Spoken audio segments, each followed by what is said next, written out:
Hello. I am Dr. Blue, Arctic Dino Doctor, and I'm here to Wrath the Righteousness. Yes. Introduction. Yay. Complete. How's it going? I hope anyone that's here is having a good weekend, and yeah, we're getting ready for Sunday. We love Sunday. I think it's the time where everyone's gonna be asleep, right? Fingers crossed it's fine. I'm a little starting a time a bit earlier than usual, but then that's because of I got plans later, which is Emmy's birthday. We love Emmy, and yeah, we're going to celebrate her birthday today. And that's in about 4 or 5 hours. And what am I going to do? Sit around and do nothing for 4 hours? No, I'm going to play Wrath of the Righteous. I'm going to get through all of the politics. And after we did politics, we can do killing again. Yeah. Because we'd only ever definitely kill in the middle of the game and not during the politics. Definitely. Yes. Anyway. Yes, Blue is leaving now. So we finished taking Dresden. Now we're actually have to deal with the fact that we have to rule Dresden. That means defending it from enemies. That means got armies coming in. We've got a lot of stuff that's going to start coming up. Honestly, this is where it starts going into more first playthrough territory. So it'll be interesting to see what happens here. I think my model tracking is off a little bit. My mouth isn't getting recorded. Let's just like caps lock here. He's speaking normally straight from, yeah, I think I need to change it around a little bit. It'll be mostly fine. Let's see. Yeah, hopefully we'll get right into the game. It can track me while I'm doing this, but I'm looking way up. I need to look like that. There we go. That's better. I think that's better. Yeah, I'm getting used to a new camera position because I've actually got the camera on a stand now, so it's a bit further away from my face, so it can actually capture more. I don't know how well this is going to go in total, though, but we'll see. It's learning, right? It's getting the right things to fit, and then I know some VTubers spend like hours and hours before stream just getting the camera in the exact right position, but then what happens if you slightly knock it? Then you're fucked, right? So I don't want to take that long. Okay. Now I think I'm in the right position. Okay. So, yeah, this is Sophia Abad. In case people don't remember from wow, I forgot the hotkeys. Yeah, Sophia Abad. Wait, that's red now? Oh, the last position I'm able with evil. Yay! So the last thing I did in this game was I displayed Storson Vane's corpse in the square. Traitor. That's what traitors deserve. Being displayed in the corpse square area that will now be called Corpse Square from now on in the future. God damn, that's weird. That's fine. Okay. So, they are a level 6 monk and a level 4 rogue. I don't know what I'm going to go for my future level ups, but right now, this is pretty okay. And they're also called Sophia Bard. They can't play any instruments. Yay! Yeah, so the regular party, Wujif, ran away. I don't know where the fuck he went. So that's going to be fun. Should I do the politics bit first, or should I do the politics bit second? But let's explore the new city first. I think that's the good first goal. So exciting! So around here. But this is the place that we went before, where like we climbed up this barrier. Oh, it's Ulbrich. I was thinking like, what the hell? That guy's on fire. Yeah. Before we went through here, and that's where we went to that weird dungeon that was like all whispery and stuff and scary. So let's talk to Ulbrich first because he's up here. Hi, Ulbrich. Oil War Chief. What to next? He has nothing to talk about. Oof. Okay, maybe I need to like advance the story next to get more people yapping, but let's find out what good deal thing. But still, damn, I thought he'd have something to say. Hey, we just took the city back that you said was a tiny little wasteland, right? Okay. So let's go this way. Find if there's anyone up here. So at least know how to find Ulbrich in the future. It makes sense he wants to be somewhere up high, being a griffin and all that, you know?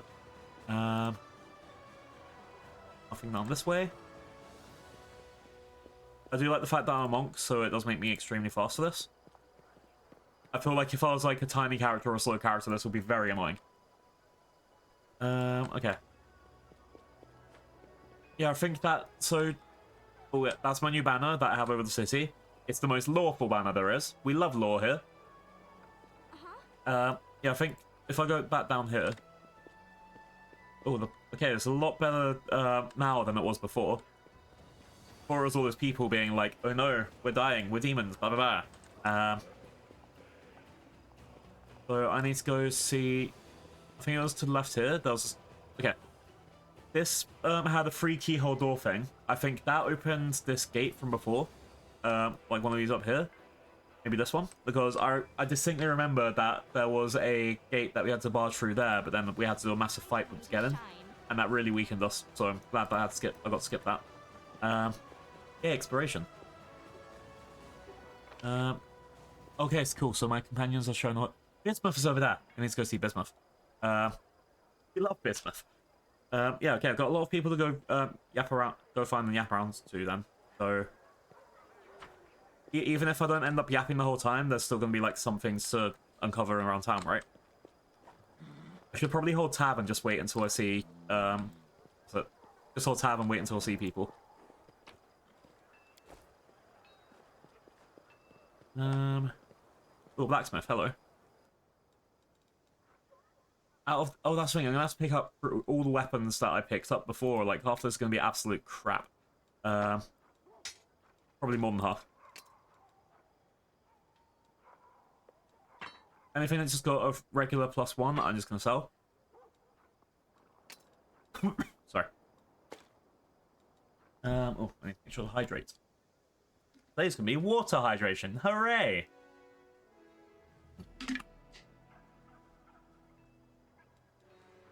Alright, Headcracker, defense by offense. I'm not going to use this anyway. I don't think anyone that actually uses monk weapons. Even me, the monk.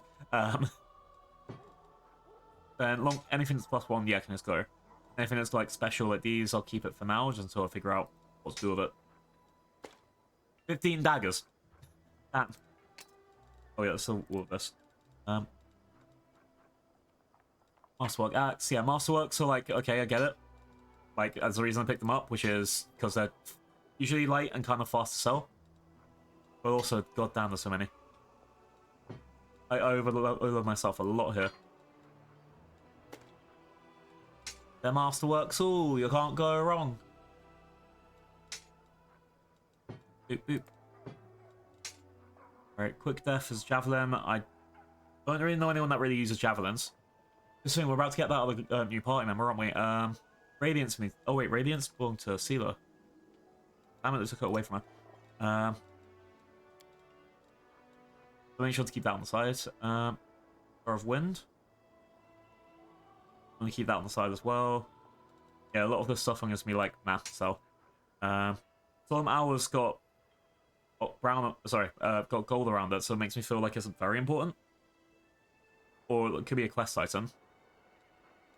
This was Store Some Veins weapon. I'll be glad to sell that in a second. But it's a glaive. I don't know anyone that uses glaives. I think, what's his face? Socio uses them? I'll find out.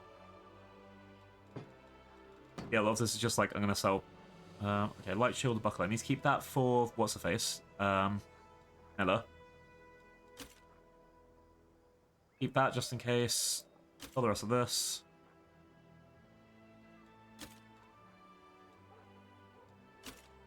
There's a lot of full plate armor I'm selling. Wait, let's get the adamantine back, because I don't know if that's going to be better on Sealer.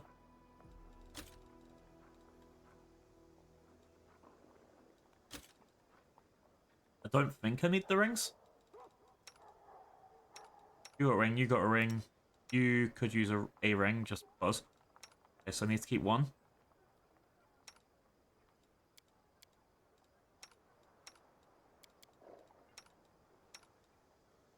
Yeah, I just need to keep one of the rings maybe for Camilla. Yeah, Bismuth can't wear rings. Boo! Poor Bismuth. Okay. So it's sell one ring. Am I... no? Yeah. Okay, cool. I don't need the Amulet of Agile Fist anymore because my rogue level. That means that my amulets are open for someone else now.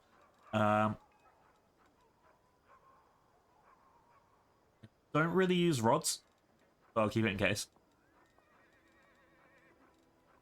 Don't need these anymore. I don't have any barbarians. I don't know if I'll unlock any barbarians, but I don't have any barbarians, so I'll leave that for now. I'll go through all these scrolls and then everyone's spell lists as well. And then I don't need these keys anymore. I mean, roleplay-wise, I need to hide them somewhere, but I don't actually need the keys anymore. Why wasn't that caught in the bulk selling? Oh, wait, because I can still drink wine as a group. Yep.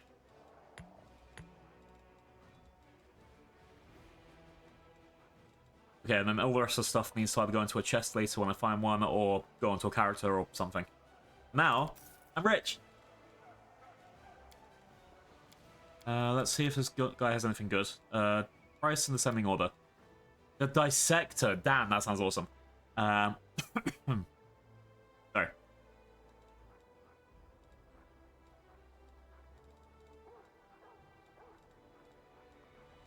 do believe that I don't really need much of this stuff again. Gothic Outsider, Bane, Iceburst, Javelin. I kind of want to buy that just because of the huge name, but not for 50k. That sounds to fucking a lot. Alright, a half plate of will. So I've got a bunch of more heavy armors, but again, nothing that's really my clothes that I can use. Amulet of Mighty Fists. I don't think I... Like, so again, with these ones, I can technically use them, but not really. Like, that one overrides my armor gives, like, a slight extra benefit on top of this. This one is worthless to me because I have my feet. It's general monk stuff, but now I don't need it anymore. Okay, and then, are there any regular clothes? Or armor? Okay. Will of the Ocean, a trident. Trident gives the Will the ability to summon one water elemental per day as a level 11 druid. If I ever make a water themed character, this would be fucking amazing. This thing, I know there's definitely worth coming back to this game for other times. There's a DLC that relies on you playing the DLC and then playing the campaign and then playing the DLC again. There's a book. There's quite a lot of things that are just, like, around. That we'll get to when we get to them, I guess. Right, let's talk to Daverin and Camilla first. Or at least see if they have anything to talk about. Hi, Zolan. Thank you for getting first. That means you have 5 internets. Yeah. Right.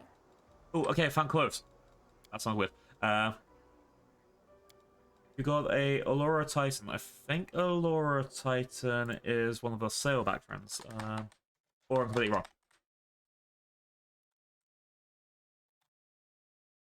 Oh no, Allura Titan is a Hadrosaur. I was wrong about that. But it looks fucking huge. The basic Hadrosaurs are a little more like the cows of the area, so it's like they just walk, or cows or deer, like they walk around grazing, or elephants, that sort of thing. And animals will just eat them every so often. It's fun. Okay, I can get the Robe of Order, which will give me a... will give me +2 bonus on attack rolls against chaotic enemies. Or Source of Dividing Power, which is when I summon a creature, they are either holy or unholy. See, this seems like it'll be important, especially the amount of chaos I'm going to be fighting. And it gives me a reason to go get that amulet back. But it also means my AC is going to drop a bit. By 4, oh no. I'll leave this for now. It's good to know that I can go buy it later. A jewelry trader. Class handling of clarity, +4 against mind affecting things. Enlivening leadership, you get a +5 on bonus on persuasion checks. That might actually be really good now that I'm leader. Braces armor +5. That might be good for someone else later. Here it is, the Amulet of Mighty Fists. If I grab this and then that other thing from before, I get an extra +1 to my attacks, but I lose 4 AC. That ain't worth it.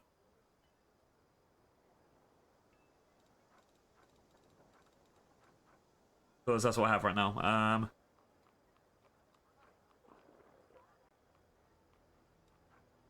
Goggles of Pure Sight.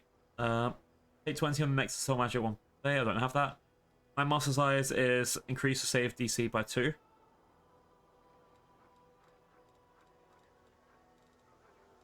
I don't really think I need any of this.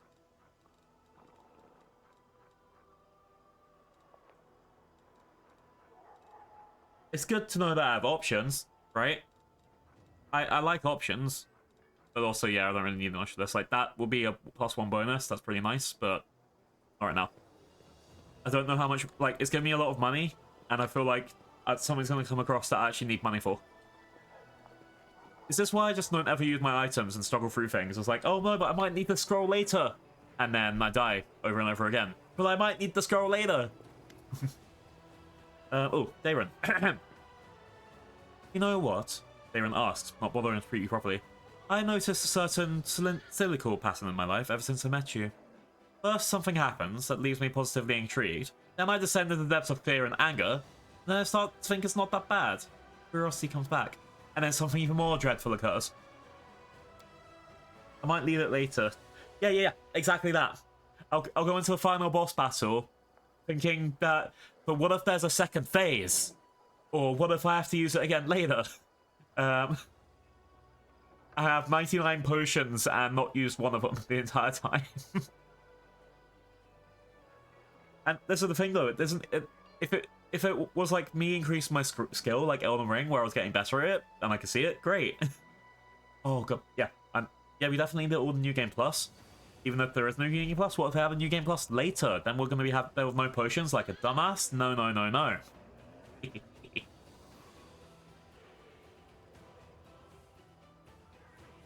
Or, what was it? I shouldn't... What was it? Okay, the thing is, part of it comes from when I spend money in early game. Like when... Same thing happens in gacha games, where if you spend money in early game because it forces you to spend, like, on a temple in a gacha game, and then suddenly the temple that you're being forced to is on a banner that, like, is kind of mid, and then suddenly, boom, 2 weeks later, it's the best character ever. You need to get this now. FOMO. And then, well, the game's just forced you to spend all your points on a different thing. Hooray.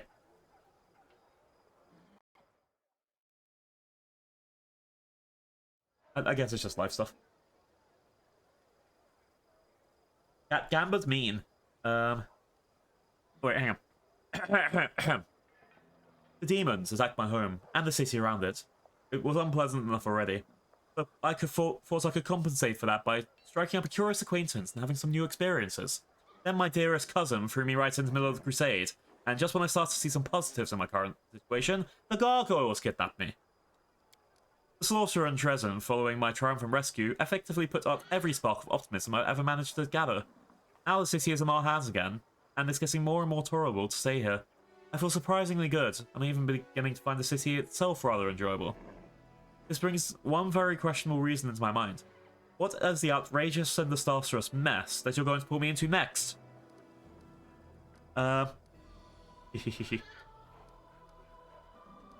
that an overly verbose and oblique attempt to thank me and impart how much you really like Dresden? Aaron chuckles softly.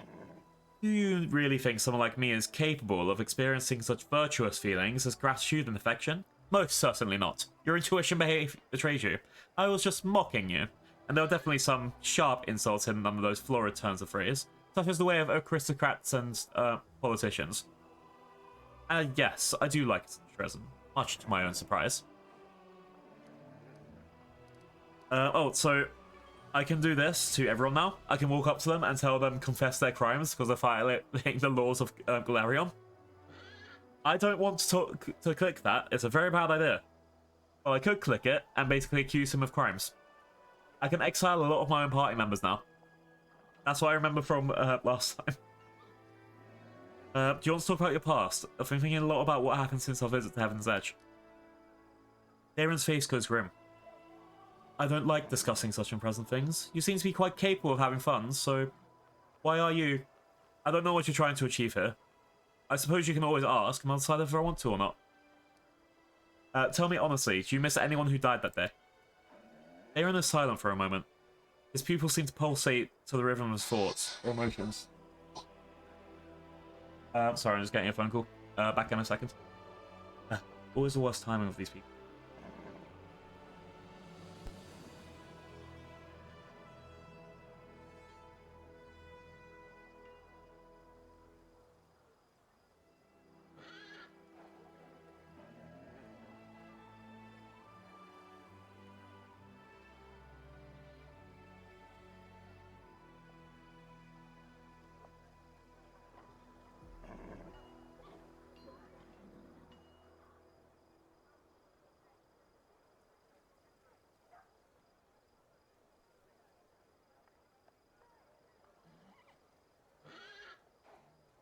I always hate it when people don't message first. Hey, are you free for a call?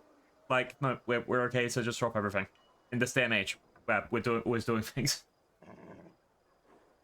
Okay, let's quickly... Oh, my phone's almost out of battery as well. I need to go charge that. Eesh. 2025, and I saw about phone battery. Oh no, who would have thought? Eesh.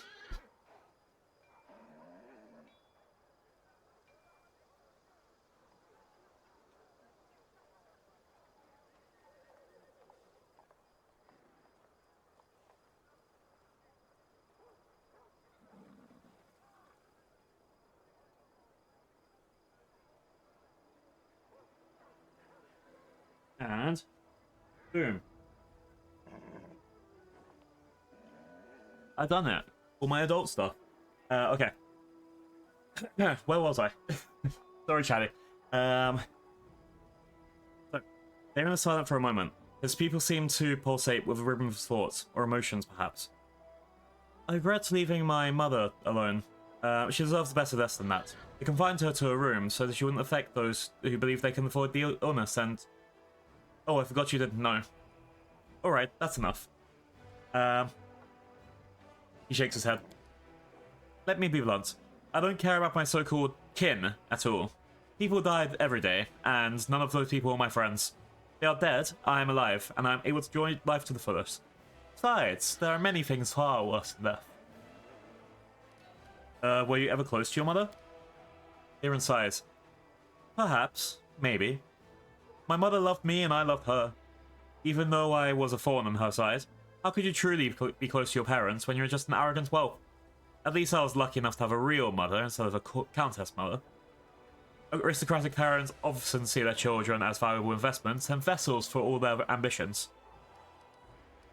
That is kind of horrible for him in that situation. Thank you for your answers.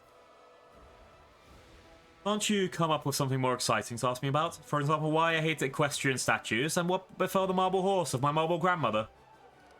Damn. Bye-bye. Yeah, I need to later accuse him of his crimes, but I need evidence to accuse him of his crimes or something. So exciting. Oh, come here. See, this is what I expect when I see when I saw Darren. This blue sparkly effect. So because I've been inhabited with a force of law in my head, I get these two sparklies around my head. Apparently my bones cracked and muscles renewed themselves to make myself look like this. But I've still apparently myself, I don't actually know what that does, but I've got these two swirly things around me, and some people around all across the world will have this shit around them. Which means they've broken a law of the land, not just murder. Like, murder's murder, murder's whatever, murder happens. This person has broken a law of the universe, and needs to be corrected in the eyes of the people that inhabit my brain now. Demons, too. Look, I see the luminescence of your soul. You broke the laws of Valerion. I can't say anything else to her, except for the stuff that I don't really care about.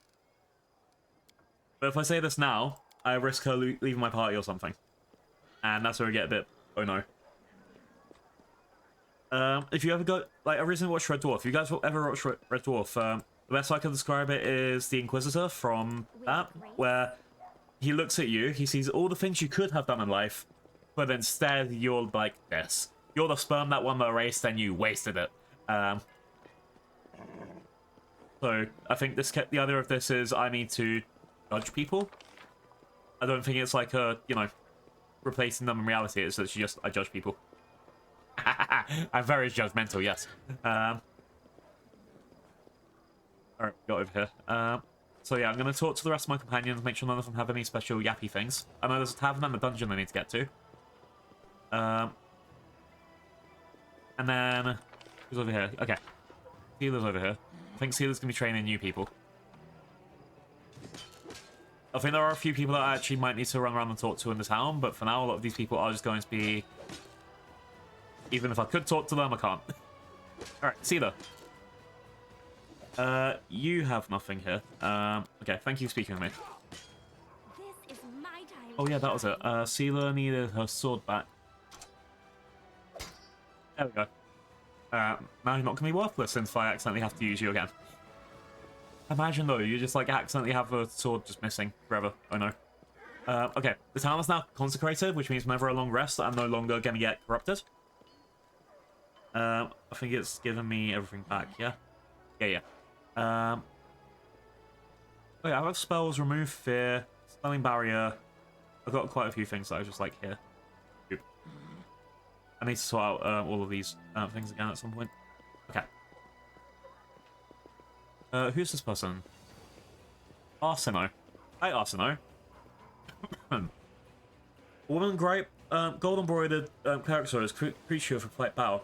Her eyes are the color of molten gold, gleaming in her dusty face. Greetings, Commander. My name is Arsino. I'm a messenger from the Temple of Abadar and Absalom. I came here assuming the defenders of the fortress could use the services of a cleric. Perhaps you've heard of the wound that sometimes opens my chest. Do you know this ailment? Arsino quickly probes you with the skill of an experienced healer. So the wound was right here, and then it disappeared, and then reappeared. Amazing. It's not the first. This is the first time I've heard of such magic. What do you think it might be? I think it's some sort of demonic corruption, or particles of chaos from the abyss that have entered through the wound in your body and made it so unstable. It sounds quite interesting, incidentally. Judging from the records of researchers of the abyss, strange things have happened in this cursed place. Do you know how to heal it? I'm sure that you've already used some purification and chaos warding spells.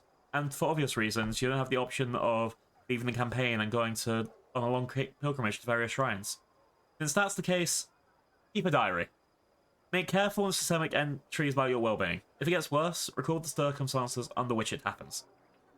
I'm afraid this is the only advice I can offer right now. Okay, can you try and heal me? I'm sorry, but I do not have the right to do that. A healer who makes a bland attempt to heal a patient who is not on the verge of death is an irresponsible fool.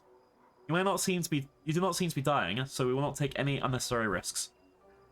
I kind of get that. If she tries a healing magic on me that could poison me or something, then she fucks up everything. But I do kind of get, like, you want to fix a problem, but, you know. Alright. You're a priestess of Abadar and a proponent of order in all things. Tell me, what do you think of my leadership of the crusade? Arsino lowers her step respectfully. With pleasure, I have not seen a place calmer or better organized than Dresden for some time. The wound, evil and chaos outside its walls, but there is peace and order within this fortress. Everyone carries out their duties, no one is idle or lazy, and our warriors are in the utmost to expedite our victory. I'm happy to be here, to say the least. Yay, I'm doing a good job! Blue, leader! I see you've consecrated the altar of Abadar. So I have. And before you ask me why I did this, when there is a temple of Omide in Dresden, I will answer. Even though my god is an ally of the Inheritor, some still prefer to pray and trust in Abadar instead of her. After all, my humble altar is no worse at removing corruption of the abyss than the grandiose altar in the temple of Omide. Hi, monkey! Hope you're having a good Sunday. We're running on yapping before we get to the actual decision making. I don't know if any of this is going to be like unlock more decisions. So yeah, it's gonna be fun. There's a lot of like random music in the background that seems a lot more important than me walking and yapping though. But that's just life, innit? Okay, now I need to go to the tavern on the opposite side of the map. I don't know if going to the barracks is going to do anything. I've also got the dungeon on the opposite side of the map. Also loot. I like looting. Oh, Elan's here. Elan! Commander, my regards. Okay. I thought I'd be able to say more than that. I see how it is. No, that enemy. Crusader's brief. Yay.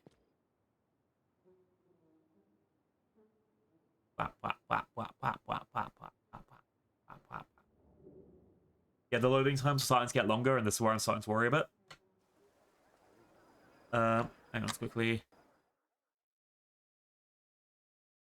I'm just checking how much of my CPU I was using, which it said it was 50s, but it's something to monitor for me later. How cute! This is the thing, as soon as I go outside and run into one of the prismatic enemies again, where it bricks my computer, that's where I'm gonna have to worry. Playing Pathfinder as well right now? Ooh, PC Pathfinder or IRL Pathfinder? Sorry, console Pathfinder or IRL Pathfinder? I am very happy with the amount of choices it gives you, because, like, yes, everyone ends up going to Dresden or, like, doing the big chapter things, but the way it can turn out between that is so fucking cool. I'm still worried, like, I've looked a tiny bit into endings that I'm not going to be getting, like the evil ones, and I'm like, oh no. And it's like, I desperately don't want to go that route.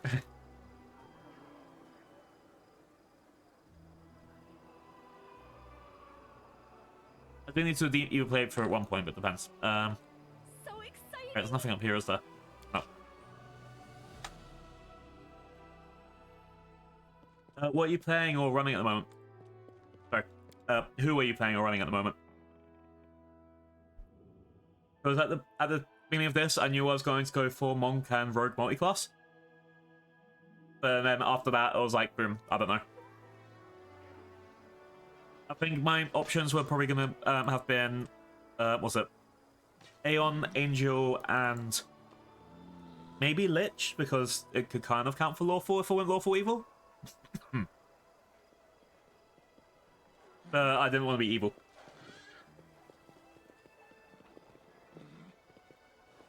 Also, I still don't know. So at the moment, I'm Lawful Neutral, right? Because my god is Nephis, and I love Nephis. But if I'm actually in danger of straying into good.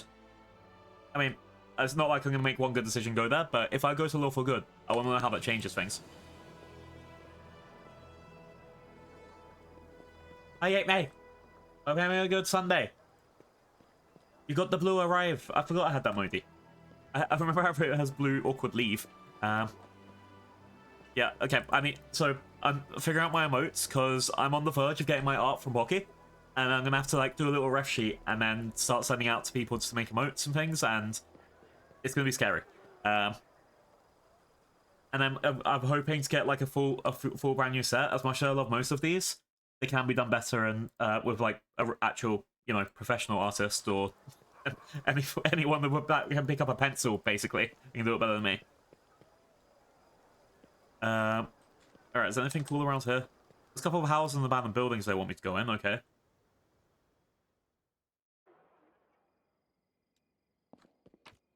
Just a little bit of looting.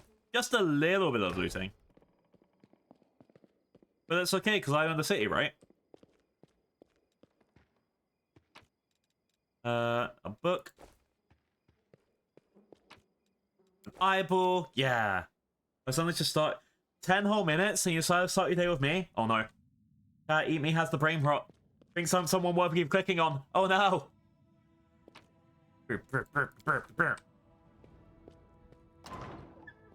I guess that's the reason why I was told to put Kremlin energy on my tags, wasn't it? I don't know, I feel like I'm too calm to be a Gremlin, but too hyper to be a... I don't know, chill. This is the whole thing. I'm still trying to find my niche, and like I'm pretty sure because I'm going away from the chibi model, can I really call myself a gremlin in a month? I'll have gremlin energy, but I won't be a gremlin.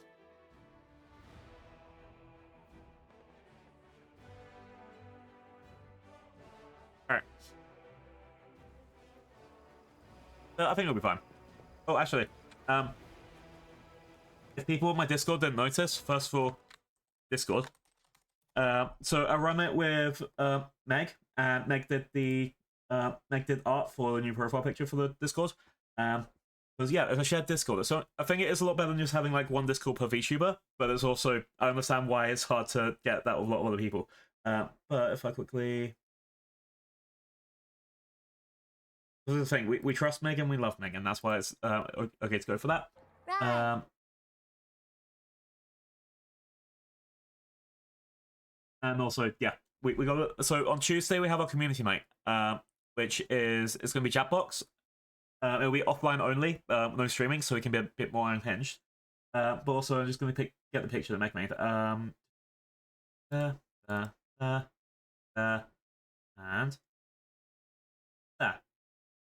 And show. And show. Oh my god. What do? What do? Okay. Whap. Whap. Oh my god, it's so big.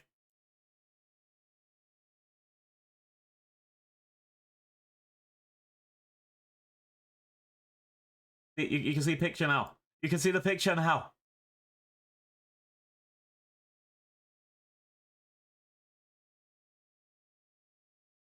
There we go. um,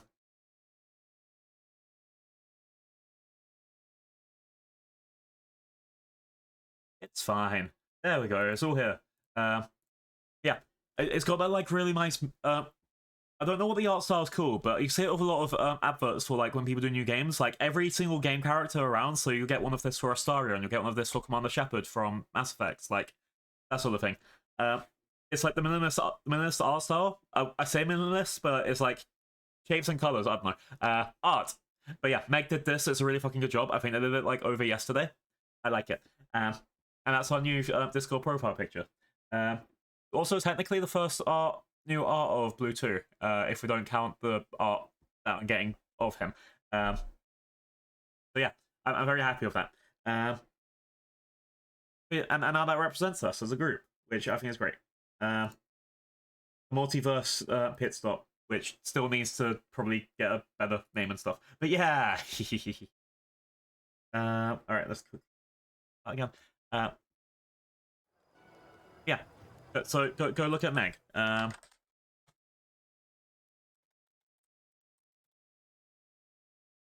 Well, excuse me, princess. I love that sound a lot so much. All right. House time. We like house.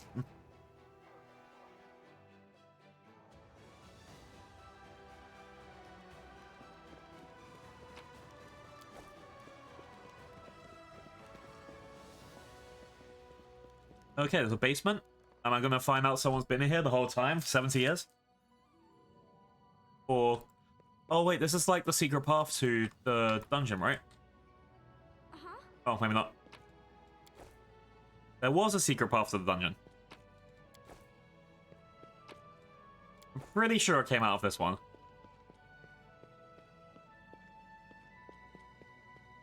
Yeah. The path was here. There's like a hidden door for the dungeon here. I swear that. Fuck it. This is my time to shine.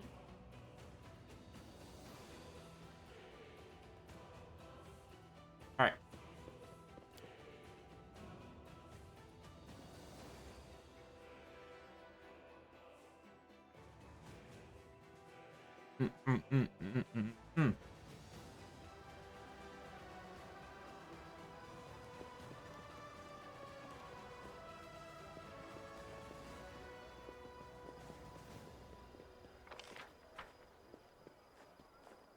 How cute! Alright. We got around. Oh, these guys.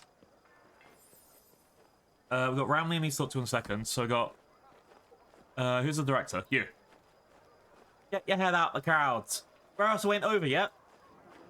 Granny says that since I'm good at making cookie cutters and making molds, I'll be a dab hand at scenery making.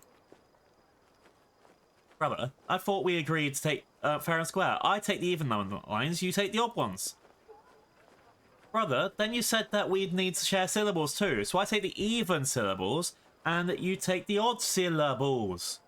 Oh my god. Makia... In wrathful, fleeting doubt, I will not drop my gaze, or let my heart fall silent. Oh, heavy burden, from you I do not flee, but forge on to happy days. They're concocting plots while the small sound director is tormented. Where am I supposed to get a choir of angels? Where? Forward. Arch. I love to dance. I want our new performance to be about the Crusades, to be a ballet. Oh my god. Imagine a ballet that's like interpretive crusading dance. Oh my god. Yes, please. Praise the commander.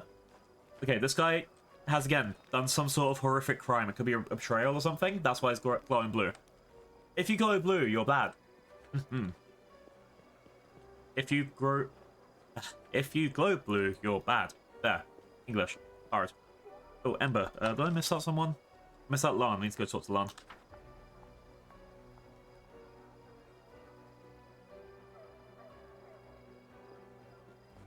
Lan. Hi, Lan.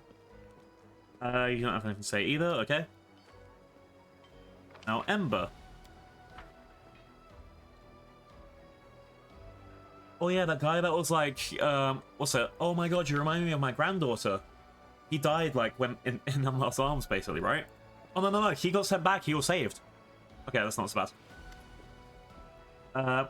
Ember is bobbing her head and humming a tune. She greets you with carefree, cheerful smile. Wandering eyes lingering you for a moment just before blasting off the distance. So she has nothing else to say. Social should be right here. Social has nothing to say. Okay.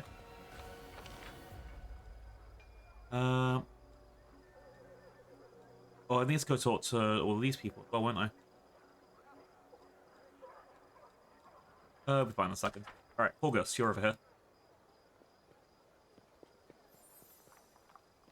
Oh, August has the criminal aura, which obviously we know because he stole someone's life. Are you aware of my special powers? It's not hard to notice. Although at first I thought you simply enjoyed filling your new rank by approaching people and making them confess their sins. You don't need special abilities to understand that there are no saints here. And everyone has their deep, dark secrets.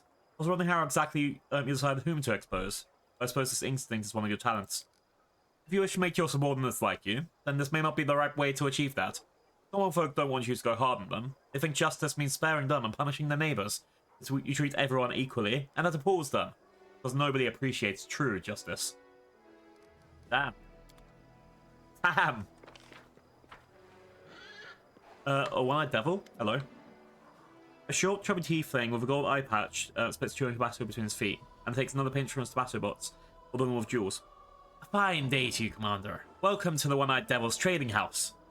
His proud manner suggests that each word begins with a capital letter, and perhaps even continues in capital letters too. Alright. Trading house is just a shop. Ah, that depends. There was a time when I had nothing in my pockets but holes. But did I consider myself poor? No. I consider myself a rich man who is temporarily down on his luck. Optimism is important, not only on the battlefield, Commander. You are a leader of a victorious army that will be chopping all the demons into mincemeat sooner or later. I am the owner of a trade empire, which, as you see, is only just starting to grow. Isn't that a risky name for a store for Crusaders? Ah, yes. A week doesn't go by without some dimwit boiling over. Well, they will pay me to explain the difference between allies and enemies, devils and demons, Lord Asmodeus and all the riffraff like Discari and Baphomet, so they can go hang. The tiefling spits between his feet, and Swift placed another pinch of chewing tobacco in his mouth. Here's what I think. You like it, you buy it. You don't like it, keep moving. If you're spoiling for a fight, take yourself off to the tavern. Alright, this guy's pretty cool. Have you heard about my new powers? What do you make of them? I feel uncomfortable as when you look at me as if you could see right through me. As if you know I used to steal cookies from the oven when my mother wasn't looking. Or how at 16, I told a beautiful girl I was a nobleman in disguise. And all the other things I've done in my life. If I'm feeling antsy under your gaze, imagine how the real sinners must feel. No matter what gods we worship, we still believe the answer for what we've done when we go to Pharasma.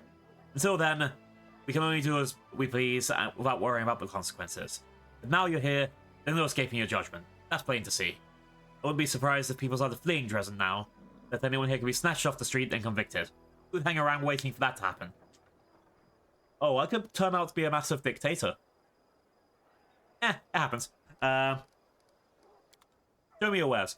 What we got, what we got? Oh yeah, I need to sort out people's equipment. All these are +1s and +2s, don't need those. Armor and shields. Infiltrator's armor might be worth it for someone that's not me. But natural work. But the rest of it's fine. Bismuth can have a shirt. Hey, hang on. I put stuff in Bismuth for a save yesterday, right?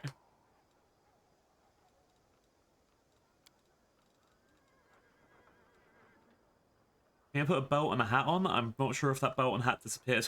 Because, oh no. Here's a wisdom hat, right? I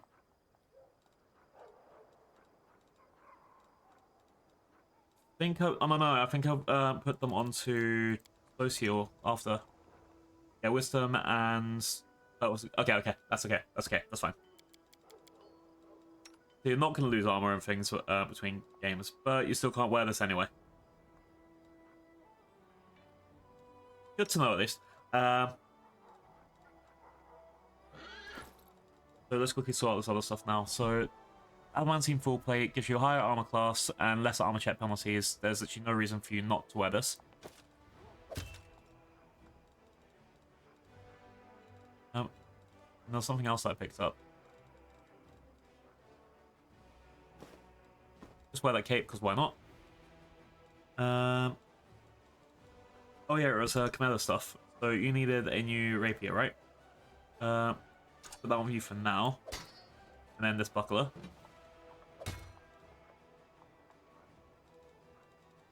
There's no reason for you not to wear this, right? Yeah, here it is. So I swapped Mind Piercers, Tender Touch. They got both the same damage, both mass wielding. This one is a +2 necrotic rapier and a vampiric touch spell. That one just does 1d6 damage against enemies under mind wielding effects. So one of these is conditional, the other one just happens. That's fine. And I'll give you that ring of +1 protection. This is just to make, like, again, Camilla, I don't actually plan on using them, but it is, you know, they do have to have, like, some equipment in case that happens again with the gargoyles, right? Probably something different to the gargoyles, but still. Don't have any light armor stuff to put on. Okay, close here. We'll leave you with that breastplate. You currently have a glaive, right? Yeah. Marching Terror versus Soul Shear. Soul Shear is more damage. This is just better in a lot of things, but you can also summon a demon. That's probably not the best thing for you, but go summon those demons.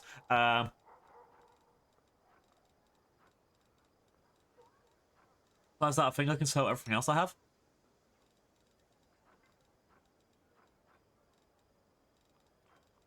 We'll probably be fine. So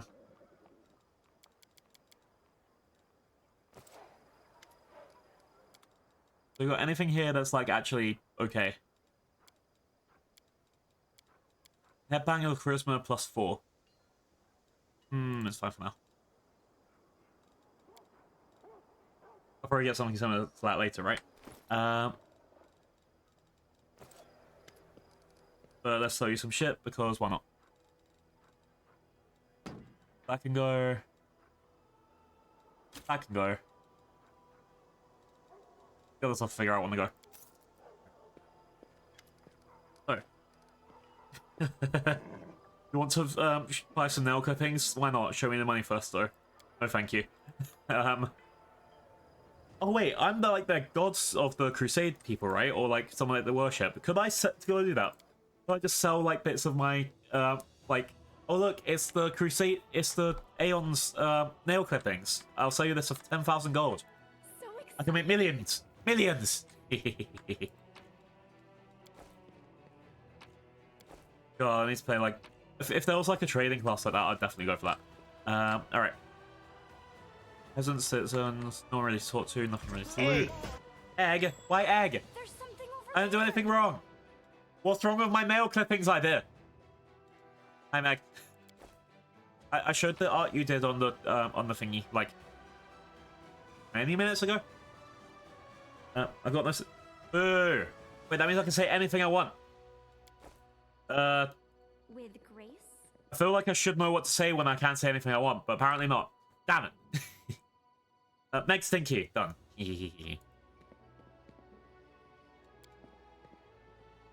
Ooh. One killer told, this... Sorry. One old killer told my brother's, me in his, deathbed, and then he died. No one knows this, but I know there's a spirit in the sacred forest. They prayed in the middle of spirits. Demonic relics, you say? A big treasure. All sounds like a lie. Okay, I'm getting like bits and pieces of the conversation. Yeah, everything was collected and carried away and buried in that cave. The scouts say a bear lives in those forests, a terrible one, and there must be magic guards in that cave. That's why we suggest you come with us. We should split all the treasure equally. So I just half listened to the conversation, but I don't think I got the whole thing. Oh, Hilo's here. Hi, Hilo. I think that he was talking about the thing of nightmares. Yeah, that's fine for now. Uh-huh. Anything cool here? Nope. Anything cool in here? Nope. Oh, hello.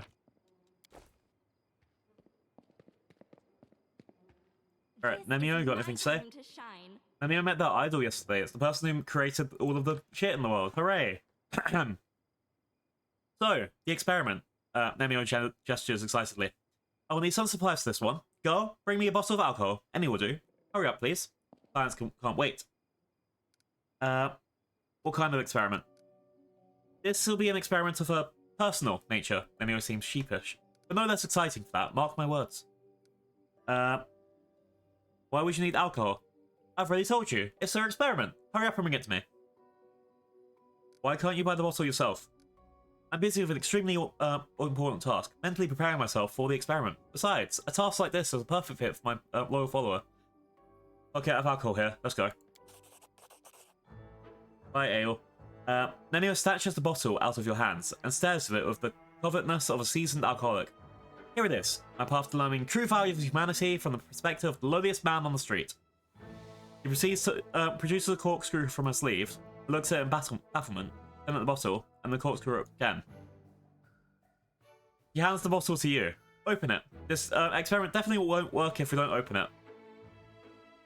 Chat, does she not know how to use a corkscrew? Do you always carry a corkscrew up your sleeve? Don't be preposterous.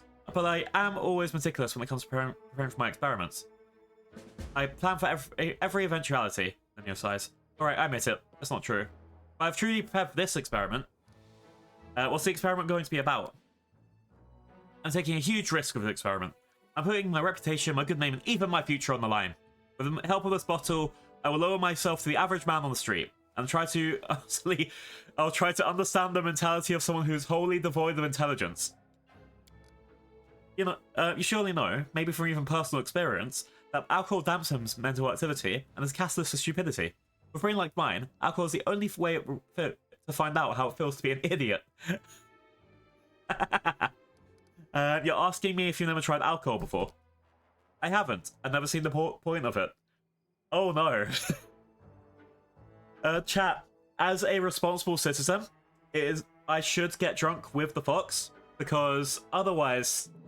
I mean, you'd leave someone to get drunk on their own for the first time and not be there to help them when they start hallucinating, vomiting, pissing, crying, shitting.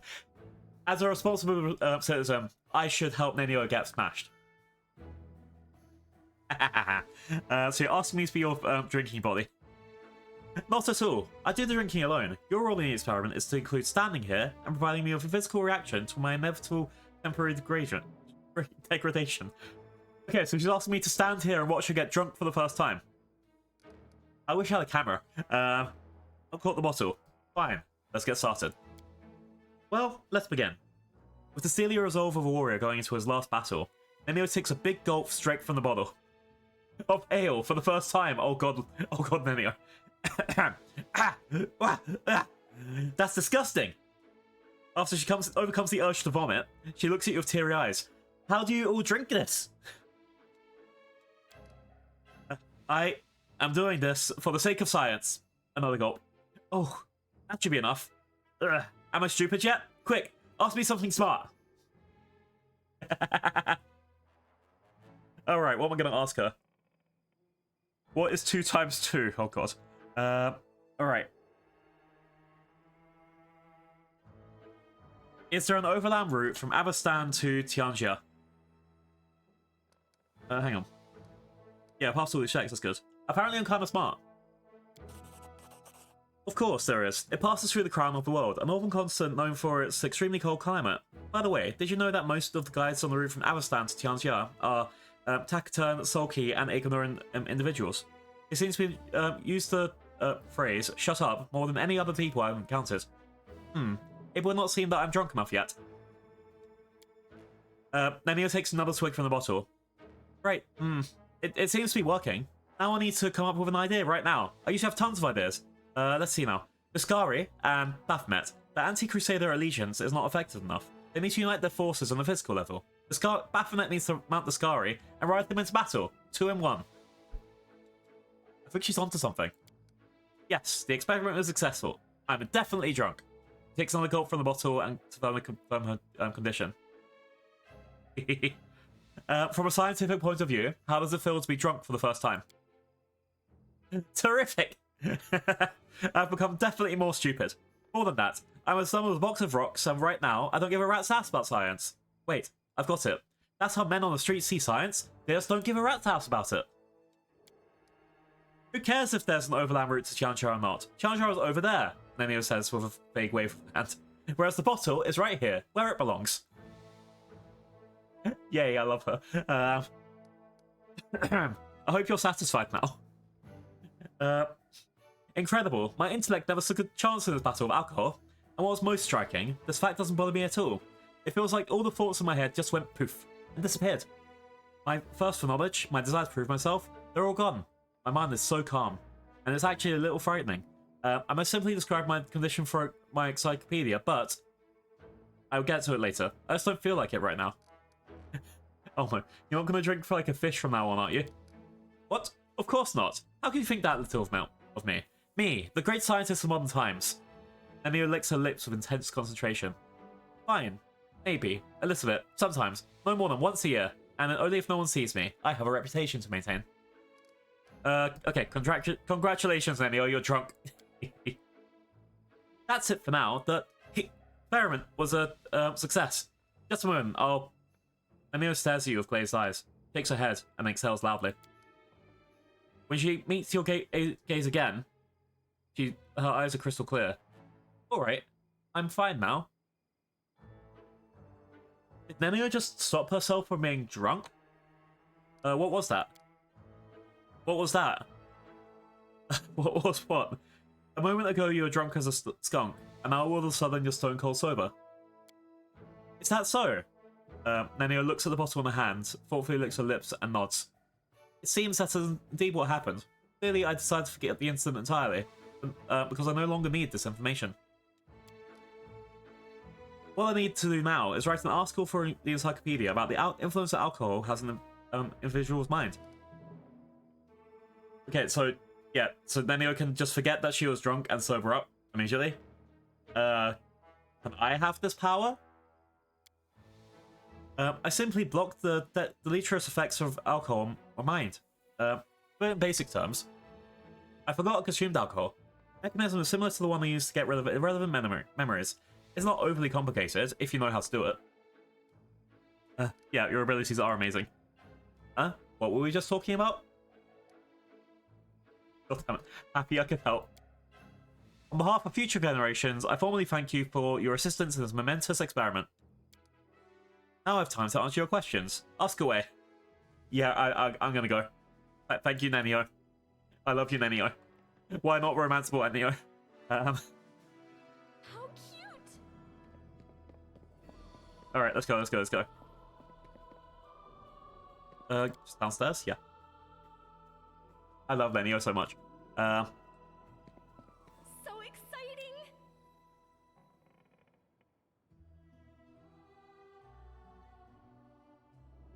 Boop, boop, boop, boop, boop, boop.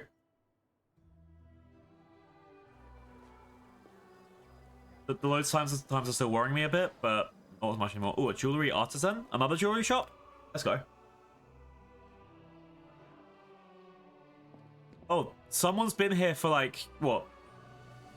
A week and already set up a shop like this? Fucking hell. We have the whole Crusader suppliers after us and the... Wow. You Grace? the guy I need to talk to, the gold golem? Welcome to the shop of Derek Sunhammer, the finest jeweler in all of Mendev. True art history, crafted by the master himself and his expenses. Take a look. Alright. Oh, he's got some quite nice shit here. Okay. 15 diamonds and a bunch of jewelry. And a lot of this stuff is exactly what that other guy had on the other end of town. Oh, good to know. That one guy outside has more wares than you, sir.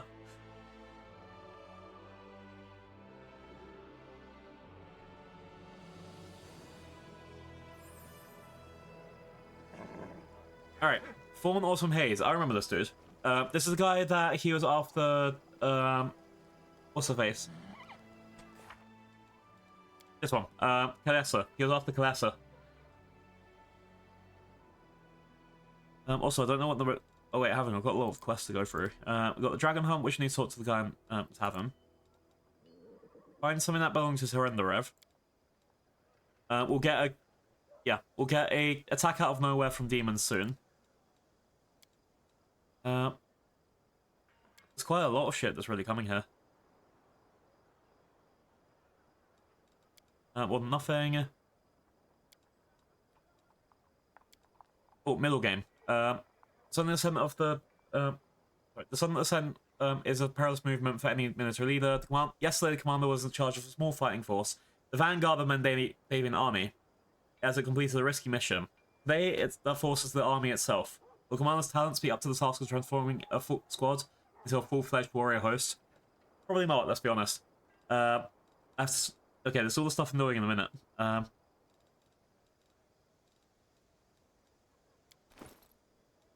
Yeah, I think I'll be okay. Also, yeah, this dude. I found Kalessa spying on my camp. Oh, then you should be on the lookout for her accomplices. Her demonic masters must have sent her to plot against you. Since she's already made your way into your camp, she will strike soon. I hope you weren't mercy of her this time. Sorry, I hope you weren't as merciful with her this time. She left alive and unharmed. A resigned sigh burst from his lips. Then she has deceived you once more. I met other elves that look just like Kalessa. A gloomy shadow crosses his face. He remains silent for a while, then says reluctantly, a few years ago, a sect of demon worshippers was uncovered in Keonin. They were followers of the Skari, who had been brought together by his priestess, Anamora. Naturally, as soon as the truth was revealed, a hunt for these evil zealots was called. They were all marked with the same brand of darkness as their leader, the wicked Kalessa. Their sect was soon destroyed, but some of the cultists managed to escape. I pursued them to eradicate the evil, root and branch. Sighing heavily, his lip curls into an expression of bitterness. It is a great shame that the children of a noble nation have besmirched themselves with this taint. I will be grateful if this confession were kept between us. Alright, I have to go. Oh no.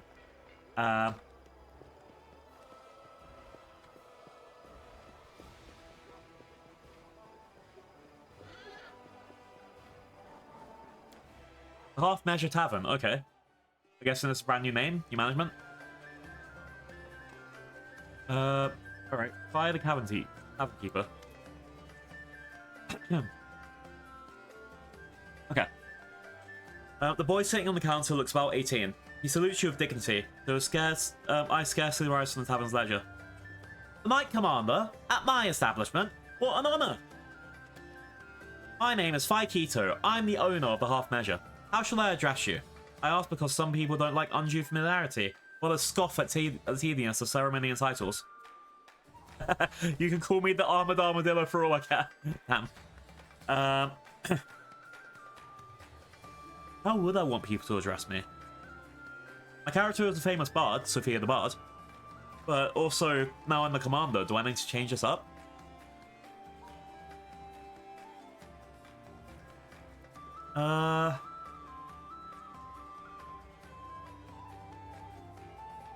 Guess I'm gonna go for Sophia, a bard.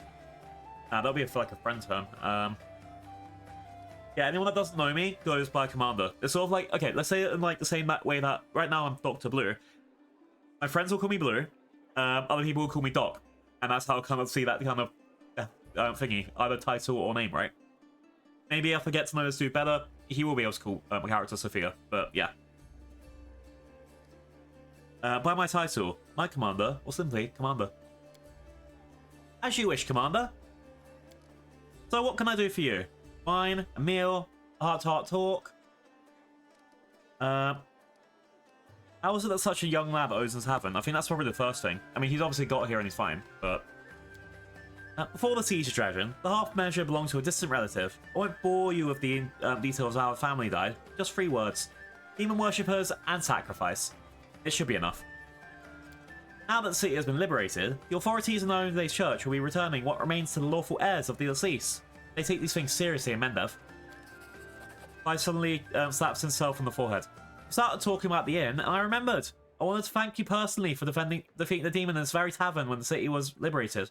Without you, who knows how many glasses he will have smashed before the Crusaders got to him. So please accept my thanks from the bottom of my heart. 15,000 gold coins. Fuck, this guy's rich. He's about to get that back when I buy stuff, though. The half measure is a strange name for a tavern. Oh, that's a family story. It's not for the faint-hearted, but you're not one of those, are you? One day, before the ward stones were erected, a peasant family got lost on the way to the fair, and ended up on the near the borders of the world wound. They stumbled across a bored demon who killed the father right away, and asked the mother if she preferred him to take all the children or only half of them. The sobbing woman looked at her 3 darlings and said, half. The demon promptly cut off the arms and legs of all 3 children and said, I guess that's even, and disappeared. People just across Dresden heard the story after the family found shelter at a local temple of Omade. For many years, they saved up for a regeneration spell so the children could be made old again. They eventually scraped enough together for just 1 scroll and decided to give the youngest child a second chance at life. He soon became the tavern's first owner and called it the half measure in memory of his family and a terrible incident with the demon. He had a good life for a time, got himself married, and always planned to help his brother and sister, but he never got a proper chance. When the demons had Dresden surrounded, the poor cripples tried to run for their lives, but they died on the spot. Brother and his wife died a little later, at the hands of deserters. There were rumours that the same demon that butchered the family came to Dresden and made a den of the half measure. If that's true, I guess he got what you deserved when you freed the city. That's the story. Buys true expensively. God damn. That's a very fucking dark story, mate. Why'd you like sitting on the counter? 2 reasons, if I say seriously. Dresden isn't the biggest city, but still has a few taverns and pubs. Compete with the others, I need people to remember my establishment and myself. That's the first reason. The tavern keeper who sits on the counter definitely sticks out from the others who first stand behind the bars, or dignified. Believe me, you're not the first one to ask. Sooner or later, every customer does. The second reason is the place's atmosphere. People should feel relaxed here. Life near the world wound is hard enough. Folks don't go to taverns looking to cause each other more trouble, but allow myself certain liberties, myself included. I'm even thinking of hosting an invigorating brawl here on the 5th of every month. I let my favourite customers break glasses and swing on a chandelier. Damn. What do you customers say about my new powers? I lets out a strange laugh.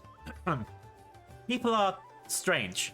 There's a rumour here that you can see through everyone, that you know every wrongdoing no matter how secret, and that's why no one wants to meet your eyes. They also say the people you convict are never seen again. I mean, I haven't convicted anyone yet, what the fuck? They say you have magical eyes. It's as if you're Pharasma's illegitimate child and inherited the ability to see their sins. They grew bored of sitting by a throne and asked us to let you go to Galarian after all you've seen how much suffering there was. If Pharasma is my mother, who's my father? Exactly. I looked at you thoughtfully. I'd say Caden Kalian, but I am Cavern Keeper, so I'm biased. It's probably some noble ply though, of drink or something like that. That's usually how it happens in the tales. Okay, so apparently, I am the Jesus to gods in the sense of my character to Pharasma. They believe that I am the son of the person who sees everyone's sins and commits you to death. Alright, daughter of everyone. Oh god, that's gonna be crazy. Come again, you're always welcome here. Oh wait, I need spies. Shit. Oh, what the fuck you... Okay, you got a Dart +3, Ghost Touch Igniting Sword. Sounds awesome. Goggles of Alotio. +10 bonus on perception checks. Whenever the wearer commits a critical hit with a bow, the target becomes disoriented for 1d4 rounds, suffering a -4. Okay, I need to buy that, and that needs to go to Lam right now.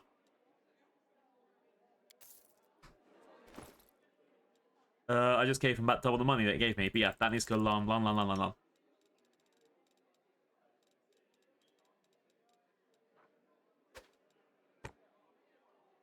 I'll hide the glasses though.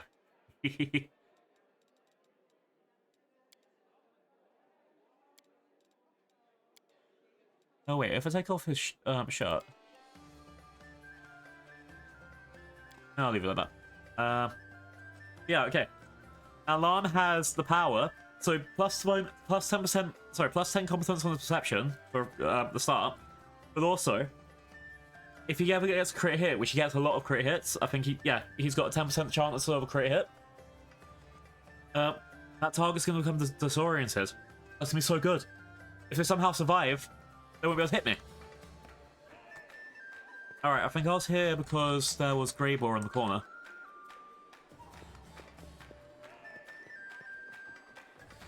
Yeah, here he is. Anything else I can grab here? I mean, I did save his tavern, I might as well loot it all.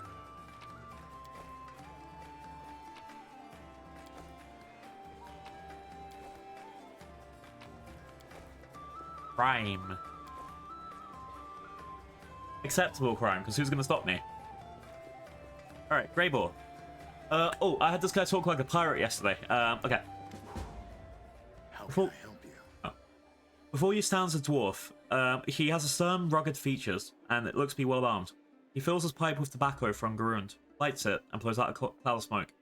Finally, he addresses you in a deep, dignified voice. Not a pirate voice, got it. You tried to kill that huge demon at the Battle of Dresden. Actually, no, let's go who are you, because I did hear he's actually voiced. So yeah, who are you? Don't you remember our last meeting? The name is Greybore. I'm an assassin for hire. But I suspect you're not here for small talk. Are you in need of my services? Yes, that was a failure. Oh. It was supposed to be a clean job. An anonymous client, a worthy target, a substantial fee. But the client insisted that I use an enchanted dagger they provided. I was assured that a single hit would be enough to finish the job, but it didn't work as expected. It was a serious blow to my reputation. And my reputation is everything to me. Okay, but that's the thing. You were given a bad tool. That doesn't mean like the whole... What's it? That isn't the whole a bad workman breaks his tools things. This is, you were given something. You were told by the person that gave it to you that if you stab it once, then he'll die. Well, you could have made a plan for if it doesn't work. You're assured by a client that this will happen. So, that's on the client. Alright. I want to hire you for a dragon hunt. A large adult female? The one that's been snatching people and carrying them off? I've heard about her. That's an impressive target. I can take this job, but only if we do it soon.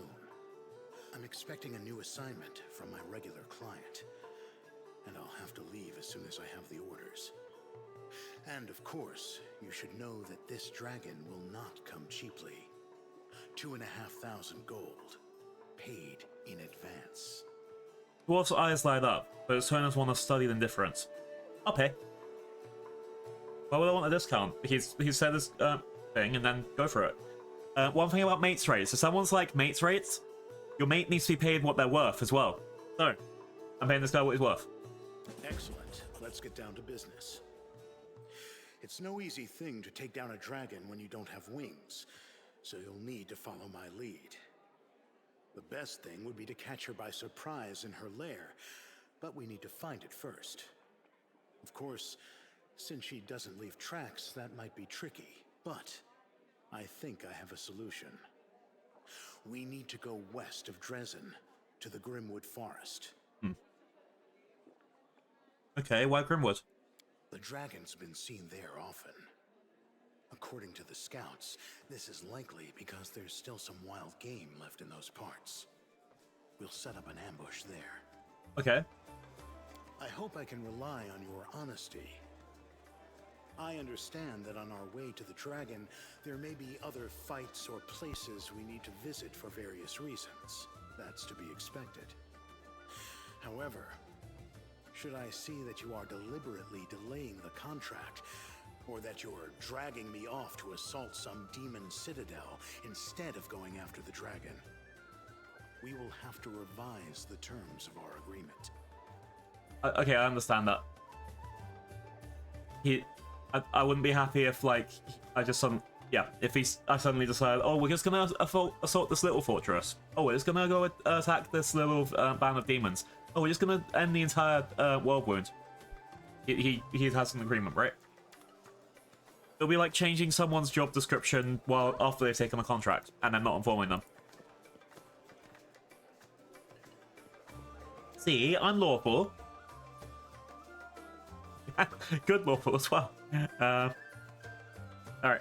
Do.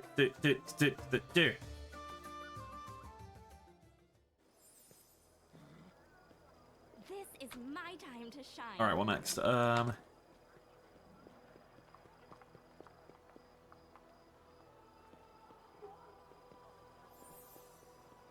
think I've talked to everyone that I need to in this area.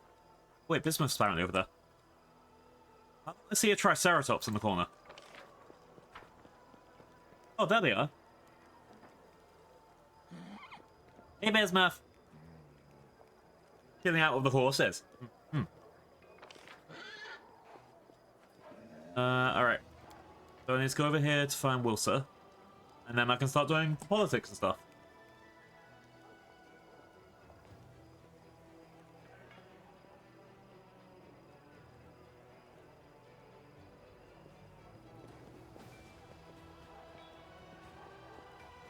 Right. There he is.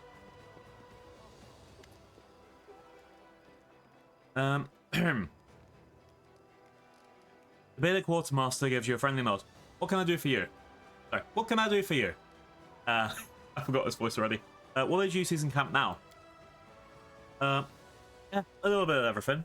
What's a officer to a soldier? A strict father? Sorry. What's an officer to a soldier? A strict father. So what does this make a quarter last to myself?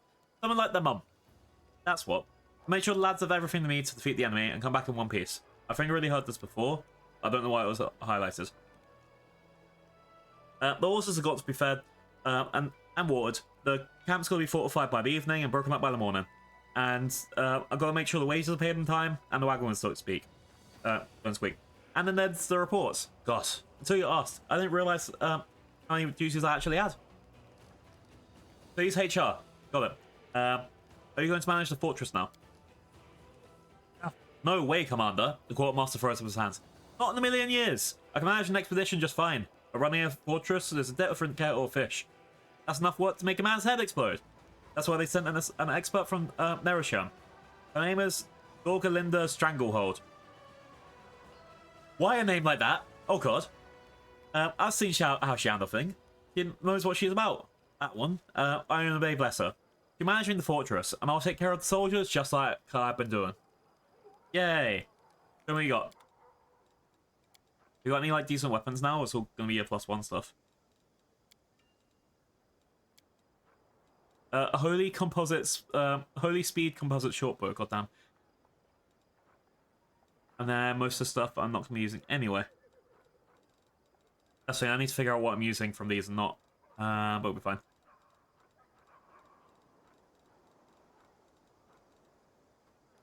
Alright, exotic weapons provider. Hello.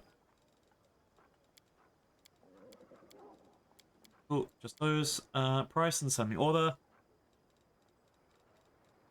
So everything from there's Frost Nunchucks, which it's good to know that they exist, but I'm not using those. Only punchy and kicky. Armor, Aragosh. Nothing here's really that fancy. I don't know if this thing. All of these seem really good, but it's just I've never really had a use for them. Like now that I spec'd into unarmed punches, that's it. The end.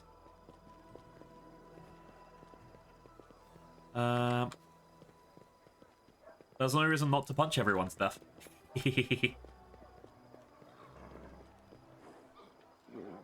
What was this? Random house. Exciting. Oh, I haven't gone to the dungeons yet. That's the last thing I'm missing.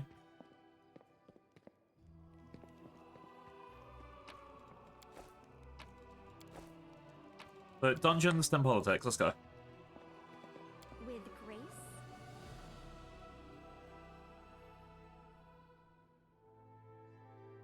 Do.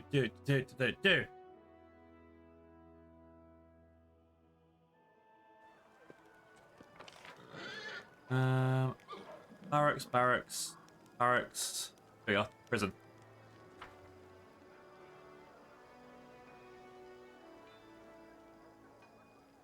We should be good to go.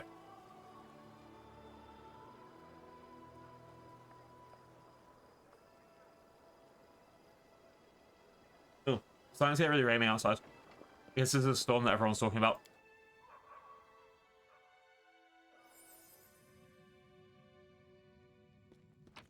Alright. Nora's there, I'll talk to her in a second. But that's where we had the hidden door that I guess they've locked it up now. And then this is where Rushlee was hiding. And Nora. Now with the blue glow around you as well. I need information. Nora bares her teeth like a corn of rat. Come to gloat. I need information. Do you? And why would I give it to you? Do I go good or evil here? If I have a prisoner, see, this is just threatening, and then this is the your only way to earn a pardon. I don't think she's gonna. If I do this, she's gonna say "fuck you" to pardon. I think so. I want to go. I have many ways to make you talk. Would you like to experience them for yourself, or tell me everything? Yeah. Nora sniffles angrily, staring at the floor. Finally, she mumbles. What do you want to know? Who did you work for? The Templars of the Library Labyrinth, cultists of Baphomet. Some serve him for rewards, others do it under dire threat. Some fools think they'll earn transformation into demons. I only serve because of my chance at revenge. The Grand Master leads the Templars. He's a mysterious figure that is said to be more of an ideologue than an actual commander. All of the cultists know that I answer to a woman named Jerabeth. I never saw her myself. I heard she's dazzlingly beautiful, and when she speaks, you believe her every word. Even if you know that she's lying through her teeth. I have absolutely no idea where to look for her. But to know someone much more powerful and dangerous, someone the common followers never see. Rumor has it, it's Baphomet's flesh and blood daughter. Something like reverence seeps into Nora's voice. Margot also gave me orders. I don't think I can tell you anything new about her. You've met her a few times already. Give me the names of the other cultists in the Crusader army besides you. Everyone I knew about has been caught by the Eagle Watch. Irabeth sent a lot of us to the gallows, but Baphomet will always find new servants. Always. Anyone could be a cultist, even Irabeth herself. You think you can tell your friend from your enemy? Think again. Who's the leader of the Skari's cultist? Skari's cultists are dumb meat. They can't hide, only fight. But there are others among them. Adepts of a higher rank. Intelligent, dangerous wizards hiding somewhere in the Worldwound. They're led by Zamfir, the Plagued One. He isn't human, or I don't know what he is, but he's not. But he's not human, that's for sure. They say he doesn't even have a human body. and a massive insect swarming under his robes. Who was a huge demon that attacked us during the battle? That was a Maelord called Dazaran, the leader of the poor creatures who had been ordered to fill the ditches of Dresden with their own bodies and break the walls of the city with their own heads. Get them run drills every day, and every day had to scrape someone off the ground. You're lucky that the dwarf chased him off. Dazaran alone could hold off a small army. He'll be back, and all of you here will be as good as dead. Okay, I have no more questions for now. You've broken more than a few laws. I see the glow in your aura. Like I give a damn about what you see or the laws I've broken. If you want to execute me, just do it. And if you don't, get out of here and leave me to rot in this prison in peace. Alright, she'll live for now. For now.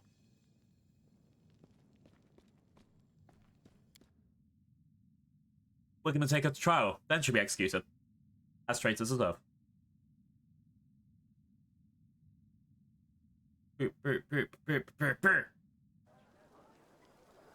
Let's quickly make her run to here.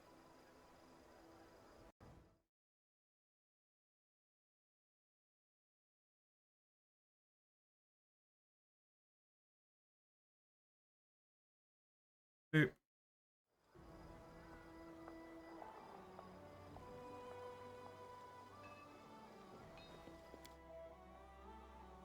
Alright, I'm going to save now, actually, because after all that yapping, I don't want to have to do that again. Oh, maybe not. Middle-aged paladin with a genial face salutes you. His sparse grey hair stands in fuzzy tufts on his head, giving him a distinct, unwalk-like appearance. Everbright Crusaders reporting for duty. My name is Shah Corbin, and I'm at your service. Queen Garfrey is gathering the main forces in Yorison. She's ordered us to replenish the losses suffered in Camabrus and come here. We will support your troops. A tall, dark-eyed lad is standing behind Xia.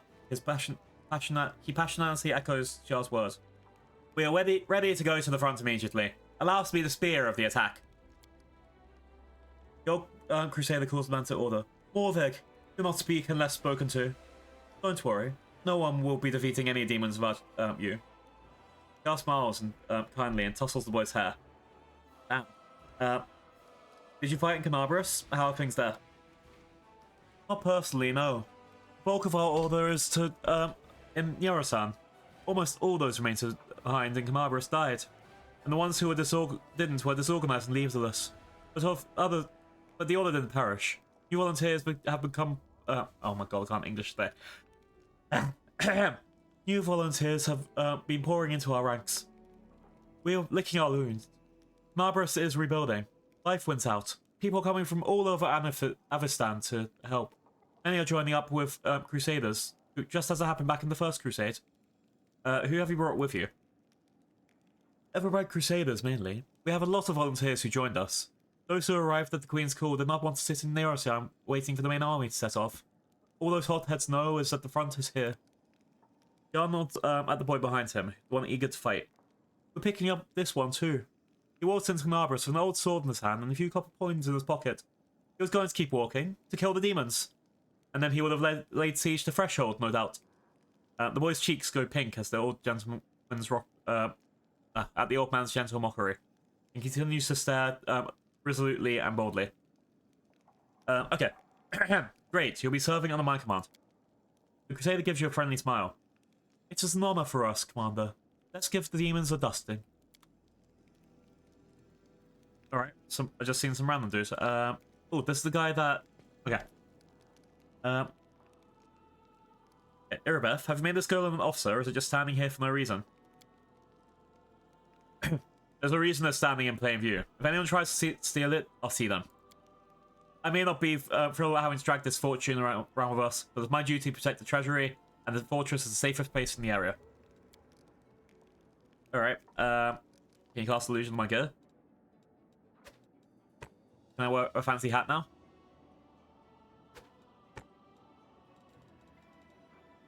Oh, my fancy hat. Yay! I get any fancy goggles? Okay, so I can get like the mask and things now. Cape. Ooh, I can get a badass cape. Okay.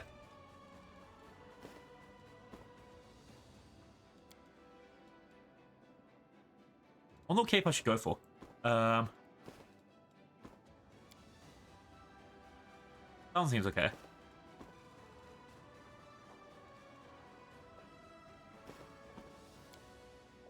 I'll go for that one. It's blue and orange. That's kind of okay. Kind of matches the rest of it, right? Rings don't matter. Braces. Will this change at all?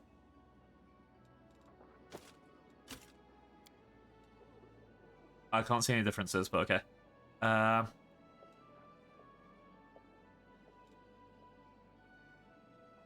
Oh, they did change. It's the shiny. Okay. And the other stuff, it doesn't really change anything? Okay. Hooray, I learned things. Oh, I need to give him some items as well. Alright, Greybore. You are a level 10 Slayer. You got some perception, but a lot of athletic mobility and stealth.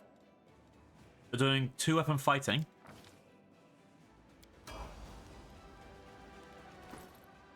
And I don't know what mythic powers you have, but we'll find out later. Okay, so right now you have a War Axe +3 and Crushing Cold. So a regular weapon and a light weapon inside.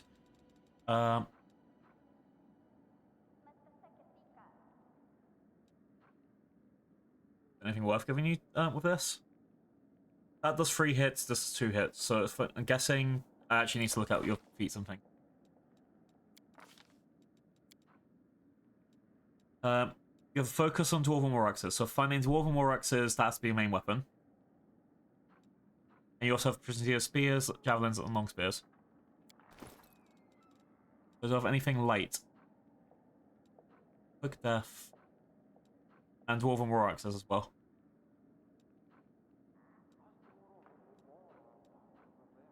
Alright. 11's 21 needs to beat. For the side weapon.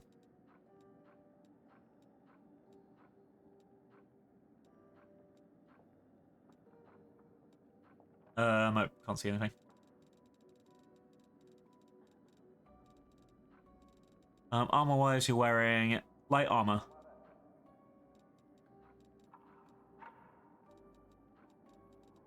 And also can't see shit here. Yay!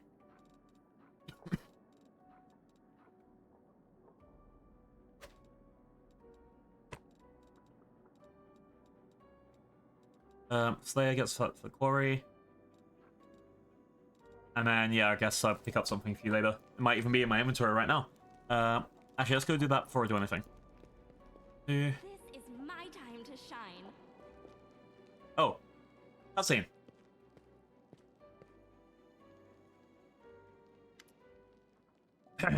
As you're leaving, you notice a movement in the reflection of the mirror that stands in the room. As you come closer, it seems that as if the reflection of the mirror's surface is changing, revealing a starry sky. Maybe it's a trick of the light, specks of dust illuminated by the glow of a torch. But no. Your eye is drawn to a cold white star hidden within the depths of the mirror's surface. Flickering... English. The bright flickering lights pulsates in perfect time to the beat of your own heart, and even your breathing attunes to its steady rhythm. The outline of your reflection has not disappeared, but you can see it if you focus your gaze. Unlike you, the reflection does not blink. Where would you expect the eyes to be? They're only nebulous galaxies. The galactic spirals spin slowly. They have no need to hurry. You feel the magnificent, infinite cosmos staring back at you, with only the smooth surface of the glass between you. Touch the mirror. Remember, if something is bad, always touch it. Oh, didn't work. You touch the mirror. It's just glass, but if it were to crack, you feel as if the endless cosmos would wrap you up in its cold embrace. Rub your eyes. No matter how hard you rub your eyes, the reflection in the mirror does not change. This is reality, and it is not the first time you felt the gaze of the Oblivion.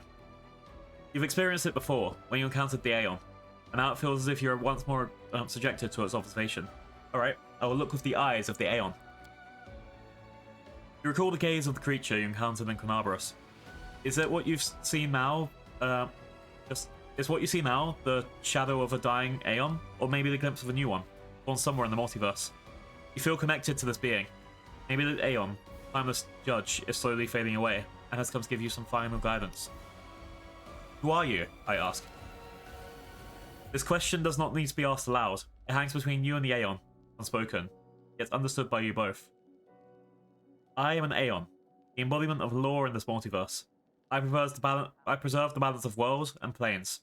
By strengthening the fabric of this existence, I want to bring order and peace to this world. Reflection moves its lips, but you don't have to lean in close to hear what it says. You already understand. The words sound in your head loud and clear. You feel an ache in the back of your mind, like the kind you get from drinking cold water on a hot day. But the sensation is freeing. You feel that for a moment, in the midst of seeing chaos, a door to the world of absolute order has been opened. Whoever takes on the burden of being the supreme judge must swear to the purity of their intentions. But who of us can endure such a burden?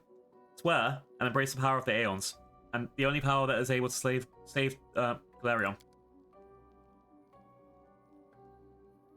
Words come into your mind, scattered at first, then forming themselves into meaningful lines. Is it an oath?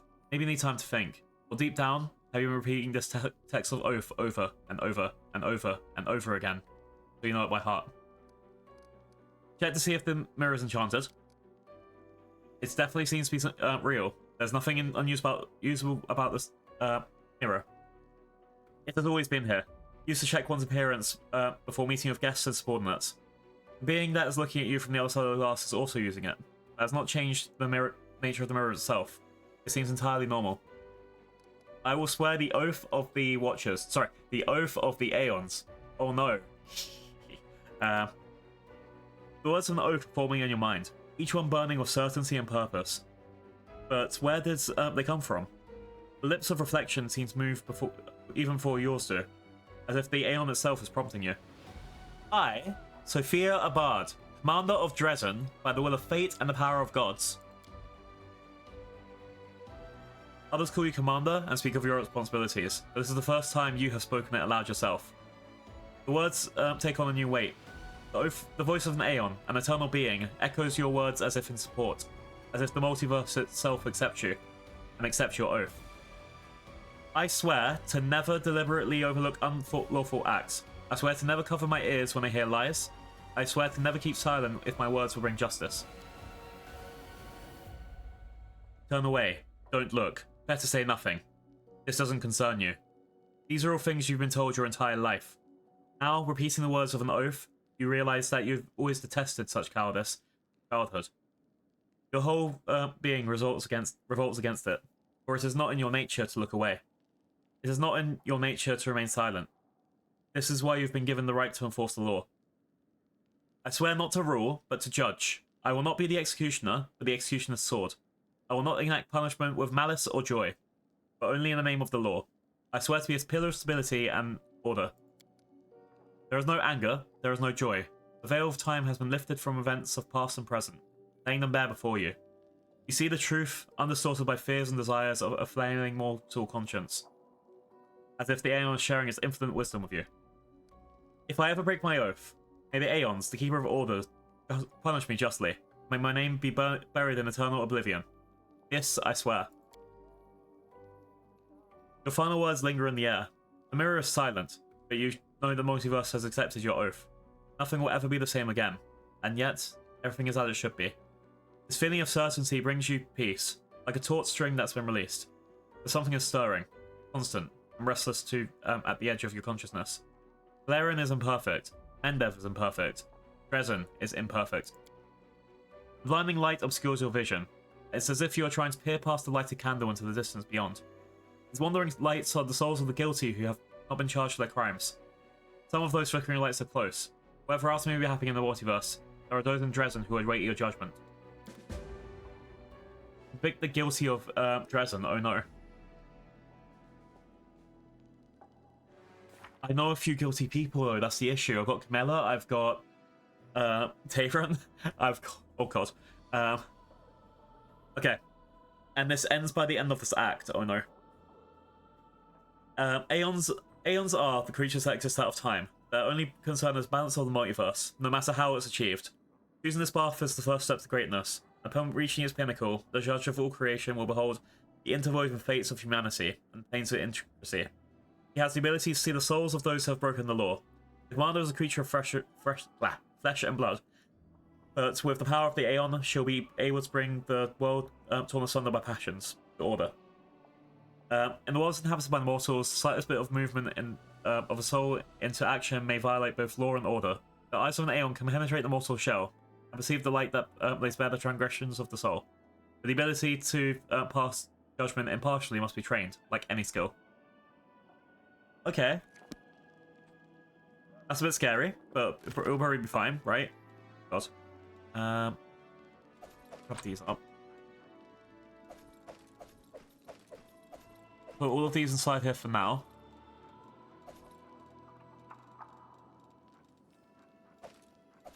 Three. 5. All these journals as well.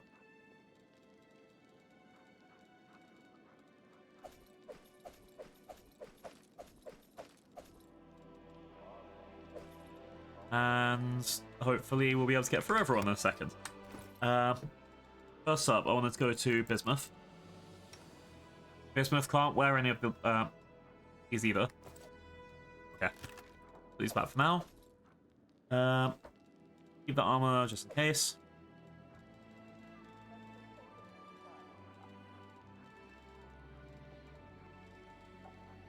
I feel I might have condemned some of my party members to death, let's be real. Alright, anyone can let me run more spells? Okay, there's a few. Okay. Let's give you cure moderate runes, make you into a bit better healer. I was gonna give you restoration's probably a good idea.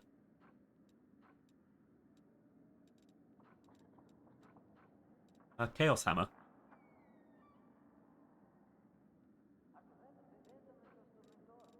I don't think you're chaotic. Oh, then this is, yeah, only chaotic and neutral creatures harm as well. Yeah, let's give you another restoration. Burst of Glory. All allies within the 10-foot thing are get a +1 sacred bonus to attacks and saves against fear effects, plus extra health. I think I want Break Enchantment as a basic spell.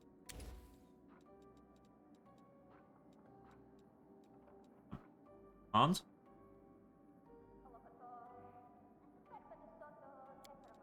let's take a couple commands.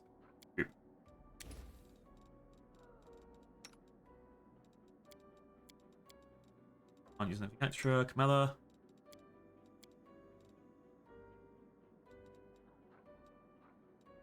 I'll give you another bull strength.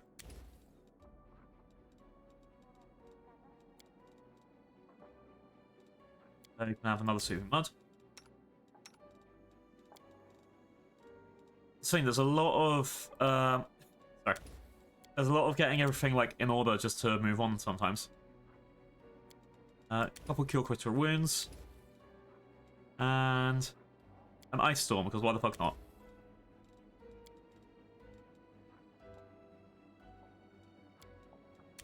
Two sets of righteous might.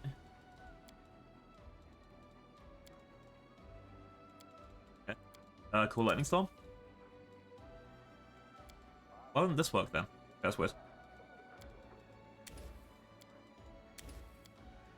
Dominate person and a lightning storm, and let's get cure light wounds just in case.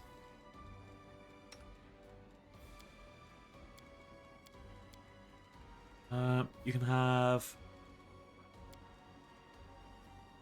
less.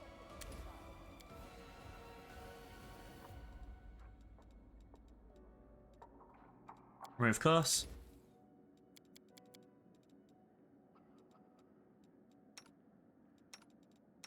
Darren can't do shit. Nenio.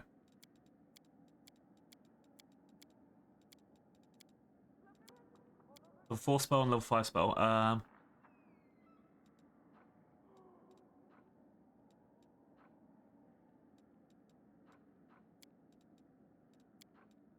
Let's give you a dimension door, just in case.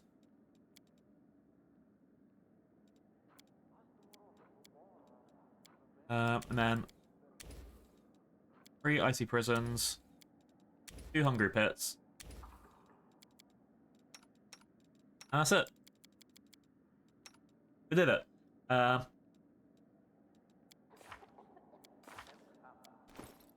are so many things I have to get through. I haven't even rested yet. I haven't even gone to the main campaign to it. It's been almost 2 hours. It's all just been walking around yapping at people and getting things sorted.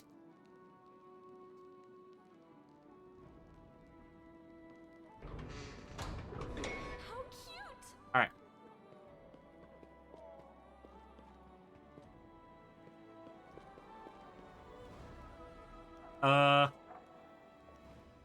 Do I have to sentence Navia to death? So exciting! Let's just drop a quick save, because this could fuck up everything, right? Okay. Irabeth's eyes are vacant. Her thoughts are clearly somewhere far away. Seeing you, though, she snaps to attention. Hail, Commander. We need to talk about what happened during the attack on Dresden. Irabeth nods curtly. Yes, I was shamefully faint-hearted. Praise Hermide. It didn't affect the course of the battle. Still, my behavior was unworthy of a knight, even less a commander.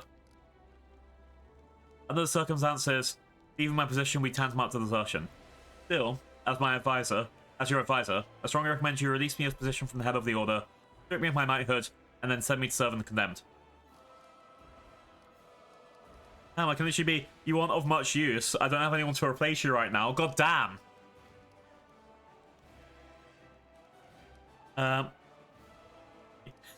Oh god. That suggestion is no better than desertion, except you want me to take responsibility for it. I don't want to hear it. Join the ranks, knight, and fight as you swore to do. This one is, you who will lead the Eagle Watch then. You know have no one to replace you. No, but this is the thing. Irabeth has worked their entire life for this. I've seen them fight tooth and nail for a lot of shit. I am going for the good option. Few deserve titles more than you. Don't blame yourself. Under the circumstances, you did everything possible and more besides. You literally got kidnapped, put onto a fucking meat hook, and forced to heal yourself over and over and over to not die. And then you died, like everyone around you was dying. There you go. See a diplomacy check. Damn, I wonder how that happened with Dayram with my plus 23. Thank you, Commander.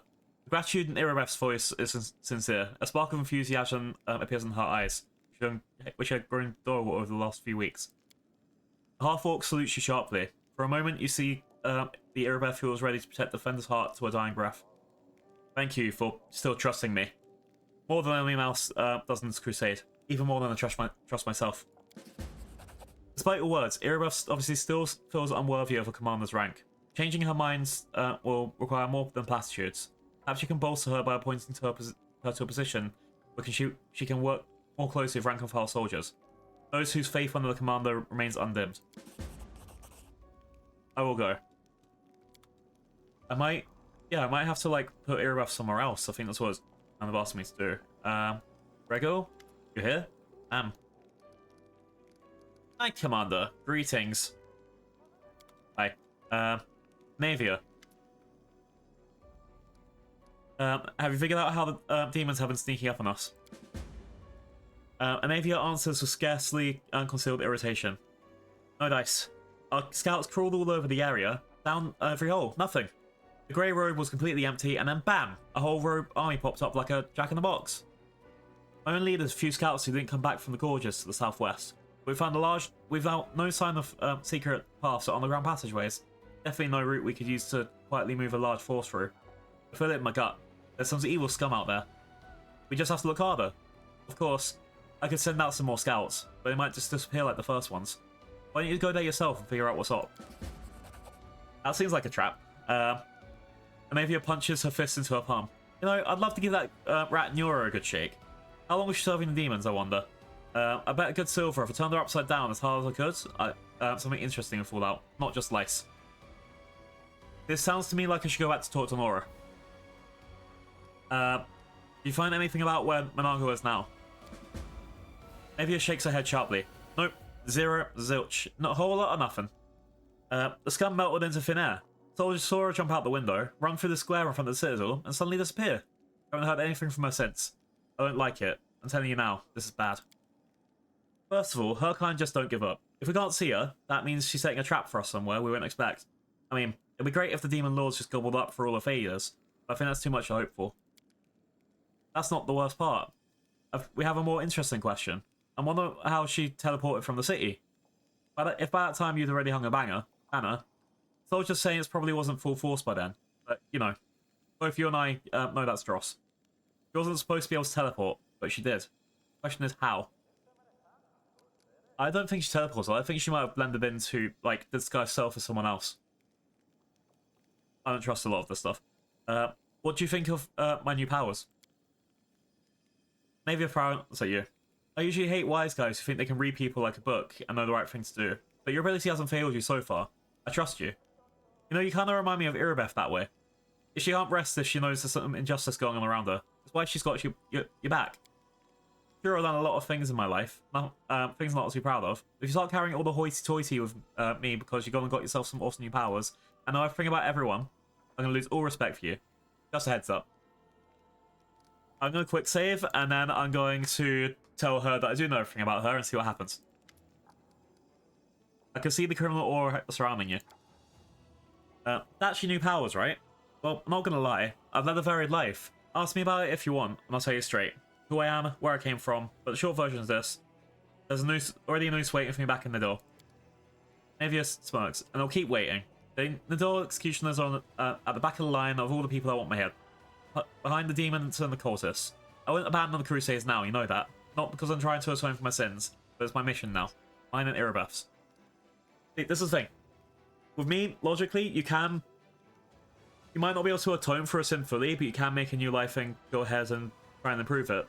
But someday that will come back to bite you. And you have to hope that you've done something kind of, not to balance the scales, but at least make it worth it. So, ask again, where are you from? Because I think I've already said this to you before. Nowhere. I've been blown by the wind and found the cabbage patch. Stop short. Sorry, that's an old habit of mine. I don't like blabbing about my past, but you saved my skin, so I kind of owe it to you not to clown around, right? I'm from Nadal, and I wouldn't wish my homeland on my worst enemy. You've heard of the place. Sure. I'm sure. Ruled by monsters that aren't alive nor dead, and the official religion is the cult of Zonkuflin. I grew up in a slum, a weed between the cobblestones. Didn't have a dad, but I had a lot of aunts and uncles. And my mum's cronies. No prize for guessing the kind of business she was involved in. He gave me a set of lock pits as soon as I could hold a spoon. While other kids were picking their noses, I was picking pockets. When I was 12, the monks of the Silent Shower came for us. Creepy guys with their mouths sewn shut. They're the guards in Nisrosh. My mum gave me to her friends, and we hid in the secret temple of Desna. I never saw my mum again. I lay low in a temple for the next few years, kept my head down, washed floors, fetched water, listened to sermons. Funny thing is, after a while I started liking Desna's teachings, but as soon as I was old enough, I was out of there. I left Nadal and got as far away as I could. Quite a ragtag group we've got here, from nobles to street thieves. You got that right? Only the best for you. What do you do if the knights and nobles fail to save the world? These lowlives are our only hope. I get it. Okay, so I'm going to go back to Nora just because Anavia said talk to Nora, kind of. But then I'm also going to go and quickly judge people. You might not have the objective there. I just want to see that.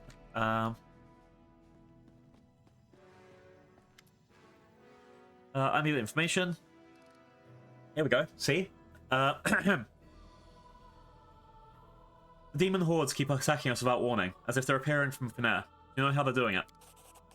I can't say for sure, but I've heard rumours. There's a place called Molten Scar where the Grey Road makes a sharp turn and forks. It might be hard to miss, but it's a big gorge with lava flowing at the bottom. A Vrock sorceress has a lair there. If you continue your offensive beyond Dresden, the Vrock was supposed to organise an army at your flank. Cut you up from behind.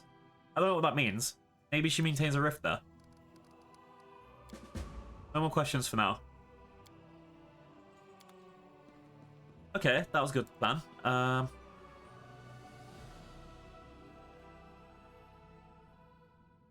So there are a couple people I'm just gonna go talk to about their supposed crimes. Well, okay, I say supposed, definitely crimes. I think Caucus was one of them over here.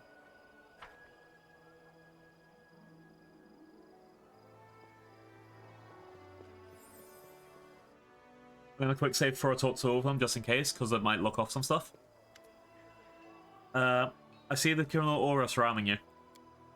If you wish to charge me or something, bring me evidence. August Quirm is no clod-headed soldier. I won't be cowed by brazen accusations. You may really have some inkling of many of my transgressions, but if it ever reaches a courtroom, I know that I'll deny it all. Okay, that wasn't so bad. Also, oh no. Okay, this dude. I see an aura that marks you as a criminal. Confess your wrongdoings. Here's the thing. It feels weird just going up to people and saying, confess. Like, it feels like actual inquisitiveness, right? Fawn shrugs nonchalantly. I don't know what you're talking about. I've always followed the laws of my nation. Your mythic power may be deceiving you. However, should you find any evidence of my crimes, I'd be happy to discuss it with you. See? At least I can get away with it with the, oh, gaslight. You fucking tried to gaslight me. Next one is Dayron. I know there's another dude, like, around here, this area, but that's it. It's literally, like, 3 people that I need to talk to. Dayron and Camellia. It just feels weird going up to someone and say, hey, I know all your secrets. Like, thanks. Hello? Last time, where's my money? Do I need to shake the money out of you, or, I'm just tired of waiting? You don't understand. If you don't give us what we want, there'll be others. See, right now, we're protecting you. But if we're gone, they'll pay you a visit, and then who knows what they're gonna do. Shaking down a merchant for money. How there?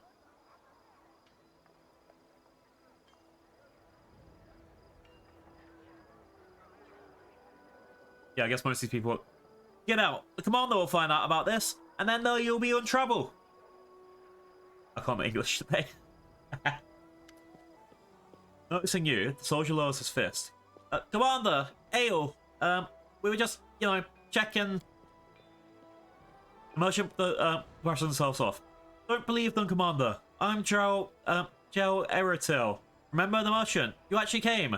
Must have picked up on my hints after all. Yes. Hints. Definitely.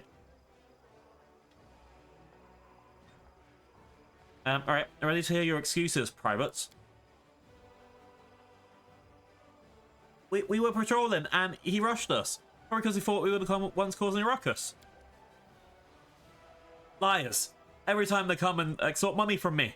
They threaten to set my cart on fire, and even kill me. Do something then, Commander. Yeah, Eric. Tell me more.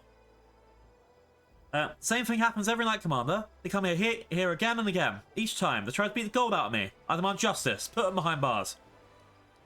Yeah, they'll stand trial for an army of Dresden.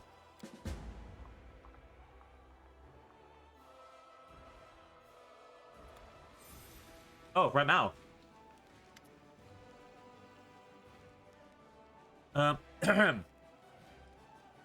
Privates Virium and Edwards hereby stand accused of extortion and threats. Victim, the merchant of Etriol, has accused them of threatening his life, property, and regularly extorting large sums of money from him. The commander can personally testify to these charges. Defendants, what do you have to say for yourselves? It's all a damn lie. That damn merchant wants to dispose of us because we caught him red-handed with scrolls that are, I see. Commander, if you want to know my opinion, scum like this belongs in prison. Alright. I can send them... I can return every last coin to the merchant and then send them to prison. I can return every last coin to the merchant and then make them leave. Or I can bring everything that they stole into the treasury and then they leave.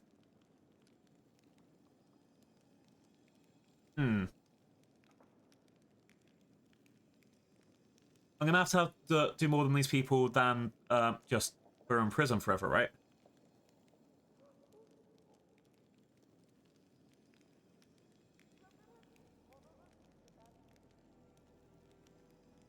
The thing is, leaving that just leaves them to go do something else and harass another person.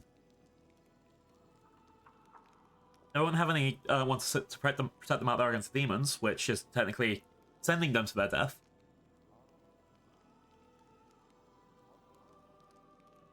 To the fact that says there will be no thieves, no extortionists in my army.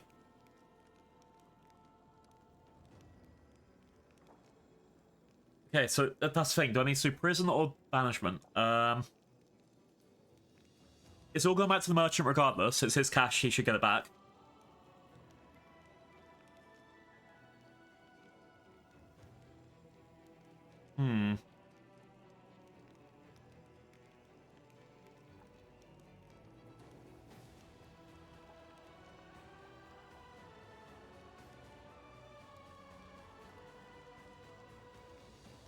I think I... Okay, the way that I see it, if I make everyone leave for breaking the laws, then maybe I'd have it IRL as a, and if we see you again, we'll kill you. But throwing this prison means that eventually it's going to be bloated, and I'm going to have to decide something to do with them again anyway. Like, you put someone into prison, you're going to have to decide: are they being executed? Are they staying there for 3 years and then getting released? That sort of shit. Like, Nora's definitely on the chopping block. But these guys... Like, right now they're just coming up to him and threatening him. I don't think I've seen him actually get punched or anything. It's just threats that the guy's too afraid to deal with.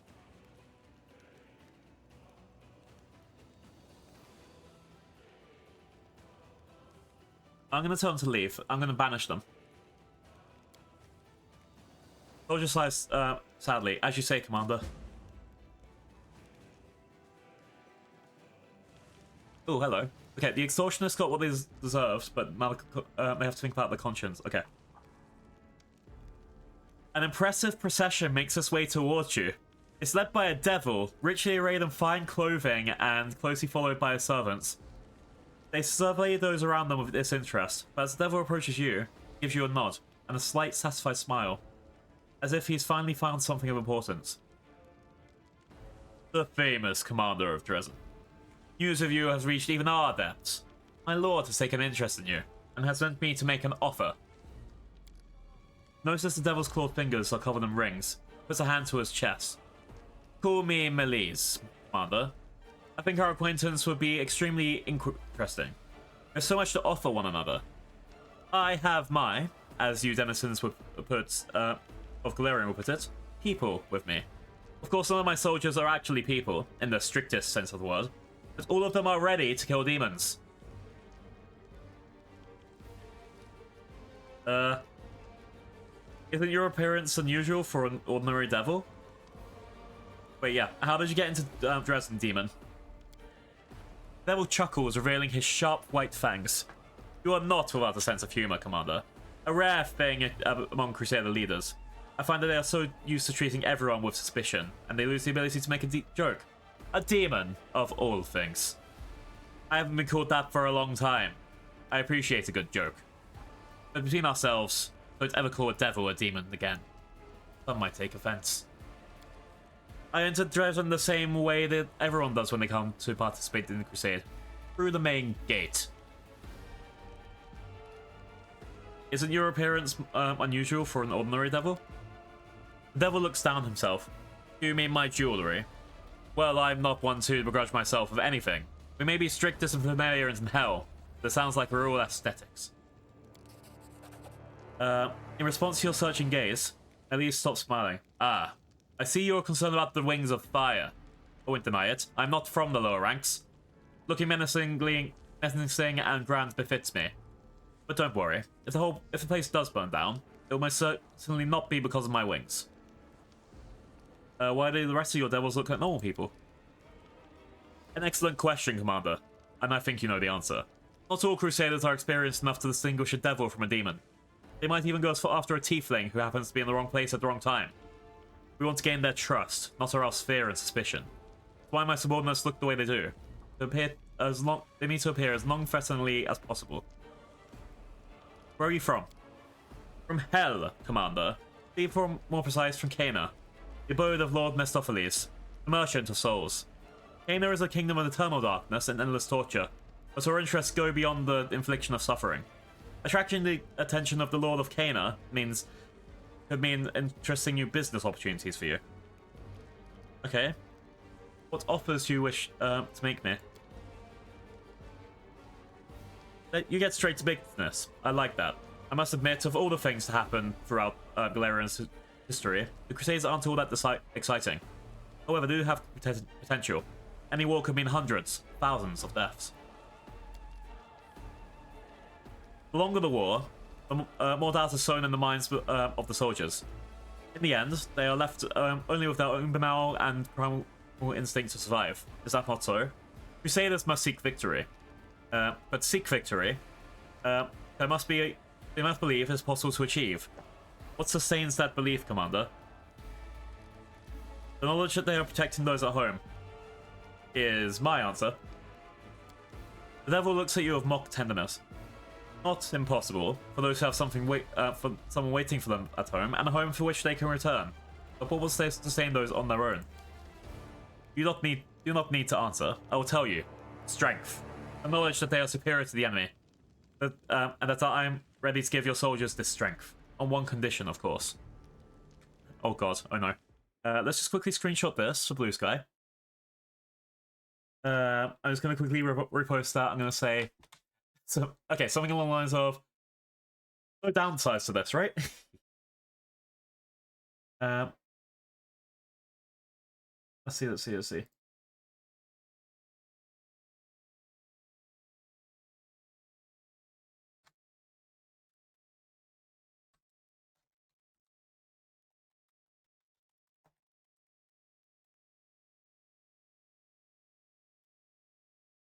There's no downside to this, right? Smile.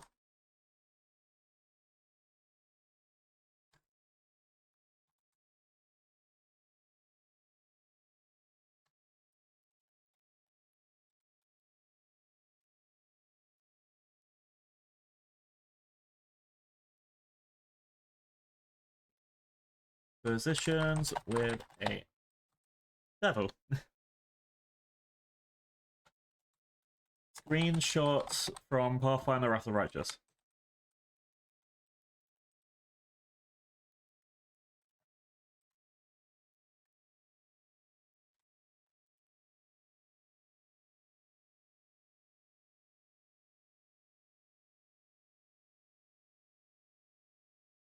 Boop. Sorry, just had to self-emphasize myself, you know?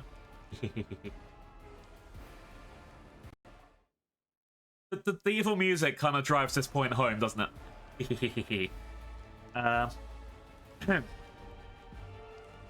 Okay, you're offering strength to my soldiers. In return for what? In return for the only payment that has any real value in hell. Their souls. Nellies holds a finger up to forestall any possible objection. I know what you're thinking. This devil is going to lure me into his web of deceit and entrap me. To avoid any such disputes or complaints from either side, my contracts always include a complete list of all terms and conditions. All 400 pages must be read before signing. Deception is not in my nature. Truth be told, I'm too lazy. Over the many centuries of my life, I have come to realize that the deceit is never worth the effort. It's much easier to suggest something beneficial to everyone involved. People line up for those kind of contracts, and I don't have to exhaust myself convincing anyone. I can leave you a copy, and you'll see that it complies with the letter of the law, down to the smallest of details. Moreover, payment is delayed for as long as possible. I only collect the soul after death, but the stronger the soldier, the more likely they are to survive the battle.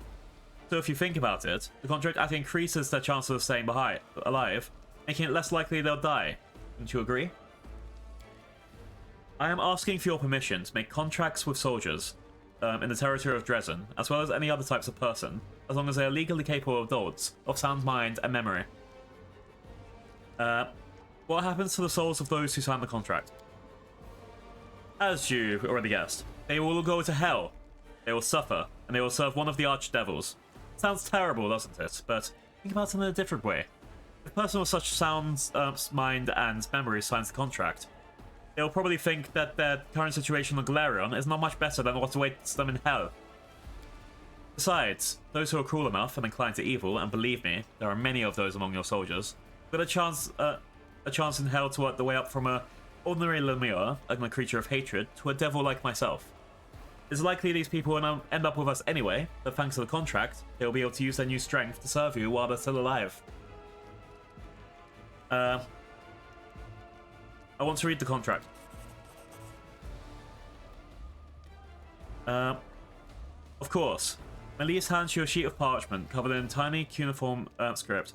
Enjoy your reading, Commander. If you have any doubts, show it to your advisors. They'll confirm the contract is written in full compliance with the law, down to the last letter. Alright, let's read this contract, chat. Material Plane, Planet of Galarion, Kingdom of Mendev, and Fortress of Dresden. Contract provisions of special powers. Number, dated. This contract is an agreement between blank, so blank would be my name, here and after, the sole seller, and, I'm assuming Melise, the sole buyer. Here and after, the sole buyer. Upon signing this contract, the sole seller and the sole buyer shall undertake to refill the following provisions. Hell and Lord Asmodeus, represented by sole buyer, shall issue a loan to the sole seller in the form of abilities of a magical nature. These abilities shall exceed those of an average mortal mage, and shall be granted for the full duration of the remaining period of the soul seller's life, up until the moment of the soul seller's death. What if they die and we bring them back? That's the first issue I'll see of this. Alright. The soul seller undertakes before Hell and Lord Asmodeus, represented by the soul buyer. Hey! Hey! I'm trying to read a contract. This could be a very important thing. I like contracts. Okay, Monkey, did you say no to this? The soul seller undertakes before Hell and Lord Asmodeus, represented by the soul buyer, to surrender to the soul seller's own soul to the soul buyer, fully and indivisibly in perpetuity at the moment of the soul seller's death. The soul buyer shall collect the soul of the soul seller at the moment of the soul seller's death and deliver it to Hell. Very sussy. More shame. Wow! Wow! Don't take Monkey's side. I mean Dino-chan. Yeah, devils are bad, but I'm neutral, so arguably I have to work with the good as much as the bad. We're trying to save the world here.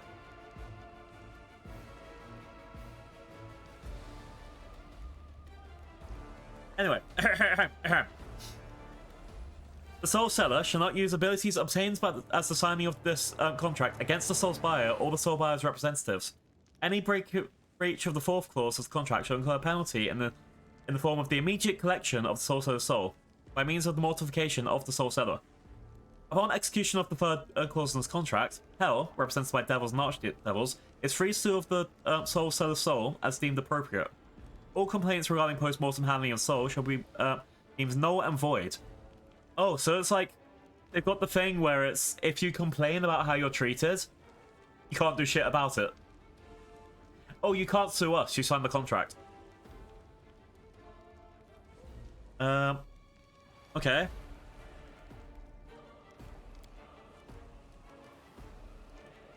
I'll think about your offer and talk to you about it later.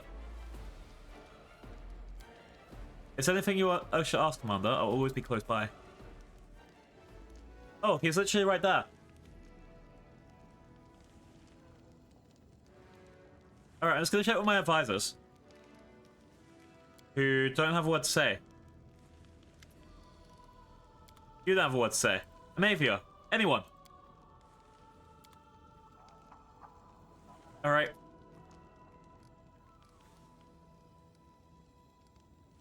The devil greets you with a slight nod. He's clearly willing to talk. Commander, you can ask me anything. I like to educate mortals about my homeland, and about devils in general. Tell me about yourself. Who are you and where are you from? Well, I'm always willing to talk about myself. I am called Melise. I am a devil, and I search the Archdevil Mephistopheles.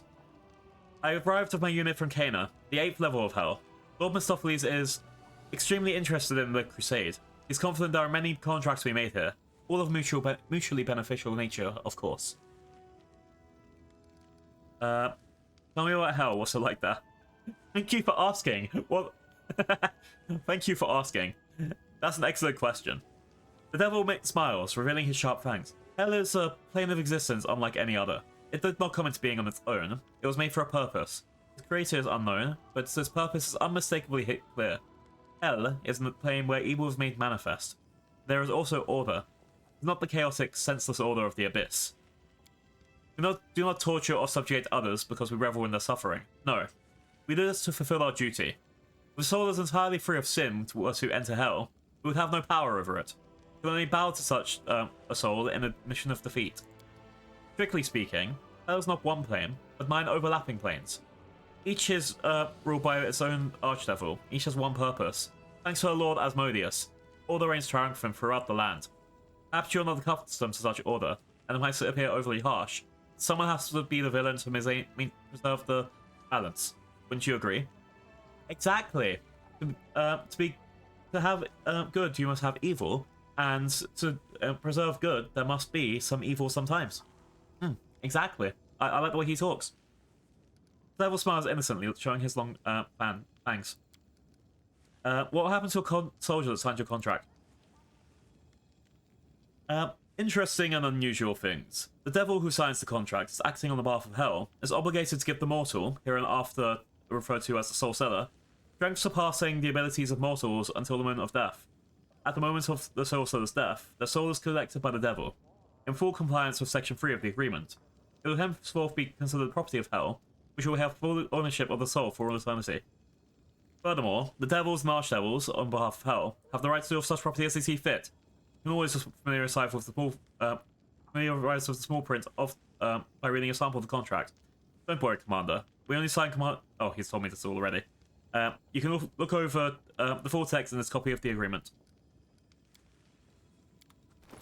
See, this is the thing though. So he's given me the sample, which I'm going to keep on me. He also feels like someone who's going to change the contracts for new people without telling me. Yeah, sample only not to be signed, so at least I'm not selling my soul by reading this. Yeah, I'm at the box of shame. See? No box of shame because I'm doing the right thing. Yeah, it sucks that I can't like talk to one of these guys and say, hey, what do you think about selling your soul to the devil? But I guess you can't have a life for everything.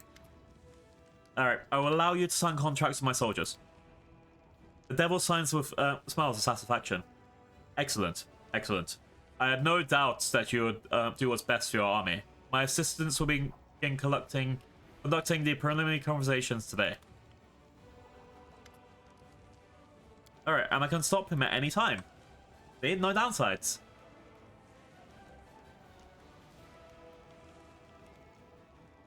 Alright, I'm gonna go outside again, see if there's any more, because I was talking to those guys about, what was it? I was talking to those guys on the streets, and that's when they suddenly came out and, yeah, were like, hey, I'm going to assault that man right in front of you.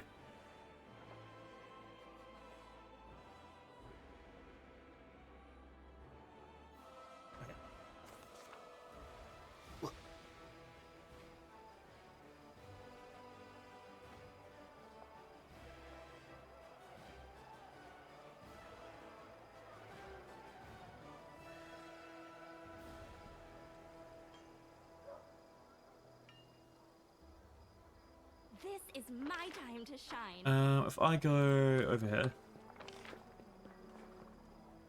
So it was to Dayron. I'm going to accuse Dayron of committing crimes against humanity. Hooray!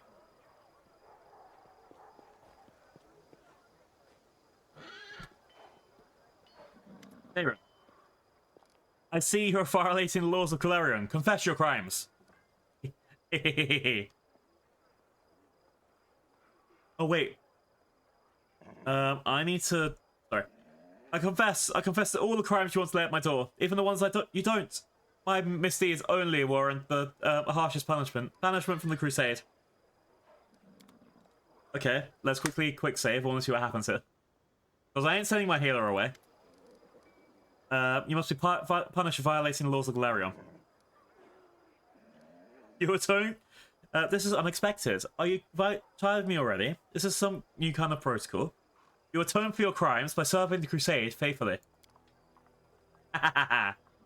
Oh, you do know how to punish an innocent fellow. I was hoping you'd banish me, letting me return to my to my natural state of serene idleness. Instead, you content me to more work What a cruel, cruel commander you are.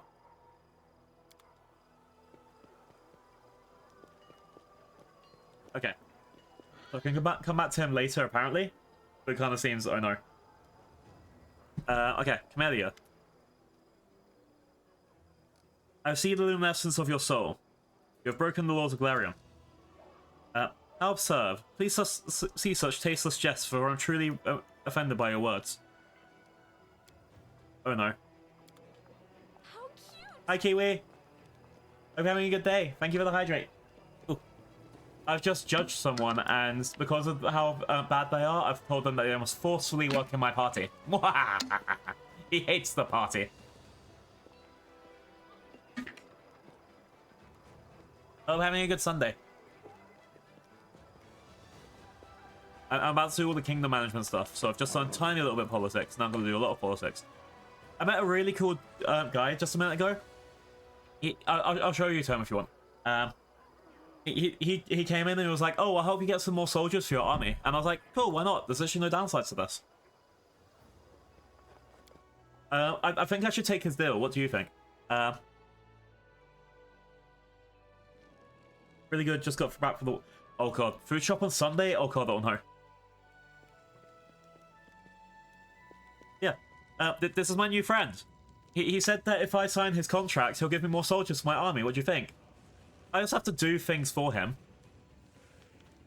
I see zero downsides. Exactly, he's very friend-shaped. I think this is the beginning of a great partnership between us.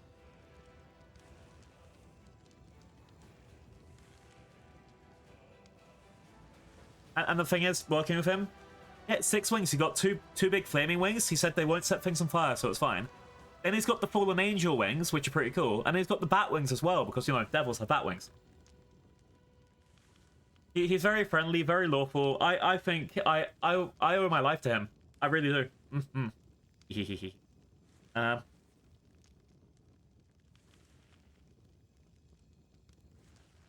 Let's just quickly check. I think I went through all of the things I needed to.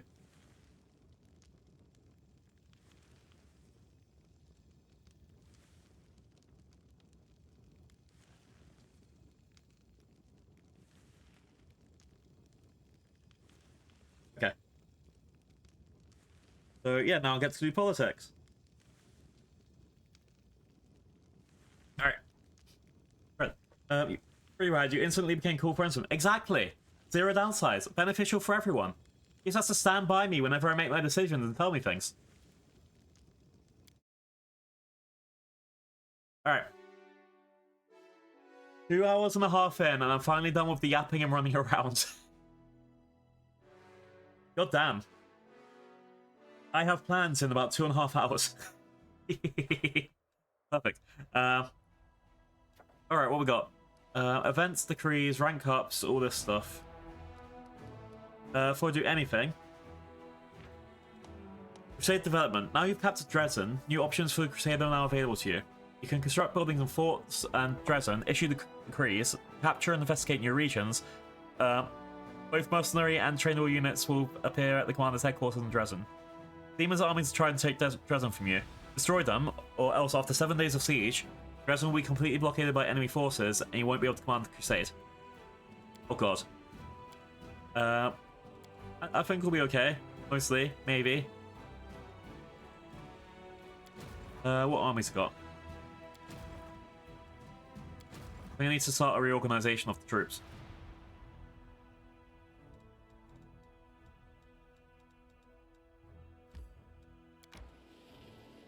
Alright, first I'm going to send everyone I can to Dresden.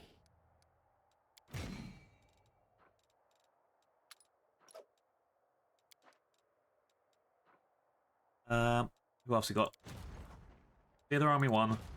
Theater Army 2.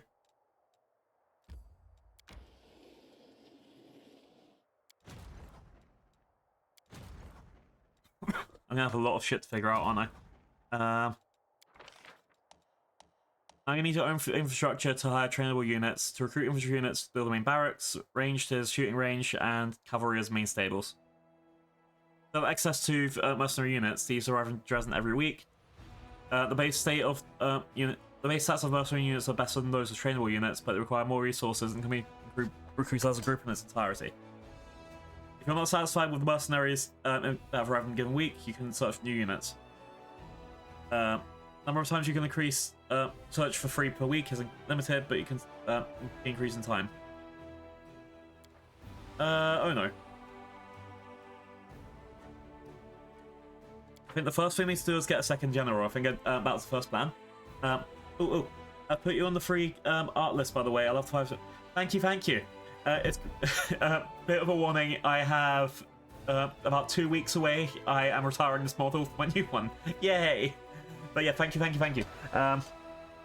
don't think I actually have art of this this character, so it'll be pretty. That'd be pretty cool. Yeah, chat. I don't think because Kiwi raided me a couple times. Sorry, Kiwi raided me before. I think it was 2 weeks ago when I was playing this game last time. Yeah, go check out Kiwi. They do really good art. Oh, I almost wrote raid instead of shout out. Oop, that would have been horrible. It's up to you because honestly, this guy has no art of him, and I think he needs something, right? Do you want me to send you anything? Excuse me, princess. Wait, my sound alerts didn't work. No! Why would you do this? I'm being bullied by my alerts? I'm being bullied by my alerts? Wow!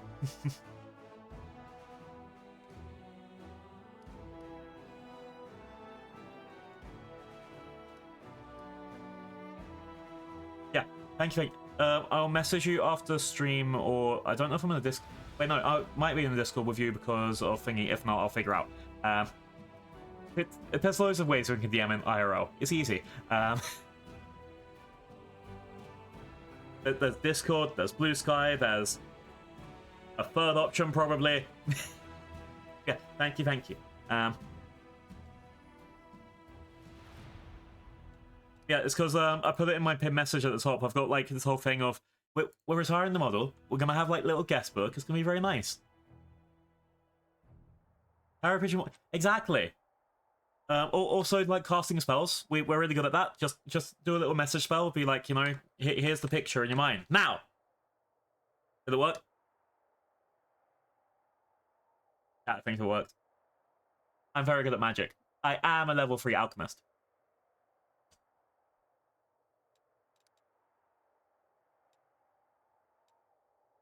Wait, what was this, all the shit that I've just suddenly been picking up?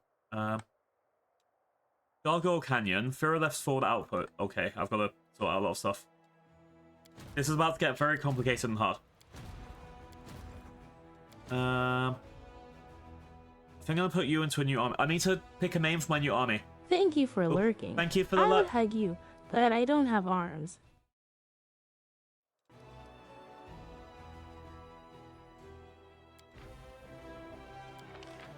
Chat, we need to recruit a new general. Then, we need to name the army. Out of these guys, who do I really... Alright. Hire a fox, have intimidation.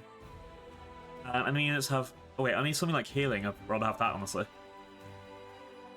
When do my generals reset? Because I think if a healing spell would be kind of perfect. Yeah, we've got defensive training, attack formation, and the special forces. We've got information, which is speed and AC change. Ooh, this one gets this one attacks people, and I don't know what it means when it says siege abilities. Then we got this one that's trapping people.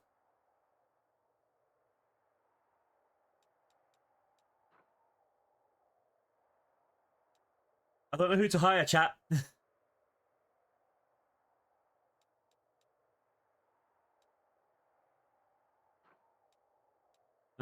These guys have a larger infirmary as well.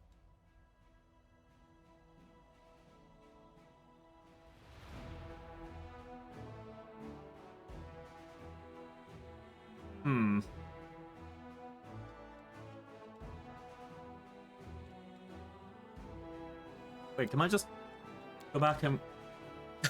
Okay, reroll. whenever I want for free.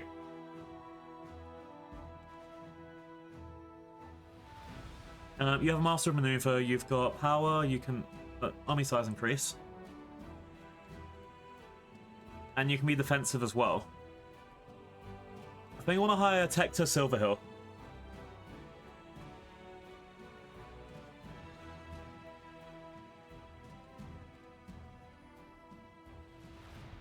Because my other option would be...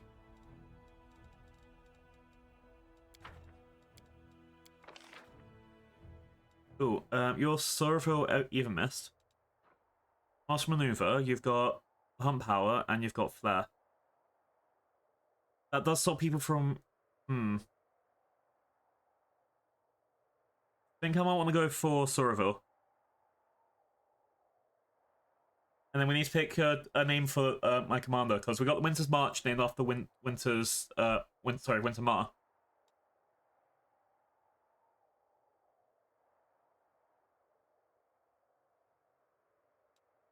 Yeah, I'll pick this one. Alright, we're gonna have a second army. And who do I name them after?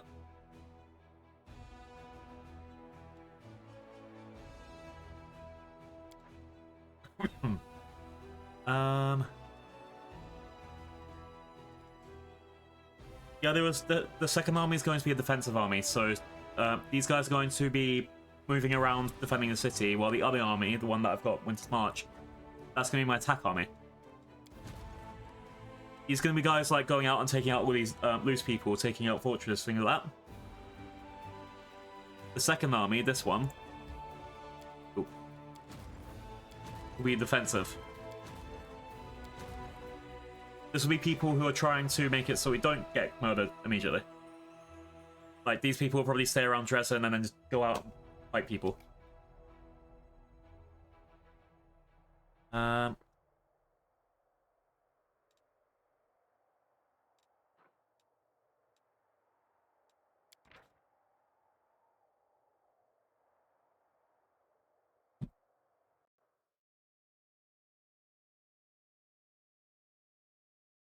I got neither.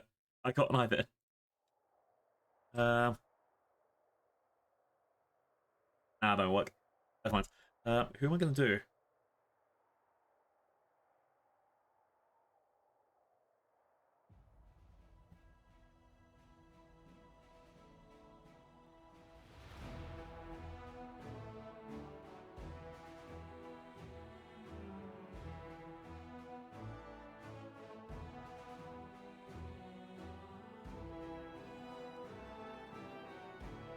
You'd have to be some sort of stealthy people.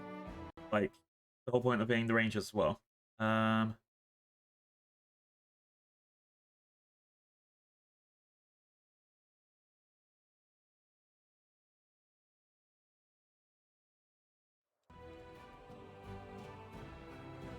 feel like Miss, just because her name is Miss.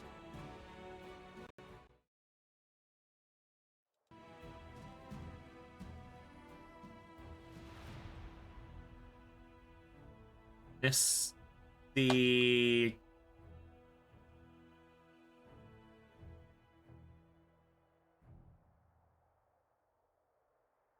Vengeance? No.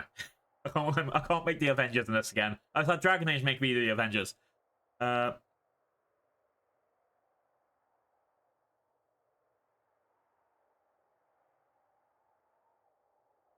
don't know, miss the ambush for now.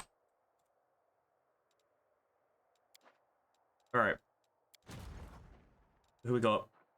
We've got bandits who are ranged. You've got rogues who are short swords, Abby. Champions and paladins. Champions I think need to go back over here. Paladins can stay here because there's literally only two of them. They'll probably die really quickly.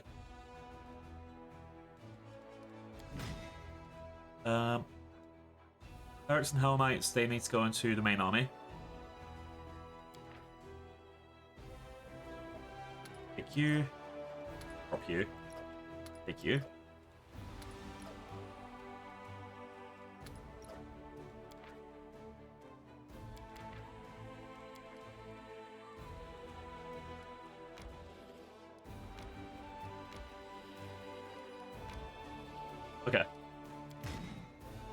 and combine them.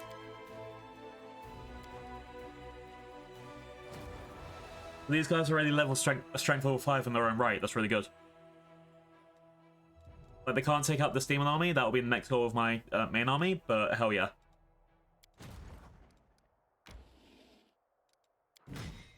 Alright. You pick up these guys.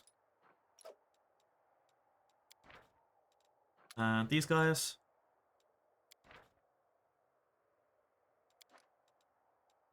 Then go back down here.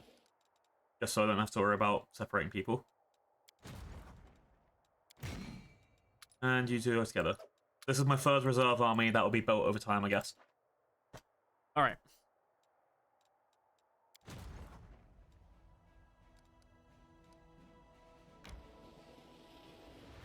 So Winter's March is ready to attack those guys next time. It's going to be a pretty even fight, but we should be fine.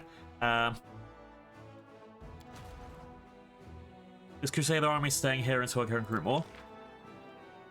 Apparently I need to start building my city now.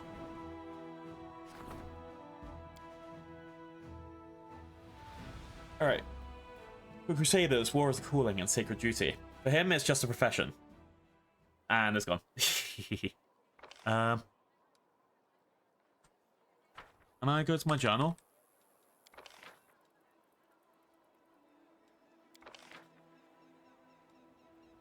Okay. Let's quit out the campaign map for now. Just so I want to go to my journal because there was something it was telling me to do, and I don't want to like miss that out. I'll grab a screenshot in my right side.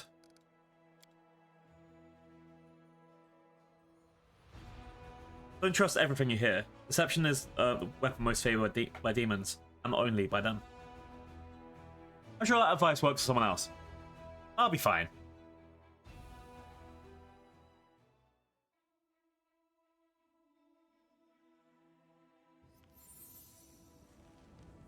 Okay.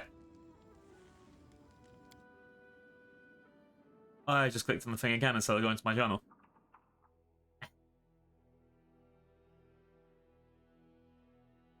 Imprisonment begins in one's own mind.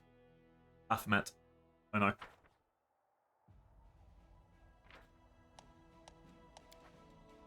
So, I have no way to... Oh, these are all the places that I own. I think it's like a third of the map, but no, that's being very generous. Probably closest to a quarter. 1, 2, 3, 4, 5, 6, 7, 8. 8 locations that I don't own, so out of 10. So I own a fifth of the map. Okay, rank up. What do I have? I need to form my councils. Then I need to do all the development stuff and army stuff.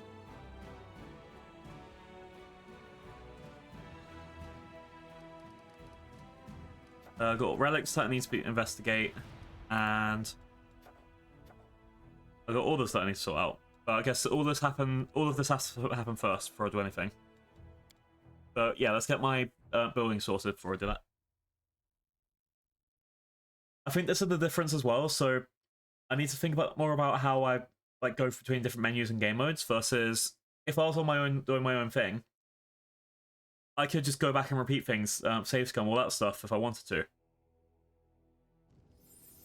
Open this menu again and again just to go back and make sure I've got everything safe. But here is more, I don't want to waste people's time. Alright. So, we're going to build a stables first. And then form the staff council, and then order the Crusades craftsmen to improve a relic.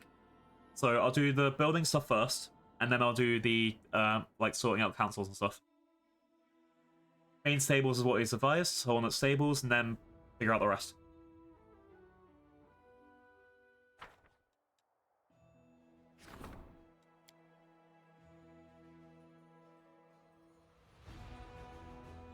When you meet an enemy with a forbiddingly high AC, try working around. Okay.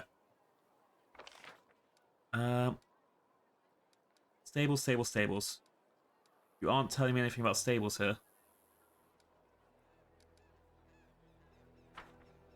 I've got supplies. Hang on. Oh, this is what's already built. Okay. Got a barracks, an archery range, a smithy, and an arsenal. Also have a supply center.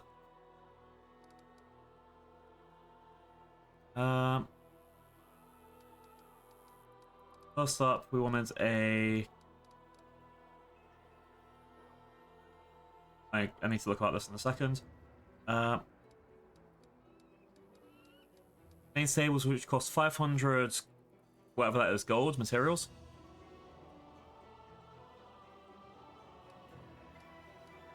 I can build a hospital. Basically, tearing that I like hospital things. I can make a engineer's workshop. I don't know if there's going to be something special as well. Like, do I need to put a building? Yeah, here it is. Arsenal provides an AC bonus of +1 to trainable units in adjoining buildings. Every plus gives +1 bonus to attack for all people. Oh god, yeah, I'm gonna have to choose like where to put things. Can I move these around? How much is it going to cost me to rebuild? Because I'd rather swap these two around than, like, whoever put this is bullying me with their planning of bad city tactics.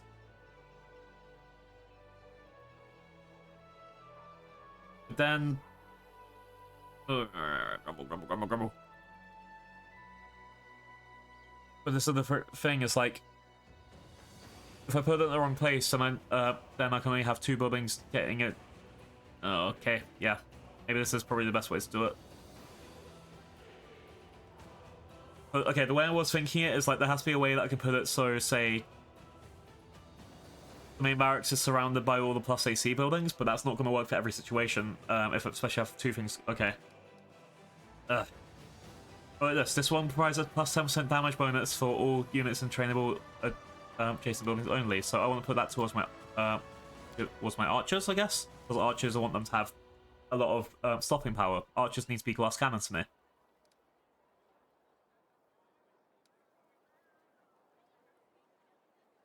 Then there'll be a right way to place it, so if I put it on the edge here, then I can't put a building next to it. Ugh.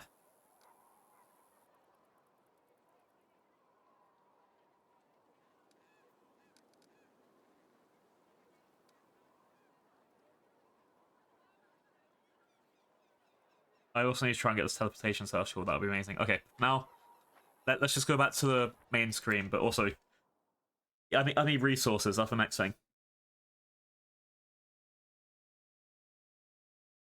Let's do that. Let's make my councils first. All right, military, logistics, diplomatic. As we're in the middle of a war, military is probably the first thing to want to go for. We'll form a military council. Issue the decree. Oh, that's going to take a day. And logistics. And diplomacy. Okay, we're issuing our councils first. And we can't do anything else until these councils have been created.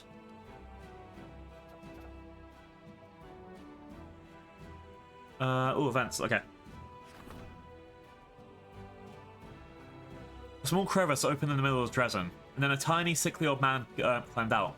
Coughing heavily, he introduced himself as the spirit of the Sarconian land and thanked the Crusaders for their struggle. He wishes to help the Crusade and is offering the commander a choice. He can either open up metal deposits that sleep beneath the earth, not far from the fortress, or grow lush forests on them where wild game will make its home. Okay. That's an evil action. That's a robust... Okay.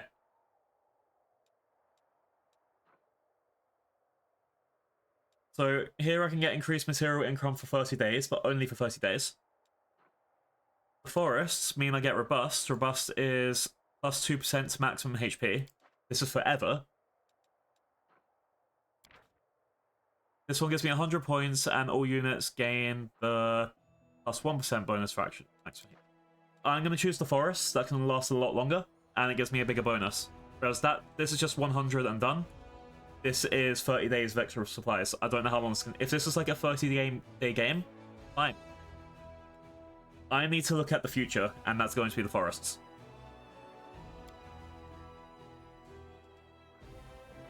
Robust feat. Let's go. Upon hearing his commander's choice, the tiny old man smiles and melts into the earth. Soon after, scouts report that several groves appeared just outside of Dresden. The resulting fresh air gives soldiers strength. I've just saved part of the land. Go blue! Yeah! First blood. One of the officers has been bringing recruits to the prison so they can fight the weaker captors and kill them. He wants to prepare the newcomers for their first battle, but unfortunately, during one of these training sessions, one of the soldiers got killed and everything came to light. Proof message training, forbid touching prisoners. And this one's for... Oh, I need to... I could have Wenderwag? Yeah, forbid touching prisoners. They're prisoners, they're not your playthings. Cruel treatment of the prisoners tarnish the honor of the Crusaders. Many of the soldiers were inspired by the Crusaders' noble by the commander's noble actions. Okay, and I got 750 experience points, but that's not the point. Who the fuck think that's a good idea? That's the whole, like, that's how you start getting a society where they think they're, like, better, different classes of people and then they punch down. No, fuck him. I hope that soldier gets put into prison as well. In my head canon, if it doesn't come up, it has happened.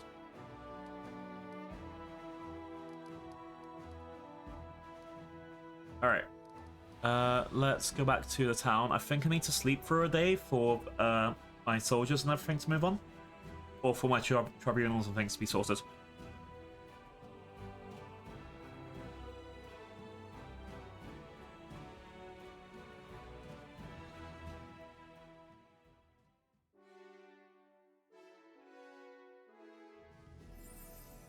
Alright.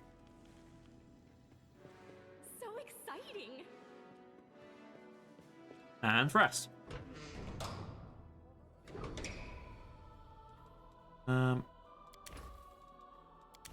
Hearty meal. Okay, I want to have a hearty meal because of the bonuses to everything. I don't think I'm leaving the fortress at all today. It's just going to be like doing lots of stuff in the overworld. Yeah, let's do this. Enjoy the hearty meal and get +1 cooking bonus. Okay. So this could be helpful for if I get something random. This should be simple, right? Oh, this is very simple. Look, boop, done, easy.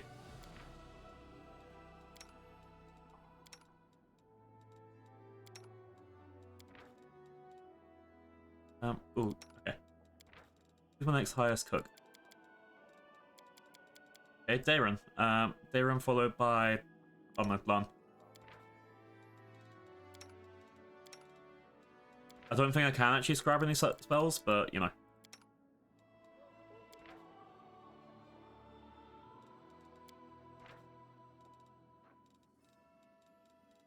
That is a fuck ton of spells.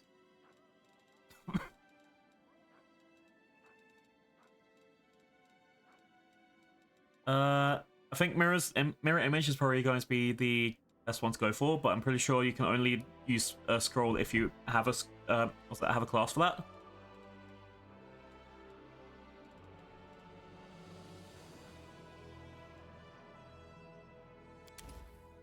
That could be good because it'll blind things.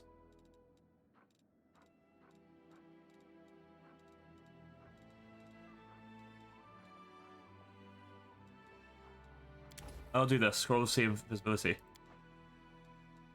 Alright. But really, what's it like? Like an ordinary human organ? Or is it like a lizard's? Is it forked? By my reckoning, it should at the very least be longer than a normal human's. Hey, what? All right, give over, you've won. Look, you happy now? Oh. Perfectly normal human tongue. I thought he was asking about his dick. I'm too dirty minded. No.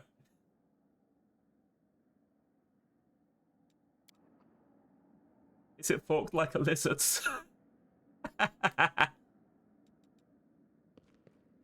With grace.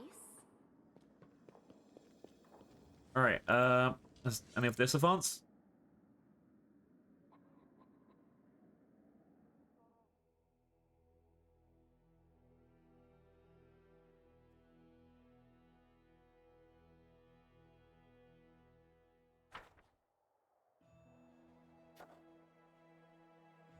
Oh, it's only 3 PM here.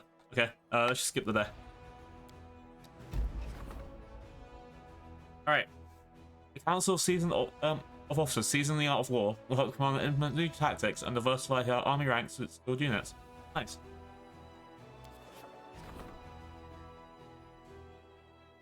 The success of military action depends on regular supply of everything troops need and judicious distribution of resources.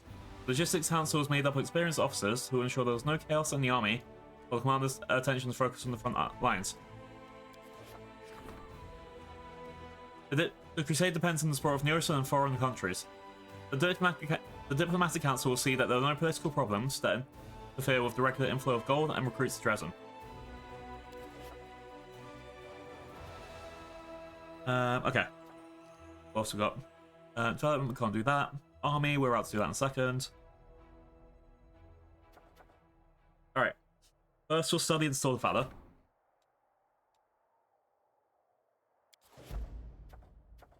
Sorry.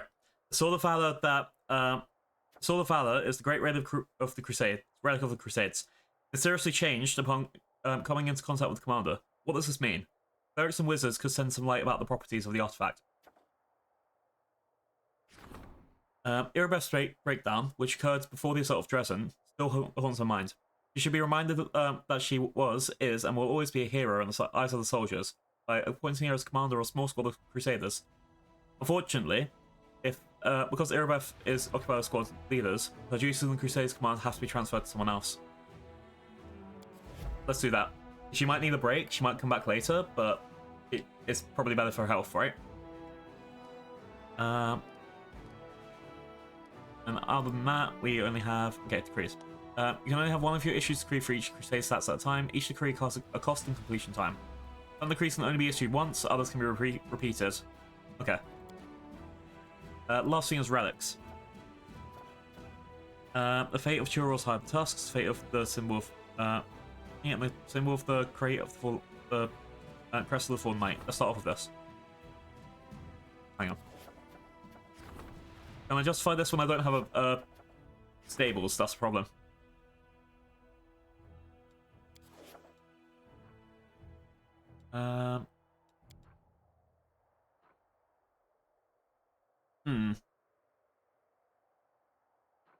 Morale's high.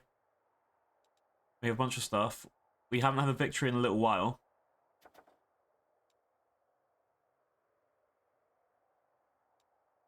I'll wait before I do these. Okay, next up is the campaign map.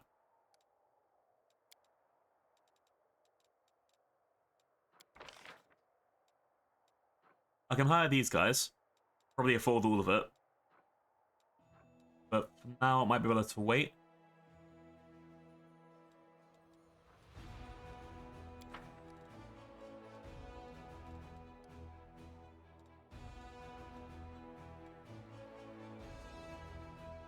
Alright, first fight back, let's go.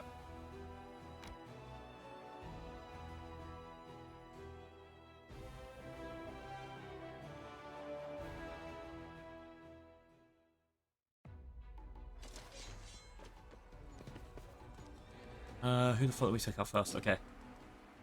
Who's 10, that won't affect them at all, and that will take out an entire Mycera on you.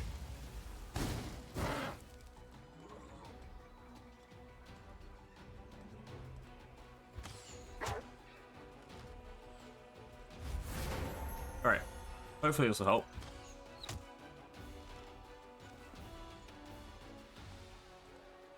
Can I smite evil on these guys?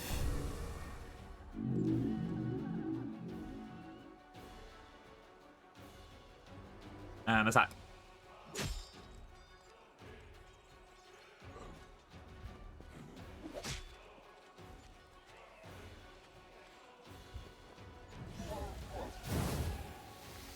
Oh, I hate those gas cloud things.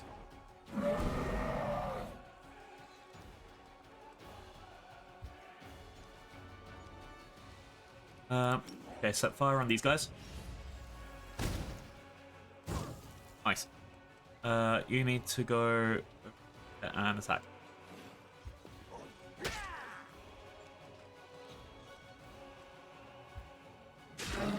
Nice.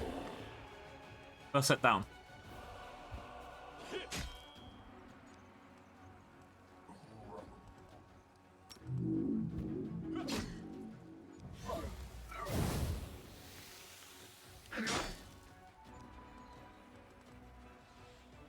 You need to run away a bit more. Awesome.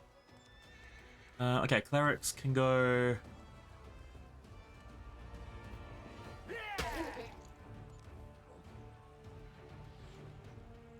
Okay. Yeah, the Hell Knights, if they attack from the same place twice, they get a debuff, so you need to make them run around the enemy and hit them.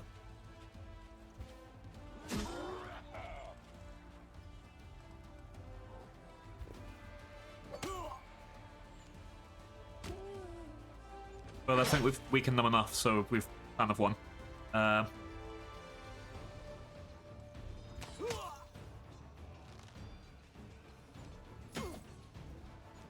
Almost won.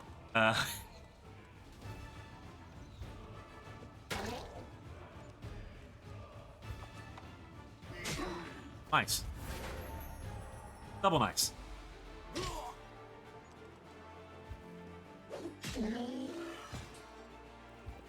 Now I just have to mop up these guys and we're good.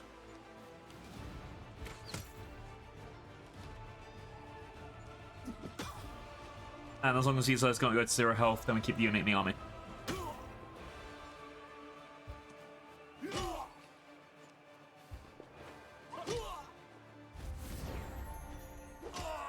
Yeah, victory!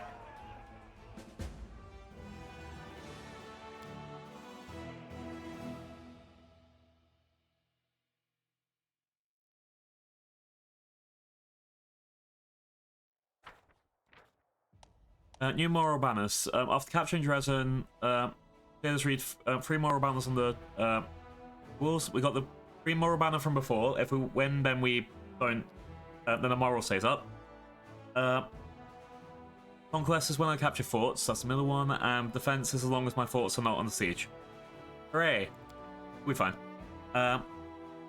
What happened to be a stone enclosure used for demonic sacrifices actually turned out to be a decorated ancient shrine where Sarkorian druids once offered their prayers many ages past. Soon it will once again become a bastion of peace and spiritual fortitude. I get energy points increased daily. Alright. Well, how long until you level up? You need to do one more fight and you'll level up, and then hopefully that will increase my guy's power, or I can put someone else from here into the army.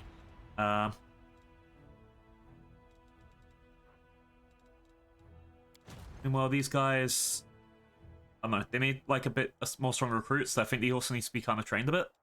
I think I need to send you to keep Canyon.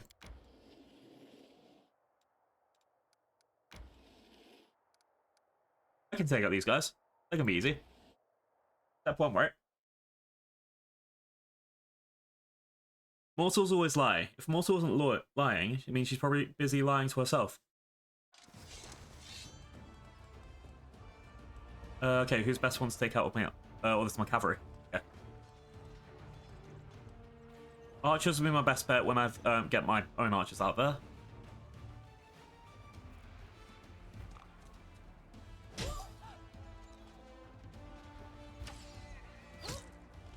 Nice.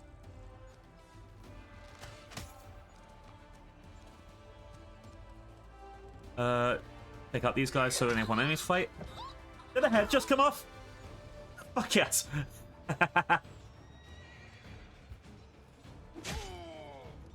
Unfortunately, it seems we've almost lost everyone in that group, but yay.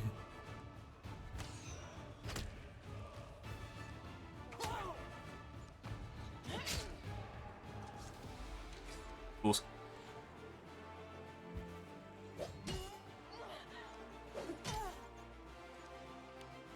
Okay, so this group is actually taking losses, and because I don't have any healing spells, it's actually making it a bit hard.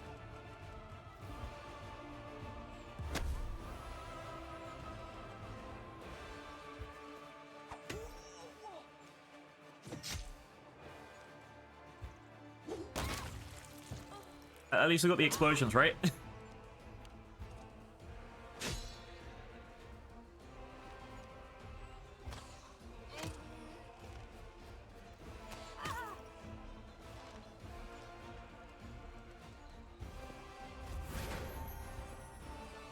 So this group is high damage, but without clerics, we're a bit, or someone Healy, we're a bit fucked.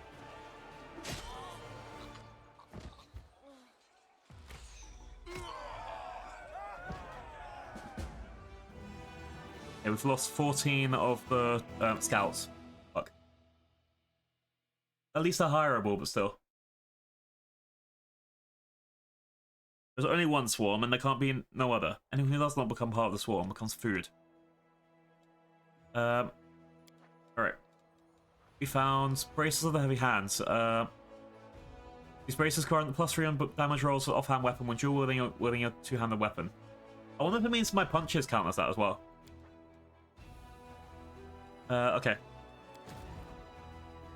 You need more armors. Sorry, more soldiers, so...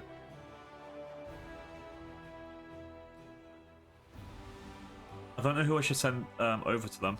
Or if I need to... I need to get someone that's Healy, that's the problem. But only sending 2 paladins, like 2 paladins on their own, I don't think they'll be able to do that much, right?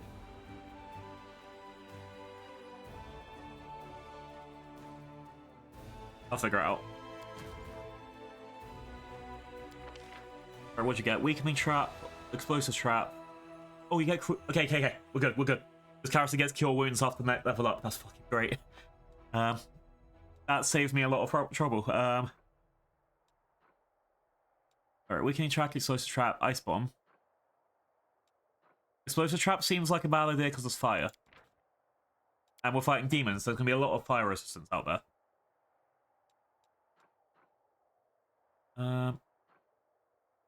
I think weakening trap might be better.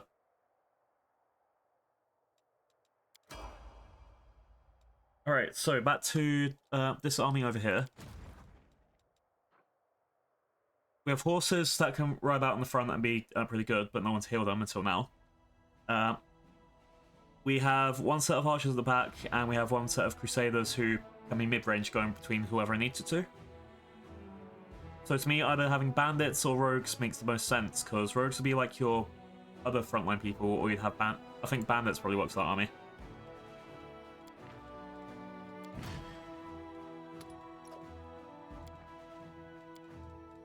Alright. You guys head over to here.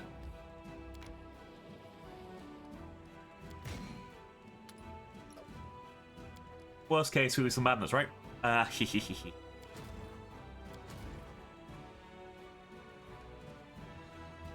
Alright, and I want you to keep going down this path. Let's try out this new tactic.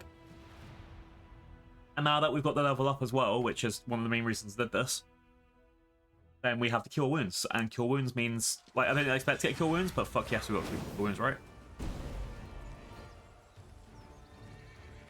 Okay. Fast flare on focus. I don't know if that worked. Anyway.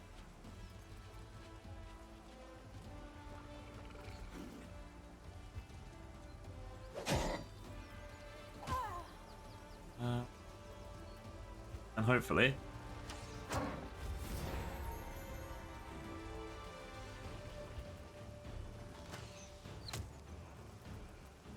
that kill 3 of those, guaranteed. That'll make it easier.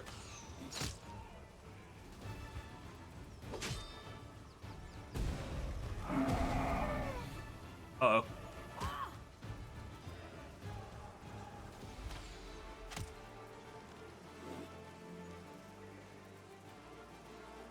Like, weakening trap, is that only 1 per round or something? I don't know. Anyway.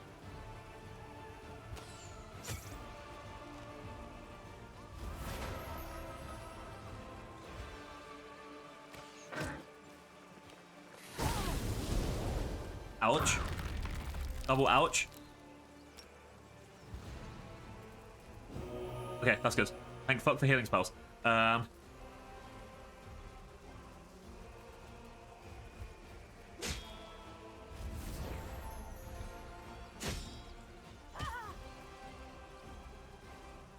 Alright. One down.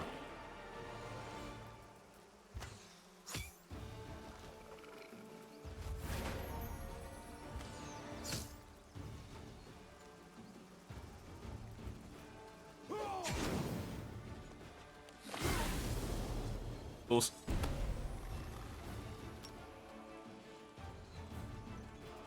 I think Mantis Scouts are worth the most for... Yeah. So that's just brought it back to my entire primary size.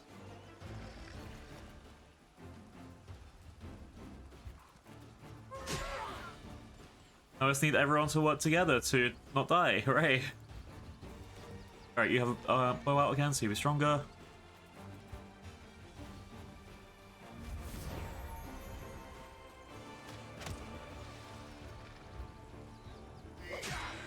And this means I'll get less...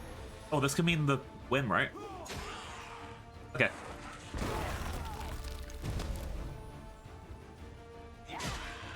Almost there. Almost there. We got this. Yeah. Okay, that healing spell is coming really handy, but this is like... This group in the wrong fight was having absolutely destroyed. Hopefully I can start increasing them a bit. Defeating the horde of flying monsters swooping from the sky. Many Crusaders got thinking that the battle tactics they know are not always suited to demon confrontation. With every new battle, the army gains valuable experience and are eager to learn for their lives depend on it. Yay. And level up. Okay, this means that I can increase my people. This gives me AC. This means 2 extra levels of damage. All of this I'm suffering with. This is the issue. But I think having another group of army might be very helpful for me. But also not dying. Not dying is pretty good too. I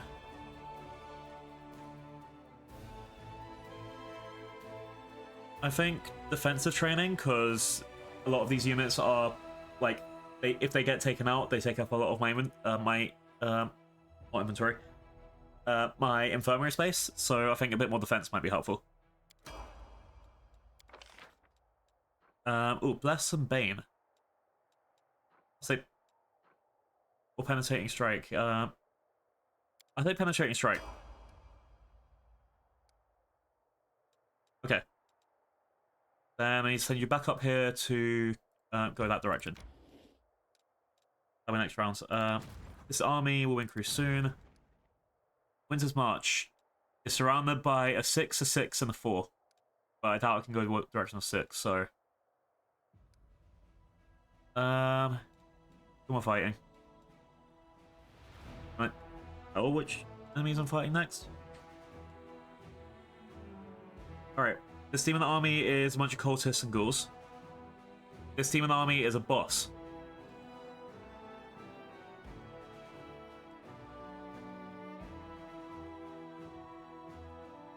Let's go down first, because then I can take out the ghouls and have the easier time. Maybe get that... Oh yeah, I'm going to get a level of them as well, so that increases the potency against the Endwar enemies. That's a good idea. Sometimes I'm tactic. Other times I'm just doing whatever I'm scared of. Alright, what we got?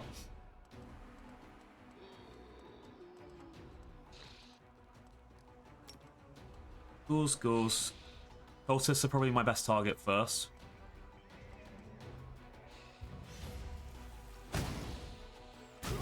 Nice. Then Nabasu to... Nabasu seems to do the most damage compared to the others.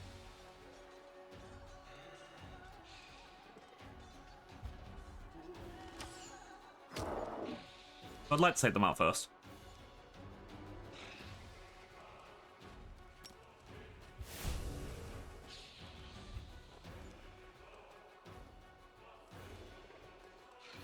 Yeah, the Hell Knights fighting these guys will be able to take out whoever I want.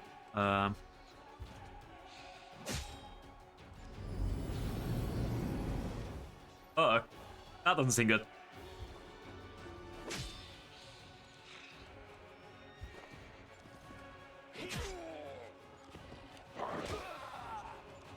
Alright. Got him, he's guaranteed.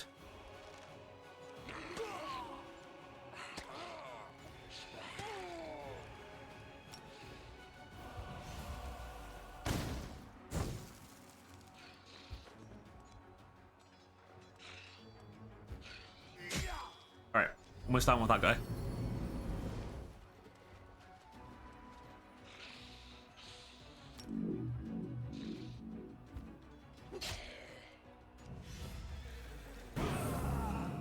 Ouch.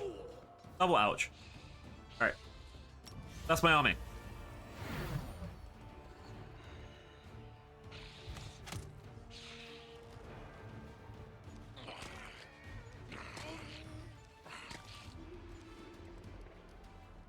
lay on hands on him.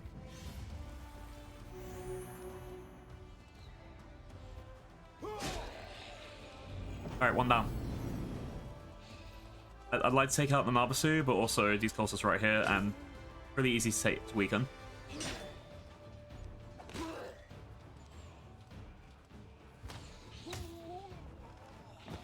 Alright.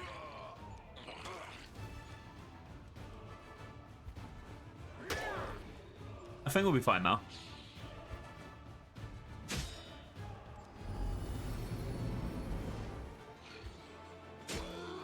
Just about slowly take him out as I can.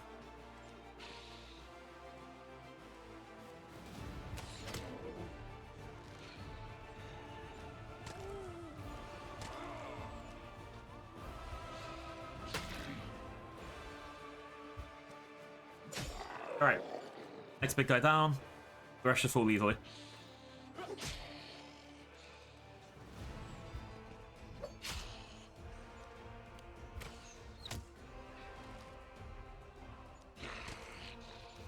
It's kind of a balance, because there's this, if I leave one enemy like really strong, they can like hit me hard, they can take out more people, and then that makes this infirmary count a lot harder.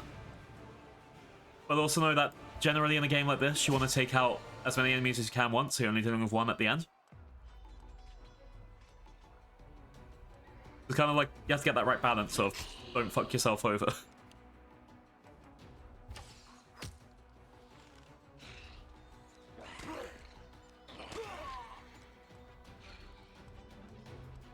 Let's heal yourself. Boom.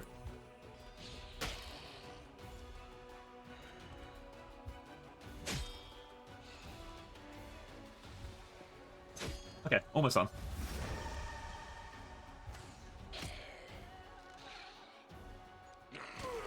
Yes, now he's not killing anyone, he's only killing one person. We're fine.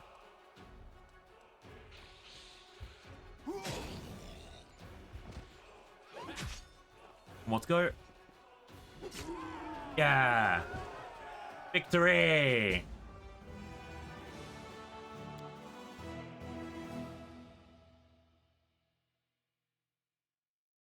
Alright, what's next? Ooh.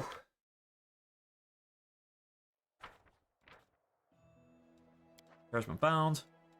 Get that level up. Okay, I can take Fireball. Haste, which means everyone gets +2. A lot of. Oh, wow. Haste could actually be really good. Or slow to the enemies. That will increase. That will reduce their attack potency. As much as I think Fireball could also be a good idea. Oh, it's not affected by the target spell resistance. Fireball or Haste?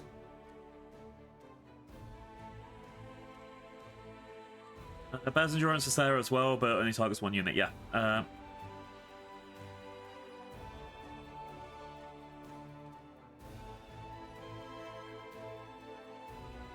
I think I'll go for slow, actually. I can get something like Fireball later.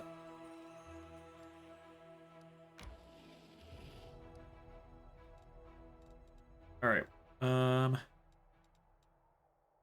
That's for strength, so it's 6. But now that we have haste, I might have a better chance against these guys anyway. Let's fucking go.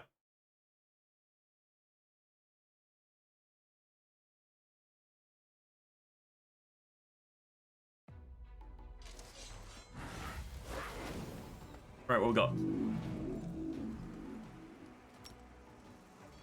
The Valves do a fuck ton of damage. Ultis are far away, but annoying. A lot of them. Minotaurs also do a fuck ton of damage. Maybe I should have gone for Fireball. Actually, no, let's do this. Slow.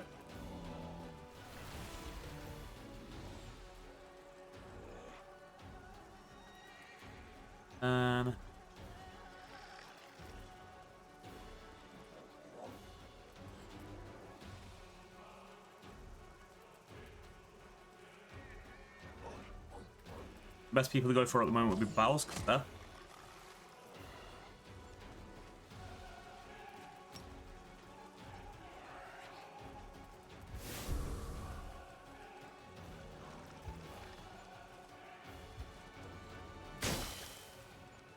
Alright.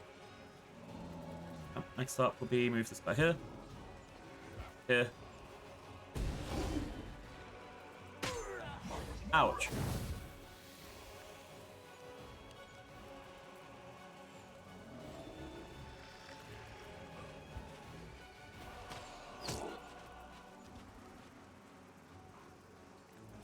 Okay. Should be good to keep going. Take out this guy first, because that was deadly last time. Yeah.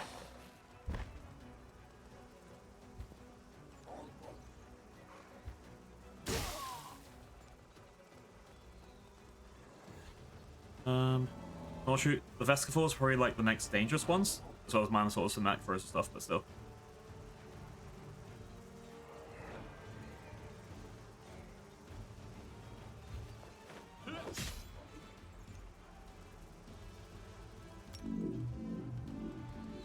Now let's put him here, so everyone's gonna go attack him.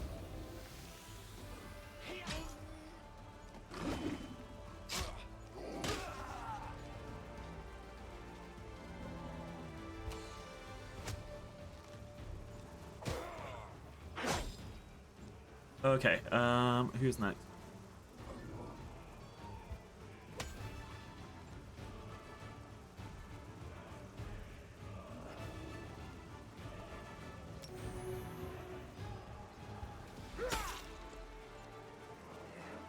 Right, Rebal's hopefully down. Yes.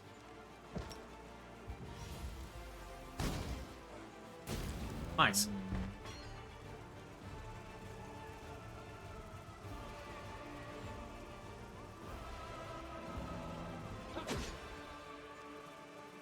We should start having a better time out of it now. Ouch. All my guys died from that army. Oh no. I don't know if that actually means they're dead or just slightly dead.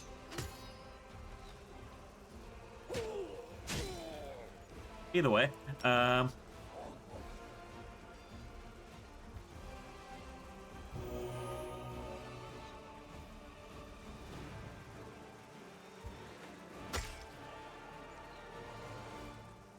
Right from behind.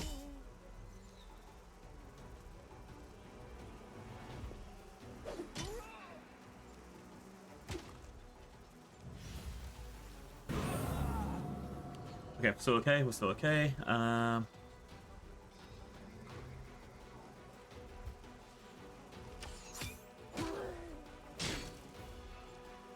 Slightly less okay.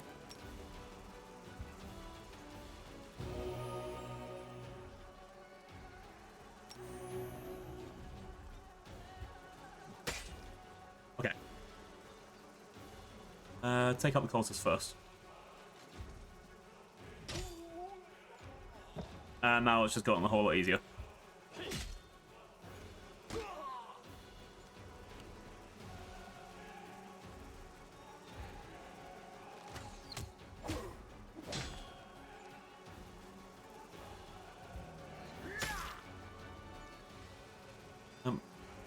Half of those guys or half of those guys.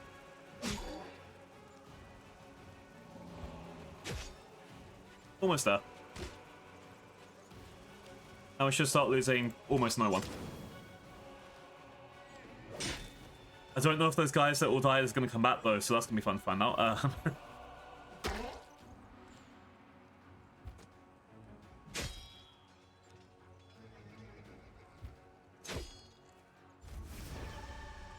Alright, they've retreated, so let's take out the guys that are still fighting.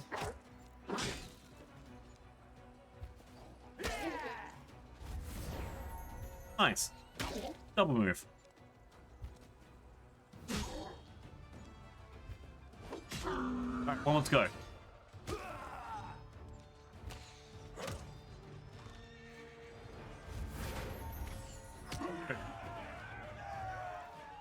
That was actually a harder fight. Oh no. Oh, thank fuck they didn't die. Enough.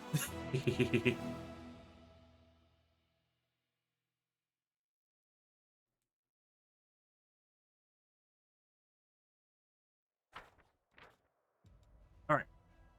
Forces of the Templars of the Ivory Labyrinth have been destroyed. Now, there's no obstacle to sending out of an enemy territory. The reports will make the supply line safe from enemy attacks. And I've increased a bunch of my finance points. Fuck yes. I don't know what the next bit I'm going to have to explore is. Seems like that's going to have to go all the way around there. But for now, this looks okay. Let's go this way. Oh, another fight. Pursue the enemy.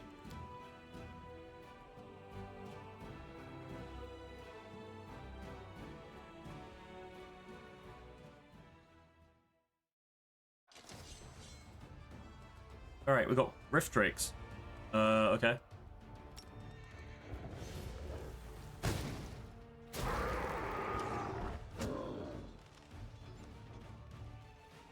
I don't know if they're meant to be scary or...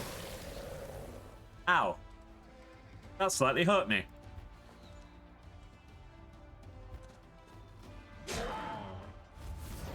And that's the problem dealt with.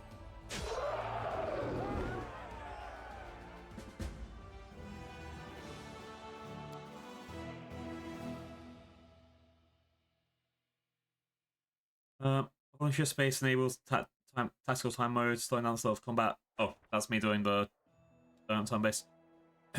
Warriors have discovered what attracted such a horde of monsters. An impressive ambulant laboratory belonging to one insane alchemist. The laboratory has mercilessly plundered, and the jars of elixirs and ingredients bore sinister holes, through which the hideous creatures have consumed contents like some sort of explicit nectar. Luckily, some of the alchemist's inventory survived, and now belongs to the Crusaders. Nice. Okay. I guess I'm gonna send... So I'm gonna need to deal with like some of the other stuff up here, so I'm gonna send you back over this way for next turn. I need to figure out what to do with the rest of these guys. I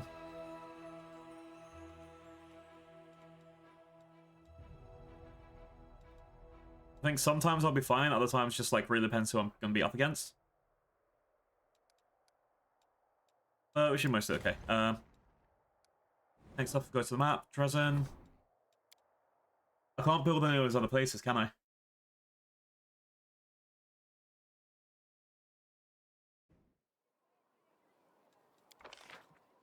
Can buy these resources. I do have the cash for it.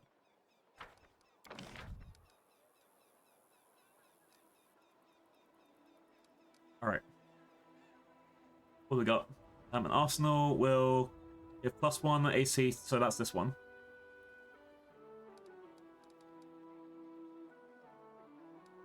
I think I need to grab...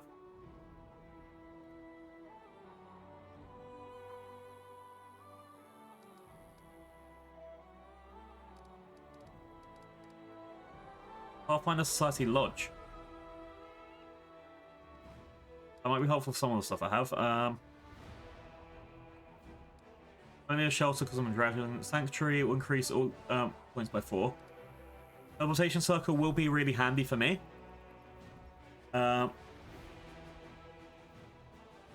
Yeah, to this fort from anywhere on the map. I need a teleportation circle, absolutely.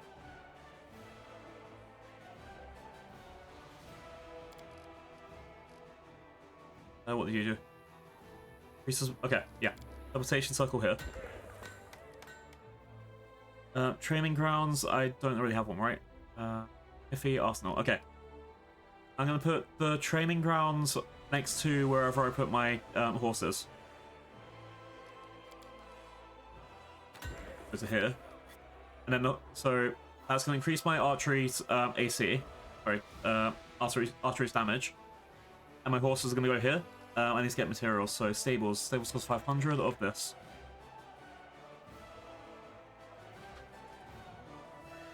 And that's coming out of my own money. So that 15,000 that random dude gave me, that's just gone to me buying this stables. Out of this, that's the minimum I need to do. I'm not sure what else I should grab. A hospital would make the most sense, and I'm putting it over here. As well as a couple of other things like, what's it, like the engineer's workshop and things. But that was one thing that I needed to grab.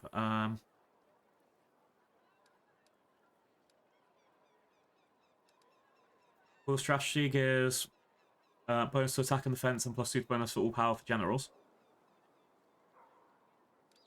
I think I need to buy that as well, so let's get another 500. I'll limit myself to, I don't know, another 664, so it's an even 5,000 I can grab. So the Hula strategy is definitely one go for here. Oh, that's huge. That seems like it'll be worth it. And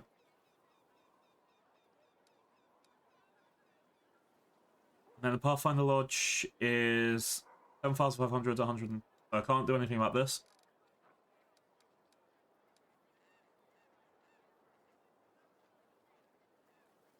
And the Mercenary Code could make some sense. As well as the hospital. Okay, I'll get 460 and then that's it. For the side. The Mercenary Guild and Hospital, that's 2,350 and that's fine, yep.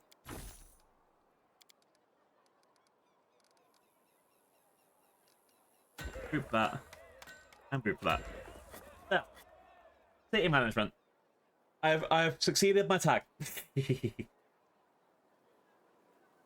Ooh. I don't know what else I should start building later, but for now, I think the Hall strategy is definitely a good idea. Because it's a bonus to all of my generals. That means my 2 main armies, which are going to be doing almost all my fighting. Great. I'll need to learn about building more stuff later and what to fill up this stuff with. Anything that increases AC can kind of fit here. Or another thing like that. Same for over here, like that's next to my main barracks, so I can fit 2 things over here and then another recruiting thing over here. I'll get to it and I'll get to it, right? I think it'll be okay. Boop, boop, boop, boop, boop, boop.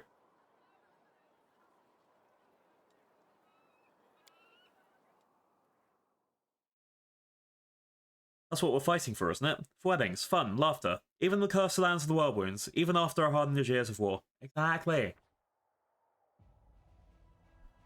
It's not my lot to have one of those.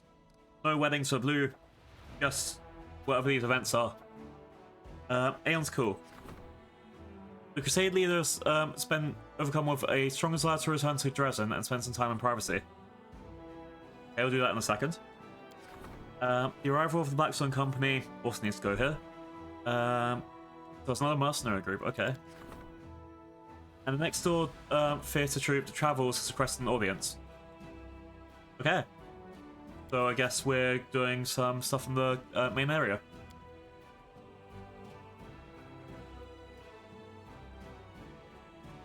Some chests are locked, some chests are trapped, some chests are not even chests at all.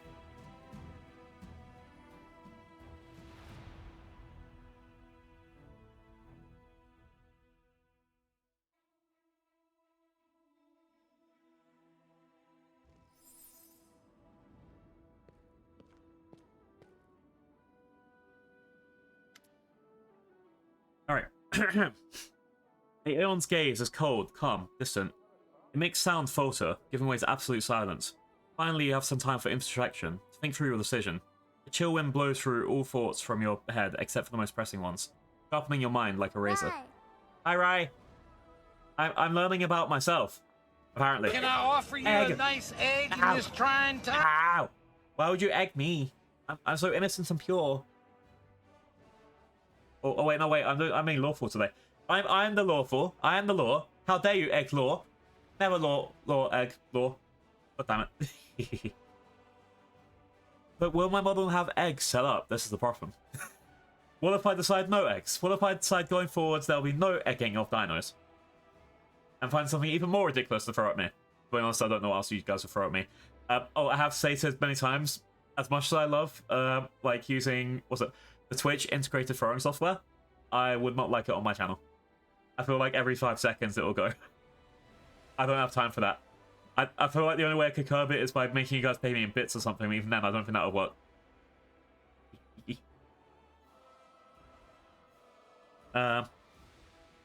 Okay. You're surrounded by disorder. The Crusade is filled with irregularities and faults, embezzlement, incompetence, systemic negligence. The very thought of these failures irritates you like scratches on a pane of glass. The landscape beyond is obscured by a aggregate of ugly scars. This must be fixed. Everything must function as intended. The Aeon's gaze posed a silent question. Where do you start when everything is broken? The corrupt quartermasters, the incompetent frontline officers, the recruiters who allow soldiers to evade the draft for a bribe. As you debate the options, the decision starts to take shape in your mind. Okay, well, oh, these are gonna have actually choices. Can I save? Okay, I actually have to make the choice. I know.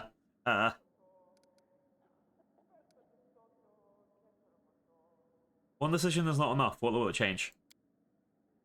The decision itself is often what separates right from wrong. The people in the Crusades are not inherently or irredeemably flawed.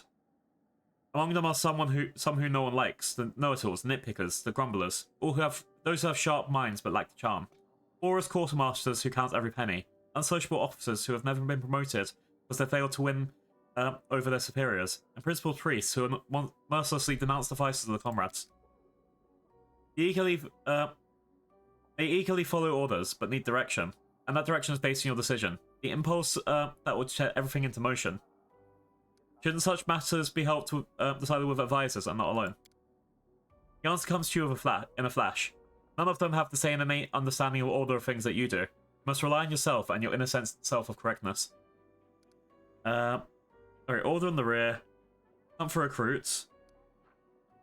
Or all generals gain the reliable trait. Reliable is plus 10% movement points, plus 1 to attack and defense, and plus 3 bonus to power. That seems most effective to me. Because it doesn't matter how... Actually, wait, this all depends on your outlook, because... let's see. I'll consider what's most beneficial to Crusade first. There's no obvious answer. Purging the home front of bribe takers and fools would increase the cost of construction and supplies. Finding draft dodgers would allow you to replenish combat losses with new recruits more efficiently. Dismissing incompetent officers and replacing them with skilled soldiers of a lower rank would improve the tactical performance of the Crusade. It is a difficult decision. It is a very fucking difficult decision. I think I'll figure it out in a second. I don't know.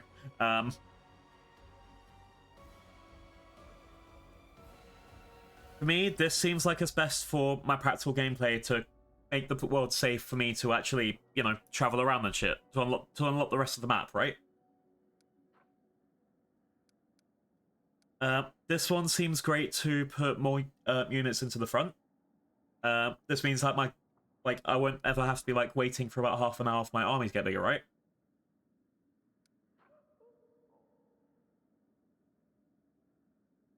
And this one's just extra. This one's just extra buildings, which there's going to be a point where we run out of building room. It needs to be 3 or 4. Avoid people who avoided conscription or rid the army of ineffective officers.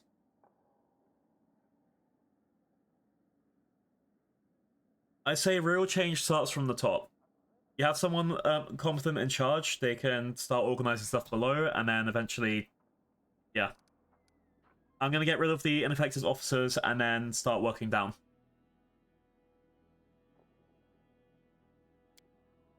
The decision is made. The Aeon's gaze remains stern and merciless. It promises no leniency to arrogant fools who are about to lose their stripes and march on the command of their former subordinates. You're filled with a sense of confidence in you and your decision. From now on, everything will be as it should be. Oh, and I got moved over here for the next bit. Oh, no. I'm guessing this is like taking place over different hours and things, but yeah.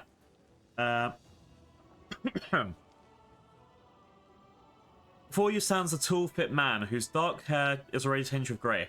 He greets you with a brisk military salute. My name is Captain Selkind. I command the vanguard of a mercenary group called the Blackstone Company. We've come from Andoran to assist you. Andoran is a nation of people who govern by the principles of common rule, which grants every citizen a voice. Andoran holds the reign of his own destiny in the strong hands of the people, and considers itself the birthplace of freedom. A chaotic nation, I hear. I want to know more about your unit. The Blackstone Company is proud to be recognized as the finest and their own mercenary regiments. We are not a bunch of unscrupulous sellswords looking to oppress the innocent and serve the tyrants of the world. No, we're adventurers eager to get involved in a dangerous enterprise, and leave with pockets full of gold and a clear conscience. Which is why we've held a vote among our units. We were glad to accept King Galfrey's invitation to join the Crusade, though some of our commanders did voice her displeasure at the sum she offered. But like I said, we Andorans are a free people who cannot be pushed around and who cannot be bought, only convinced. Why did you join up? King Galfrey paid for our services, but please do not think we're fighting for gold alone. We are true sons and daughters of Alderon. So the ideals of equality and resisting enslavement ring true of our hearts. We will be glad to stand in the way of demons and those who seek to force mortal kind into bondage. The bulk of our company is made up in main camp in the ocean, but the vanguard, consisting of our finest soldiers, may I add, was put under your command. I want to know more about you, Captain Silkhand. The man flashes a genuine smile. I don't even know what to say. I'm a soldier, a pitiful explorer, but all around an honest man. Alright, go along with your duties. Yes, ma'am. Glad to be under your command. Captain salutes you again, smiles, and adds in a softer voice. It'll be an honor to serve with you, Commander. If you have any questions, let me know. If you need to talk, I'll be happy to lend an ear.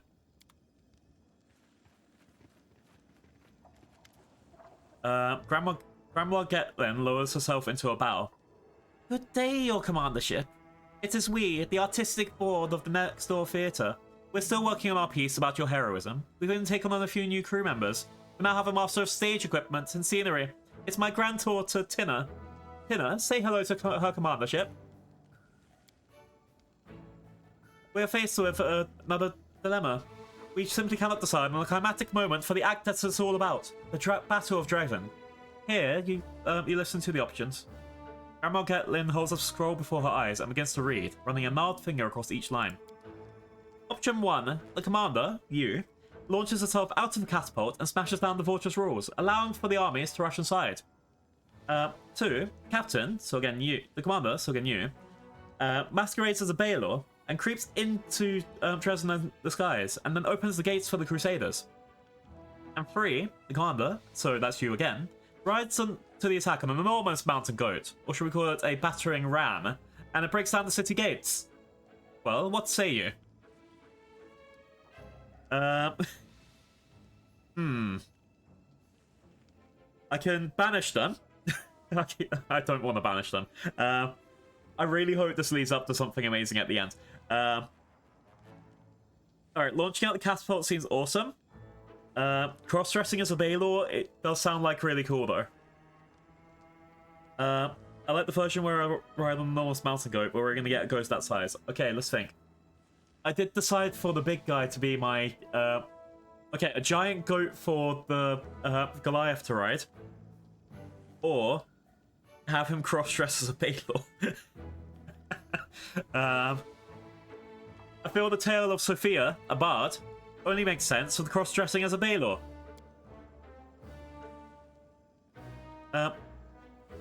Yes, it does. Yes, it does make it's a performance within a performance. Theatre is theatre. It's a double entendre and a double entendre. Oh, I think I misspoke. Thank you for your inspiration, your commandership. Yeah. Grandma Getlin and her entourage move away, but the voices project so well that you can hear the rest of the conversation. What do you think? Maybe we can somehow add a catapult to the Baelor plot. Maybe the commander can use a catapult to fly out of Dresden once she's completed her mission. Oh my god. Did you forget the role of the commander is being played by a Cyclops? How are we going to launch Lambkin out of a catapult? Where are we going to find a catapult that just won't break under his weight? Calm yourself, Tinia. It's just a minor snag. You can't achieve success without a few difficulties along the way. We'll think of something. You'll see. Oh my god, that player is going to be the best thing I ever watch. I really want an Ember Island players thing. Oh. Captain Odin. The tall half-elf. The tall-corn half-elf salutes you solemnly. Commander, it is an honor to call this first meeting of the Military Council to order. I am Captain Odin, and I've been serving under your commands ever since the assault on the Grey Garrison. I will do my best to be of much use as possible in this role. The foundation of the military is a cold calculation and discipline. These are the principles I will seek to impart to our Crusaders. if we were to win the war, we must forget about mercy, for our enemies, for our troops, and for ourselves. Well, Commander, your sister Sealer ain't no renowned general, but she spent half her life tussling with evil. It looks like I'll be stepping on behalf of all Army's faithful here. I hope my advice will prove useful. Demons aren't the first invaders to come to the lands of the Chorus. I know this country, and I know how people used to fight here in the old days. Listen to me, War Chief, and I'll tell you how to turn the land itself into our ally. The first issue on the Military Council agenda is the reorganization of our troops. Our infantry has been bled dry. The forces Her Majesty granted us were enough to take Dresden. We need more troops to hold it. Furthermore, the army was assembled in great haste after the assault on Canabras and was never adequately equipped. Unfortunately, we don't have much time for redeployment. Our scouts report that a powerful Baylor, Morazadek, is already preparing a retaliatory strike upon Dresden. But we can rely on freshly conscripted Mendavian soldiers. They may not have the skill, but our strength, as always, lies in the number and fervor of volunteers willing to join the Crusades. We can't throw everyone into the mean grinder, we'll just get our youth killed for nothing. We need to select the best among the recruits, or even better, hold a contest. The bravest and most capable will join the Crusaders.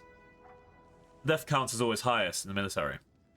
Its purpose is to serve as a shield. It would be wise to invest our resources in hiring and training heavy footmen with shields to ensure maximum protection. Even if it limits their mobility, it makes them less threatening to the enemy. Never enough folk. Same as in wartime as in peacetime. We've dealt with the problem by finding helpers among the animals. Why can't we do the same now? Strengthen the infantry of war dogs. One soldier with a dog at the side is more like 1.5 fighters, maybe even 2. Okay, probably going towards his thing. Oh god. Let them have dogs. Let them have dogs. Footmen goes conscripts, footmen's shield bearers, footmen's champions. Let them have dogs. Okay. Captain Odin, what does the Military Council do? The Military Council determines strategies for our troops, enacts arms reforms, approves new equipment standards, and makes decisions on issues regarding military action on the front lines. Who is the Baylor Commerebra? I need to learn those names. The most trusted servant of the Dark Lord Discari. Among the historians of Mendavian Crusades, he is known as the strategist of the Worldwound. He's also as renowned as Menago, conqueror of Dresden, or Hepsamira, daughter of Baphomet. But he has claimed the most victories over the forces of Mendev. He's a general, and quite possibly the best tactician in the entire Abyss. I've been studying his style of warfare for years. He may seem like an ordinary demon, another typical war taskmaster, but that's a fallacy. Like a beast following a scent, he scents weaknesses in his enemy's defenses, strikes at them. Sending his soldiers to bring targeted carnage, his uncanny charisma attracts more and more soldiers to him, but he's never short on troops, and he sacrifices them like pawns whenever he pleases to achieve his victories. Well, Koromzadar is the face of the demon host. For many years, I've been gathering research on him, preparing for the day our armies will clash with his once more. I hope my council will help you defeat him, but so far, Koromzadar has known no defeats. Alright, I want to hear, I have a question from our advisors. Sealer, if you've ever come on an army before? Not on a scale like this one, no. Of course not. But I fought evil, and I know the tricks. Besides, war makes people callous. It's always good to have a paladin advisor around to remind you at the crucial moment what we're fighting for, right? Rachel, why do you wish to sit on the military council? I have command experience, and I intend to impart to the Crusaders at least a modicum of the discipline and rigidity of the Hell Knights. The quality of Mendavian staff is currently available to you leaves much to be desired. Rico glances at wincing Captain Odin. That much is certain. Ulbrich, do you have military experience? Do I experience? Ha! I fought on this land back when it was still called Socorus. I led my clan on raids against neighbors. I drove invaders from our lands. And I went to war against bands of orcs and giants. What kind of Sokorian will it be if it's still on the sidelines now? And who the fuck are you, Captain Odin? Captain Odin bows ceremoniously. I've served in the front lines of the Mendavian army for over 25 years, and in that time I've gained a wealth of combat experience. His voice sounds calm. His face darkens at the mention of a wealth of combat experience. I'm considered one of the foremost experts in tactics and strategy in Queen Calfrey's office corps. I have no more questions. I spent my whole life studying the craft of warfare, and I'm familiar with the thoughts of all the prominent leaders in the last 5 centuries. Furthermore, I wholeheartedly believe in the traditions of Mindev's military art. I will gladly share this knowledge with you, Commander. I want to hear the opinions of my advisors. Steeler, do you really need our best, bravest, and most capable for our infantry? I mean, we can't send untrained Wookiees to the saucer. We have a right to command only those who are ready to battle, who can defeat the enemy. We must find out who has the skill and the guts. Contests are perfect for that, and a little excitement for our warriors couldn't hurt either. We won't get that many winners, but their strength comes from prowess, not their numbers. Your proposal would leave us with an industry full of selfish risk-takers dreaming of glory and valor. That's bad for material for a soldier. The infantry's role is to be a shield for the archers and mages. All they're required to do is follow orders and hold the line, unto victory or unto death. Ambitious loners cherry-picked through the contest of skill are not fit to perform this duty. Regil, why do you insist on only shield bearers? The infantry as a meat shield intended to catch the blade of the opposing army in its flesh. The shield must be reliable. That's all that's required of it. That is why I would like to see well-armored shield bearers as our foot soldiers. Oh, we must have the option of pitting ranked footmen against ties of rampaging demons, knowing with certainty that they will not scatter or die until they have completed their task. Ulbrich, how will war dogs help? A loyal hand is much more than a set of sharp fangs. It's an extra pair of eyes, a keen nose, and another head in the way. It's no soldier, but it's extra fighting power. Since we can't get any more human warriors from anywhere, we should swell the ranks with 4-legged fighters. Captain Odin, you just want to gather recruits from Mendev? Yes. Sorry, yes. Institute a draft and try to amass as many new soldiers from Mendev and other lands as we can. We've always drawn our strength from our zeal and our determination to oppose evil. If we start holding contests or selections, they'll turn a holy crusade for a job for a chosen few and scare away future volunteers. If we try to change the tried and true tactics, we'll use valuable time.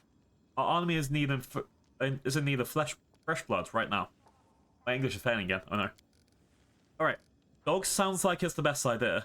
I will quickly open up these if I can. So conscripts are... So all footmen become conscripts. Conscripts have +1 short sword damage. Half the hit point. Sorry. Let's try then. Yeah, conscripts have +1 footprints. They have double hit points. More AC. And first things first. So these guys are just a straight upgrades, conscripts versus footmen. Houndmasters won't get as much hit points, but their AC is more increased, and they're going to hit a bit more of damage. They also have a faster initiative.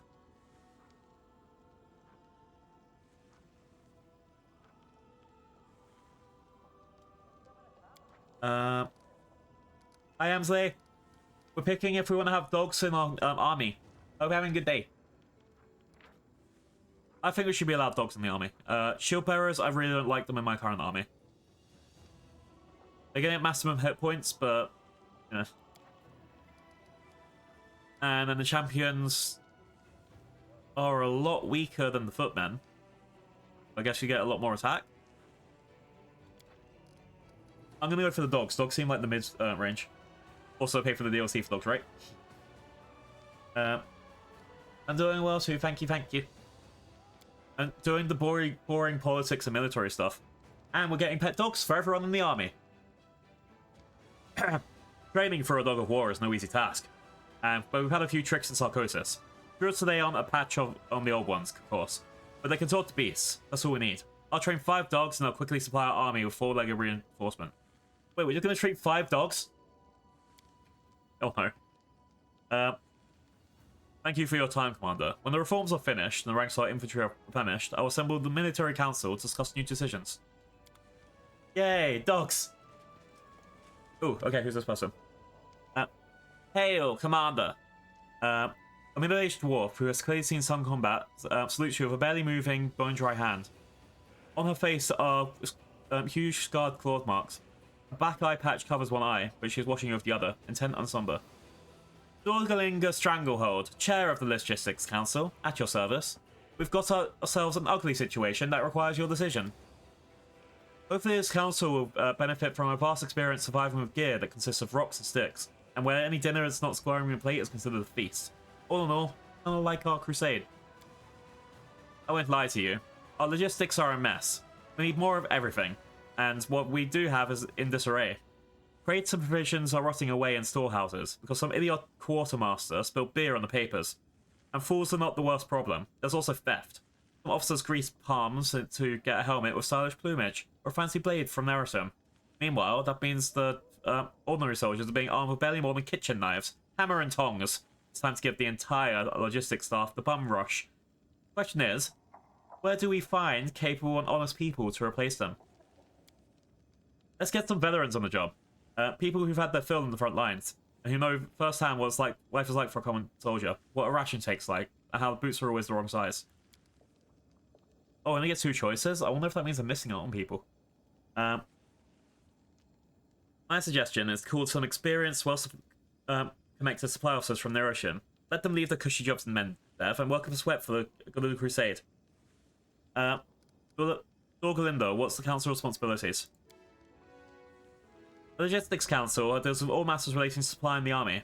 Most issues will be trivial and undeserving of your attention. However, from time to time, serious decisions will be needed to be made.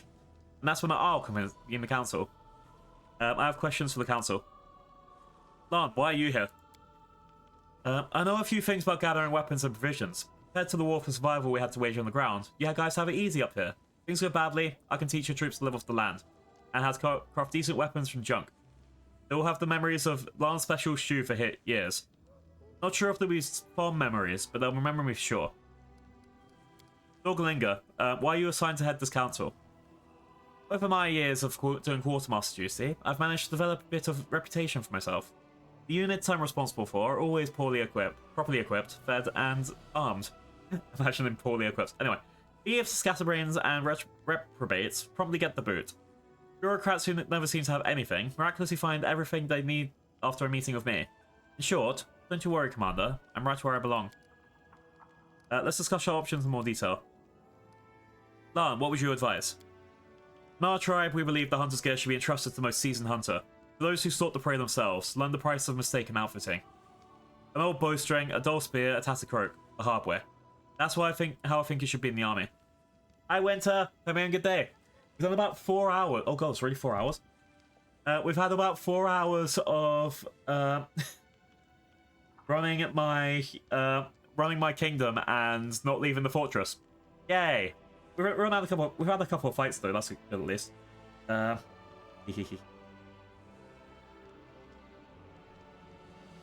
yeah, that's currently how it's going. I hope you had a good morning so far. I've seen a lot of people come in for chatting, so that's really fun. I like that. Ooh. Right now, we're deciding how to outfit our soldiers. Whoever is responsible for the supplies must know war firsthand. They must have dragged themselves. Oh no. Got the Seal of Isis! Yay! Seal of Isis are mean. They cannibalize things. Cannibalism is mean. And okay, here we go. Stretching and hydrating. Right. Would you like a fish for this trying time? Stretched. Okay. Fish. Alright.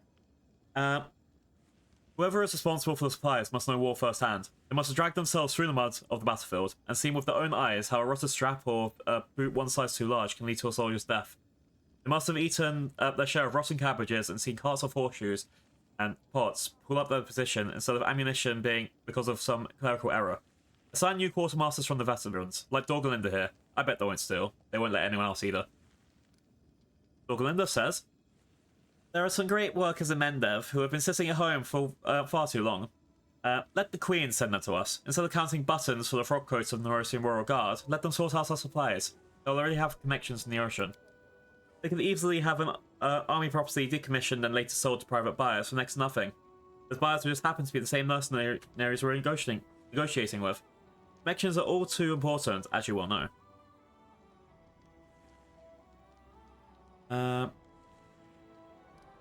Everything is clear to me now. Okay. So we can either take only the essentials, which is 10% bonus to maximum hit points for the army.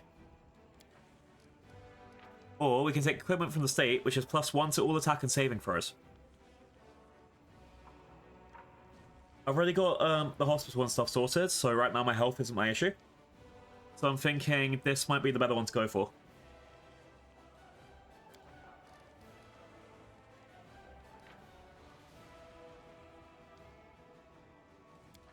Because health is there as a backup for when your saves fail, right?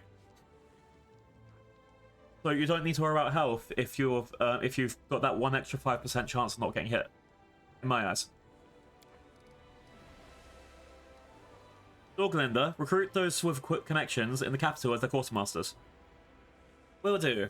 Soon we'll have a quartermasters with a friend or two and even the Royal Council. Then it's decided, no matter what our new quartermasters are like, there's no possible way they can be worse than what we have now. The results will be reported to you, and if anything else comes up, I'll call council right away. I do like Lan's suggestion, yo. Ideally, I'd have half and half. But yeah. We're going to add starting in 1 minute, but honestly, it's just me discussing things, and yeah. You'll be here before I make the next decision anyway, right? Okay. A sharp-looking kitsune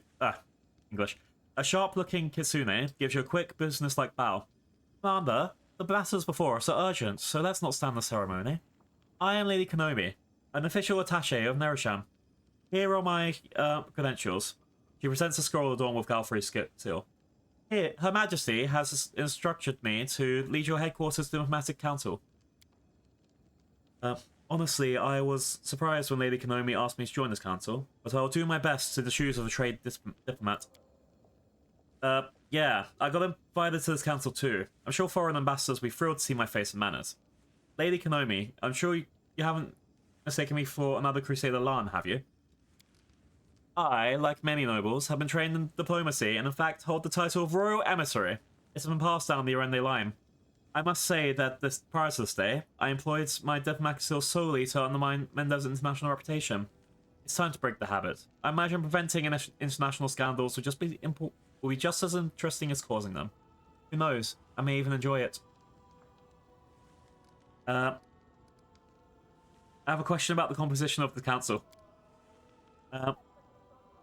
You find someone's presence surprising? Tell me about yourself, Lady Kenobi.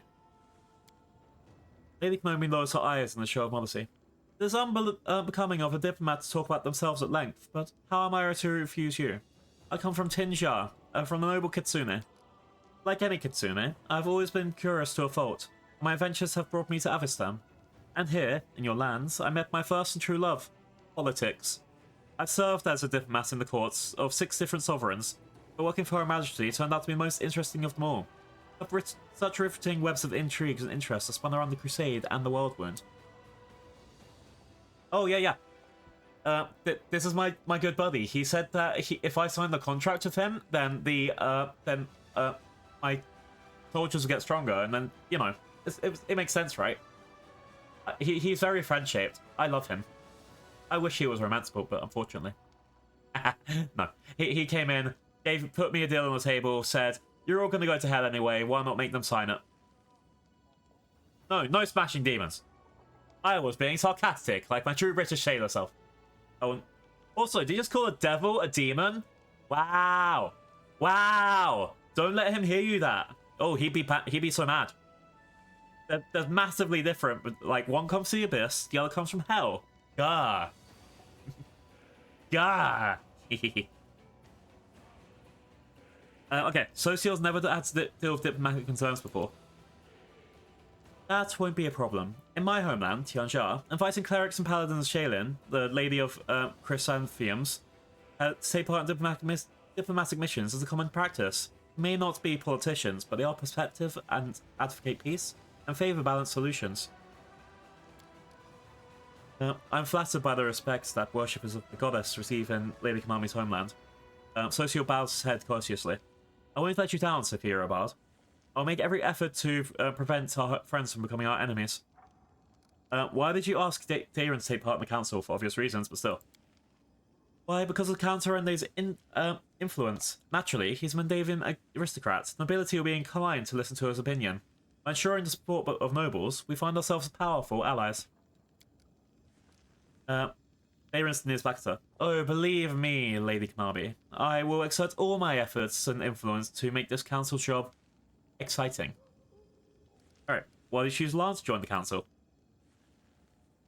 We ladies, we diplomats... sorry, I read for Lady Konami and diplomats at the same time. Yay. We diplomats call this little trick Mysterious Gurundi Prince. During negotiations, it's always useful to have on your side a representative of some obscure but potentially populous and powerful nation. Without knowing what their upper grounds and how many mongrels there are, a diplomatic partners will have to contend with this dark horse. So he's inviting him because she's trying to trust that the political opponents have not researched who the mongrels are. And if they piss off the mongrels, there could be 1 billion of them, there could be 20 of them. And that's what they're trying to... mongrels. This dude. You'll see in a second. Oh, wait. So Mr. Lan will be our mongrel prince. If we're negotiating with foreign ambassadors, and I make this sign, she crosses her fingers in an intricate gesture, you immediately start talking about how offensive their proposition is to the mongrel people. We have a deal, Mr. Lan. So, yeah. He's because he's demonic and like half human and half half human, half lizard, half tiefling, all of it put together. Hooray! Lance scoffs and glowers at Lady Konami.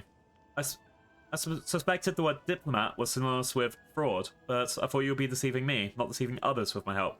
No, that's not an option. I can represent the mongrels in negotiation, but I'm not going to lie through my teeth.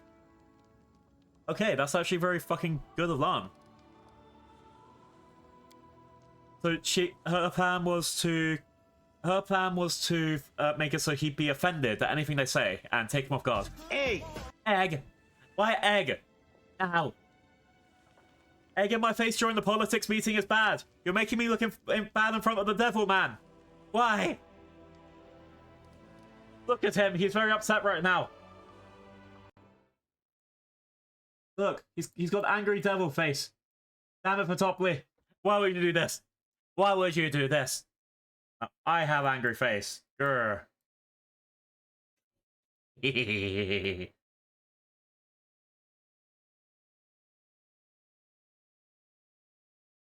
Wow.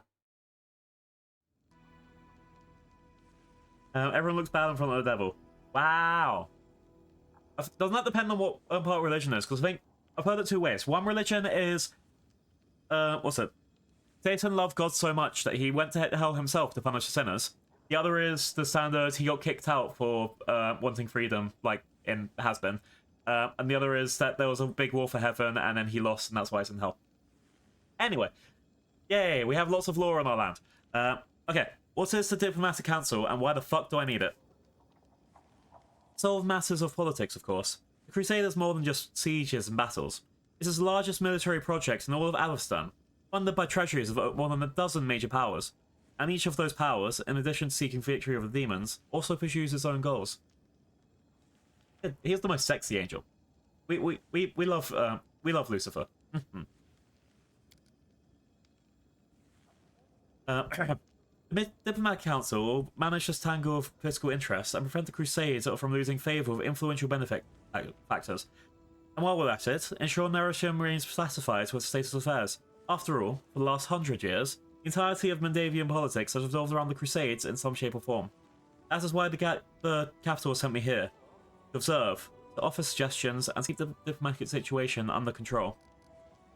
Okay, so you've been sent to keep an eye on me. What gave you that idea, Commander? I am not an overseer, I'm your loyal advisor. I do not intend to meddle in the way you run things, just consult with you in cases where the price of error is too high. Put your trust in me, and we'll get along swimmingly. After all, none of us here want to see Cheliax or Druma at each other's throats, trying to settle their disputes by using the political influence on us as leverage. Am I wrong? I won't doubt you would like it if we made we've made enemies in the ranks of Norosian nobility who attempt to undermine your war effort. This won't happen as long as you trust my experience. Cheliax is the demon. Cheliax is a demon location, and the Callistrocracy of Druma is a trade nation. Oh no. Alright, tell me more of the Royal Council. What is this? The Royal Council, operating under Her Majesty, is the highest governing body of state in Mendev, and comprises her most trusted and able servants. It is responsible for day-to-day matters of the state. They are hands and the voice of the Queen. Councils gather people from all walks of life. Some of them are nobles, but many of them are citizens of humble origins who have earned their positions through their wit. Many are rich, but a fair number of them are more of humble means. Some are pious and pure of heart, like Lord Inquisitor Kasori and Captain Jasper of the Crusader Heralds. Others are more flexible and ambitious, but each of them faithfully serve Minda's cause. Okay, what is on the Council's agenda today? I hate to say it, Commander, but not everyone in Nerosian is pleased with your progress. Some believe that, to use their words, you're out of control and fancy yourself an independent leaguer. It wouldn't surprise me if you encounter supply disruptions in the near future. I suggest quelling that anger. Show the capital you haven't forgotten about the chain of command. For example, you could hold a parade in honor of Her Majesty. If we need to demonstrate that we are keeping the ocean in mind, why don't we invite the capital's high priest to Dresden for a religious festival? This will be appropriate, and the church's support will shield us from the accusations of schemers. Pander to the naysayers? I think not. I propose we hold the parade in your honor, Sophia, a bard. This is your victory, and your cousin Galfrey wants to show off in front of the soldiers. She's welcome to capture something of her own. Lance's eyes flash with anger. Are they out of their mind? We've got a whole Dresden full of soldiers who need medicine, food, and weapons. Until everyone's been taken care of, we can't waste a single coin on pointless celebrations. He has a point, I agree with him, but let's see how it goes. What did I do to incur Nerosian's discontent? You were too good. You reclaimed Canabris, you won the Battle of Dresden, you're a menace to the world wound. Your authority grows, and the influence of the Queen's confidence diminishes. This creates the impression that there was only enough space for you at the top. Members of the Royal Council are afraid you might muscle them out of the political arena altogether. After all, if you're doing so well, maybe Her Majesty doesn't need that much. Therefore, they might try to discredit you, impede your war effort, reduce the scale of your victories, make some concessions, and they'll see that you're open to negotiations. I want to talk to my advisors. That's right. Check on someone. Lady Kenobi gives you a look of surprise. Whatever for? Aren't the wishes of the capital obvious enough? Although, very well. Let us hear their counsel.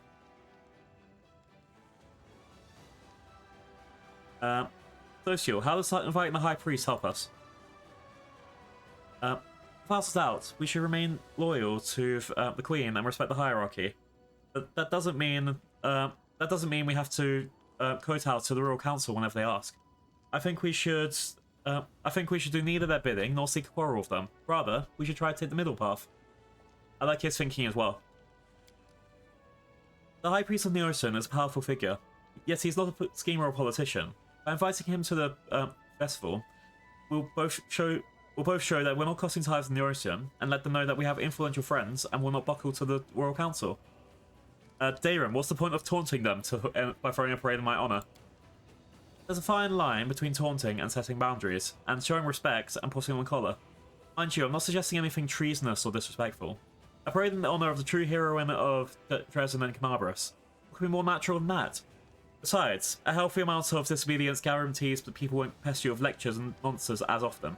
A dozen tutors responsible for my upbringing can attest to that. Provoking the capital will be unwise. We're trying to avoid unpleasant consequences, not expedite them. I'm sure that was merely an extravagant jest on the Count's part. He has also got a point. That's the issue, because people will still try to convince you, but they won't try and like hold you over a barrel for, you know, if you trick them or like show that you are your own person, sort of thing. At the same time, it is cutting ties with some potentially some future people. Lan, do you think ignoring the capital's warriors is a good idea? And what are they going to do about it? We're the ones protecting them from the demons, not the other way around. Having loyalties from the capital is great, but there are more important things. like having the loyalty of our own soldiers. When the demons come, what will we do? Shake our fists? Say we've got powerful friends in unison? Well, that's true. Who needs to stay friends with those with those who supply you with provisions, recruits, and weapons? And there's certainly no reason to fear that base jealousy and envy at the sight of your glory might get the better of their common sense. But that has never happened before. Lady Konami, what will Parade Her Majesty's honor do? It will be symbolic and affordable. Show them how much you love and respect and value Her Majesty. Make a curtsy for those who pay for your arrows, swords, and bread. The Royal Council has power. You wouldn't want them to turn those patrons into adversaries and test whose influence is greater, yours or theirs. Please them, and they'll stop worrying about your loyalty. You'll be able to focus on your war. So let me get this straight. Hiding behind our backs and bearing the safety from the demon invasion with bread and other people's lives is the new form of charity. Are you sure we shouldn't go to them, drop to our knees, and thank them for allowing us to die in this war? Can I arrange for the organization and festivities in Galfrey's name? Okay, here's our options. So, I like Daron's thing of we need to kind of have a bit of that boundary. Like, we don't want someone coming in and telling us, well, we're not going to give you your supplies because you don't seem patriotic enough. Like, show them that we're going to do whatever we want with their help or not. That's the Daron honor, I think. We get Commander's Parade, which the cost of recruiting mercenary units reduces by 7.5. 0 points income reduces by 25% for 30 days. Damn. So if we do that, we get better recruits, but we lose our material points. So that's the wrong kind of provocation that we want to have there then. Inviting Social for the religious feast. Increases energy points, but decreases finance points for 30 days. Lan is helping those in need. For 10, Crusader morale increases by 10 or 20 if the Crusade morale is below 10. We have maximum morale. We don't need this right now. So, no to helping those in need. Sorry, Lan. And the Royal Parade decree increases financial point income by 10% for 30 days. I don't know if I'm going to be using that as much, so I think this one's going to work out the best. Religious Feast. It means I'll get some energy points, which is good. Finance points by 10% is not that bad of a thing to lose. I'll go for Social's thing. Social, invite the High Priest to a religious festival. A moment, Commander. I understand that you being the highest authority in all matters, but political decisions are an exception. I am a professional in this field, and you are not. By ignoring my recommendations, you are not only deliberately seeking conflict with Catapult, disregarding common sense as well. I urge you to reconsider.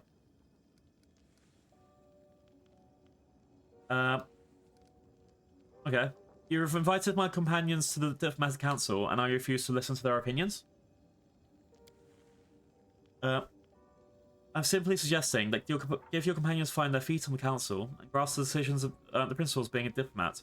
Also, if they weren't on your council, the decisions would be mistaken for the decrees of a tyrant. That is not the public image you need. Ah, now I understand. I've lost the voice ready. Ah, now I understand. The role that I've been giving Lady Kamani. I'm supposed to stand in the pretty doublet and keep my mouth shut. I can promise you the former, but not the latter.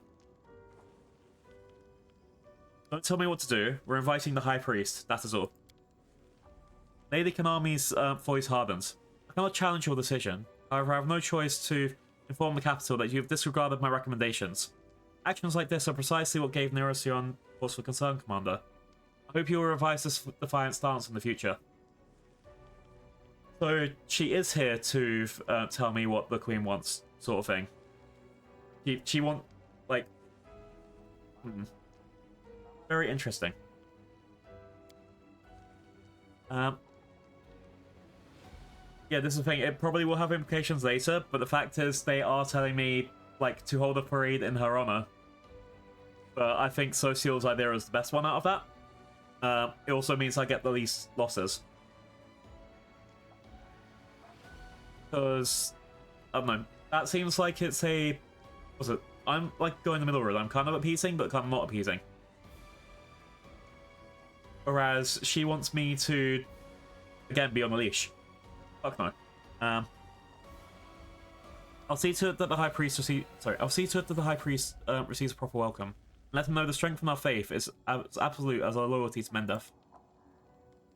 And with that, we can bring this meeting of the Diplomatic Council to a close. It's unfortunate that things were so tense. I'm sure we'll have many more opportunities to resolve any misunderstandings between us. Yeah, I don't trust her. I feel like I am going to be told to shut up and sit down with that person. I've got anyone to talk to here. I've got quite a lot of things to kind of get through. But the problem is I've got to kind of do it kind of quickly. I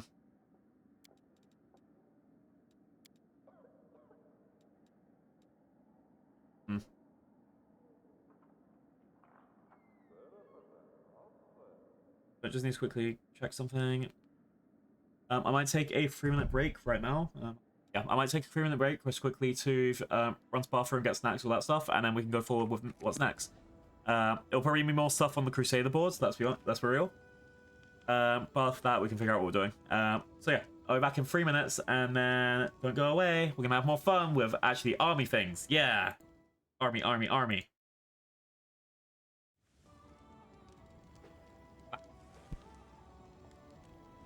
Fish. Would you like a fish for this trying time? Oi, do you have a license for that rod there, fella?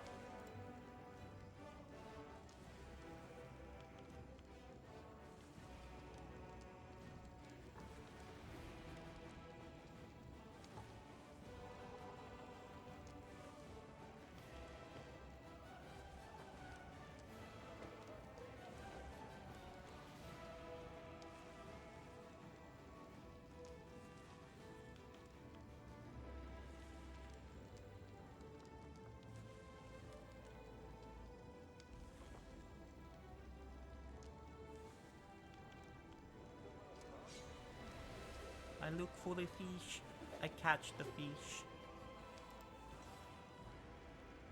Oi, mate, we going fishing then, or what?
Would you like a fish for this trying time?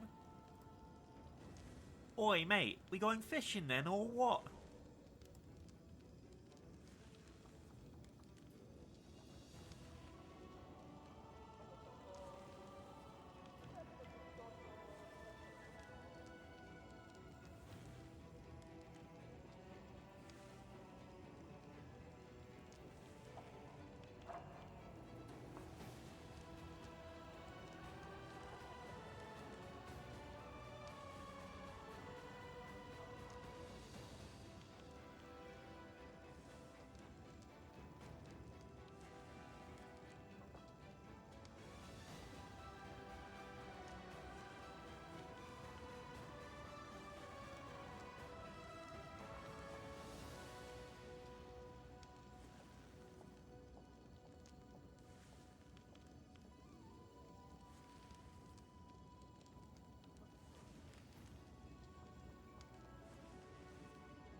Alright, I have returned.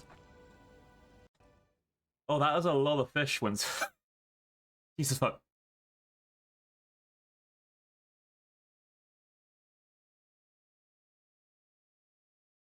One, two, three, 4, 5, 6, 7. Oh god. Hi, Meg. Can I offer you a nice egg, Egg. in this My trying time? egg. Why would you do this? I've been back for 7 seconds. That's a lot of fish. Oh god. Alright, I think I've yapped to everyone. Look at my new friend. He's very nice. Okay. Let's go to the world map.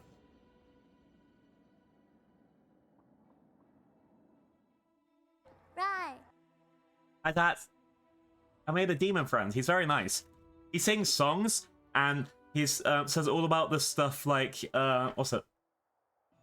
He's got this thing about how hell is forever, and all those other things. It's really nice.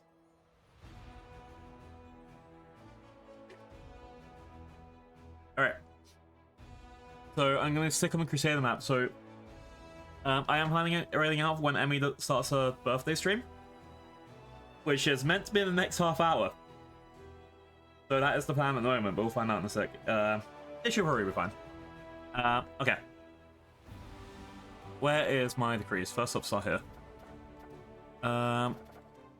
Anything else I can do on this? Army? No. Relics? No. Okay.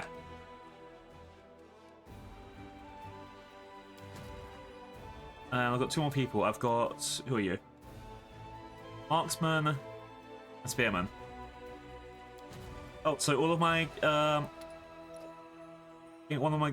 Yeah, we're meant to have another guy here, right? Hillbearers, Hell Knights. Oh, here we go. Houndmasters. We have Houndmasters now. We got people with dogs. Can I offer you a nice egg in this trying time? Wow. We didn't even win anything. Meanies. Yeah, we put dogs into our army. Okay, we got all these guys that I'm going to leave here for now. I could potentially get another general and start a third army, but for now we'll leave it like this. Yeah, puppy... Is it? Putting puppies into an army is a win? Exactly. I still don't know what I should call with this army. Right now they're called Misty Ambush, but I need to give them like a actual name. We'll think of something. Yeah, let's see. I want to hire more people with dogs.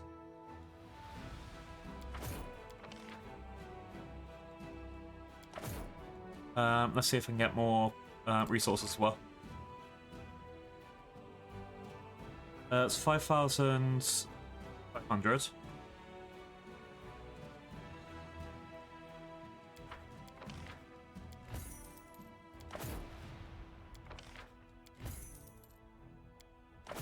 Oh, right. It's not giving me that on me. Alright, 5,500 for more resources. Well, technically it'll be 5,530. So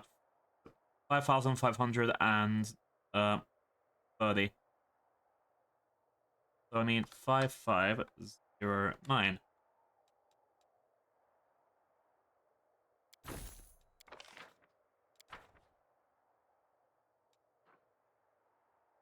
And it's not letting me recruit them.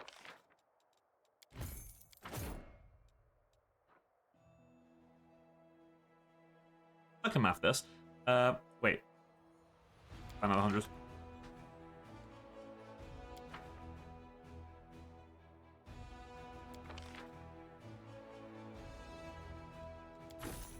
There we go. I mathed things. Puppies are OP.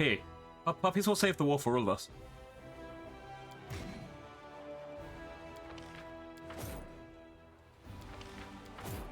Okay. I spent all my money. You guys need to go up here.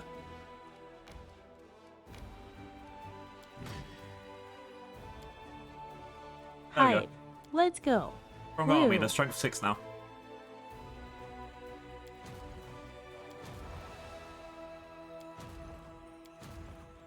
You guys are dog people, right?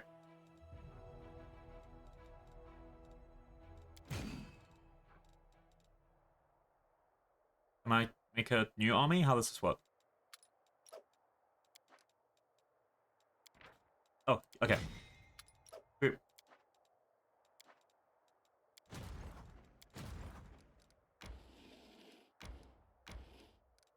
And boop. Okay, we should be ready to go. Got some nice big armies.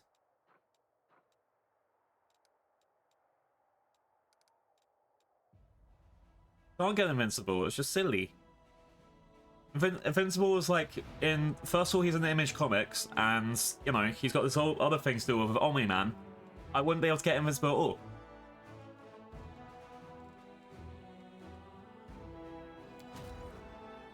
Alright. Skip a day forward. Oh yeah, I did a thing where I can get them to do more movement speed now. Because I got rid of ineffective commanders. Alright, let's put you over here. I'm gonna send this army to go take out this demon army over here, try and get some level ups, or at least clear the way to that fortress. This army needs to... I don't actually know how you get up here, because I feel like it will be through here, but then it looks like it's a gap. So let's go to the right here.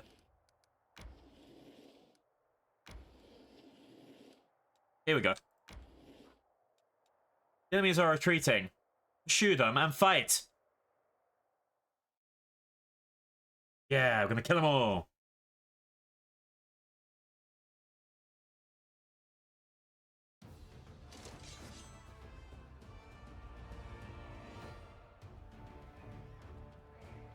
Alright, what we got first? Ash Giants do a +1 of damage, so they're my first target. And the rest of these are weak as fuck after, so. Nice. Hope there's a way to replenish his power, but I guess I'll figure out when he gets to it. So how do the dog people work? They don't have dogs. Where's this dog? I was lied to, chat. Where dog?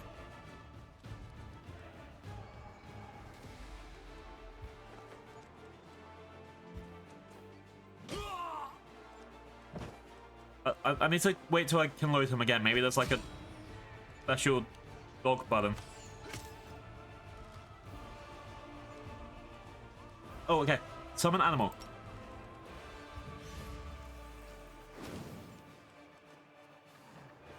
Dog.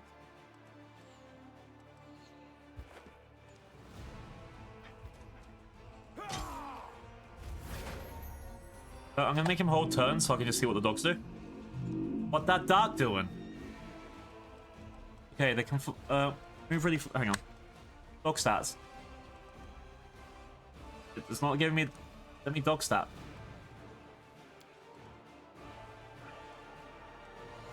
There we go. Problem summon. They have 4 speed, 34 hit points, which I think is the same as the. Yeah, there's a little bit less than those guys. AC 14. Oh, they have the exact same stats as the guys that these ones replace. So I just got double the army. Let's go, dogs.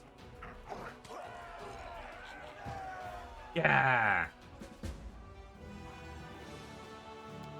That's good to know, so I can summon dogs whenever I want now. True dragons can live 1,000 years or more, becoming more powerful with each year's passing.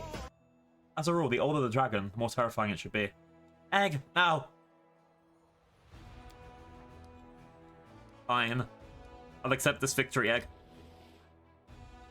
And then pursue these enemies, destroy them more.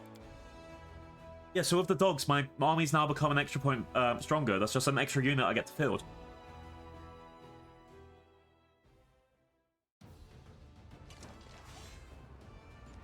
Okay, these monster elementals.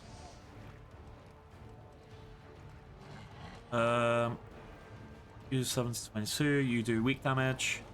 You do weak damage. So fire elementals is my first target. Summon dog. None of you are evil, right? You're neutral. You're all these guys. Okay. Yeah.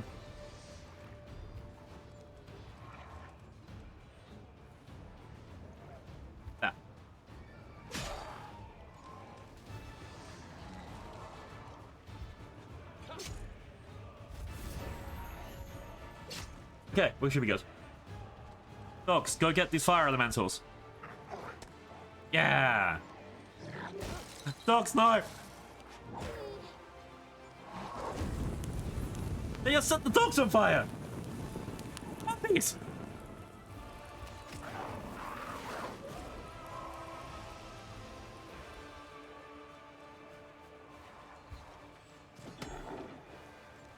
Poor puppies.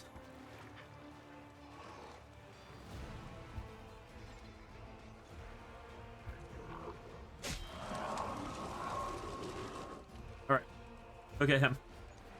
Poor puppies.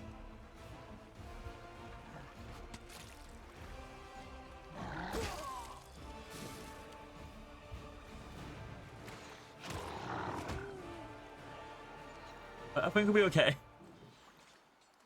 Poor puppies.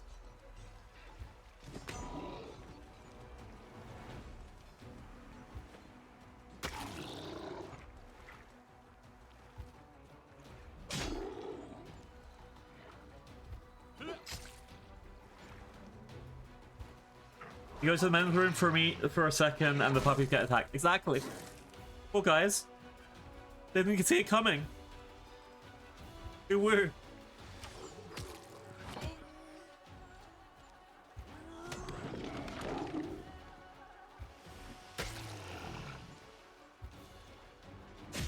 It's okay, we'll defeat them now. Also, yeah, I'm very happy with these dogs. Dog.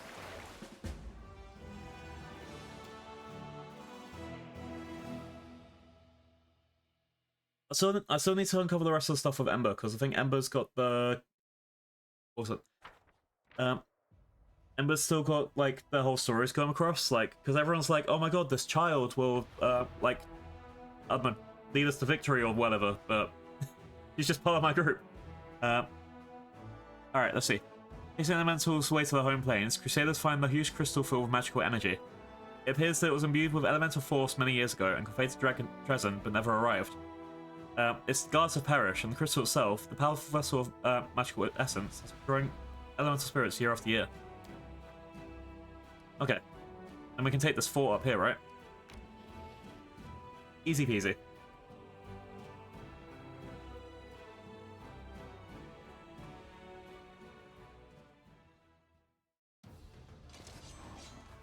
I still like the way Ulbrich said this. Oh, we're just gonna have a just have a dude talk to your dogs and then they'll be fine.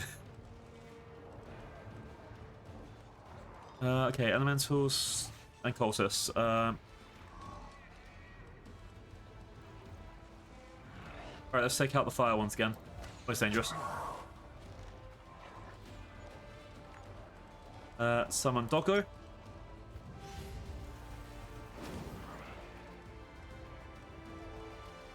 And smite cultists.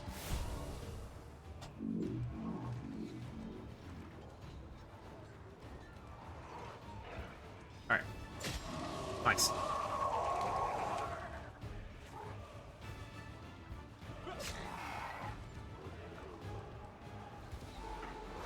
And then we take out the air ones as fast as possible and then figure out what we're doing next.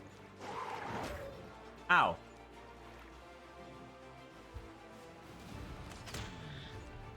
That's fun. Cultists are actually kind of dangerous as well a little bit. Dude. Perfect.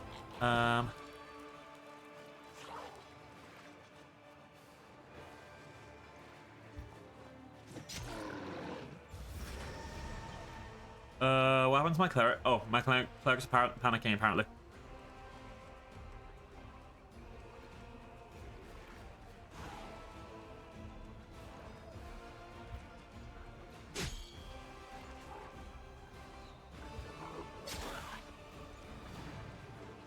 Alright.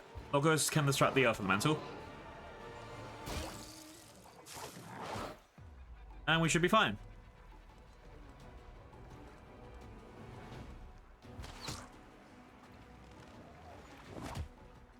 Ouch.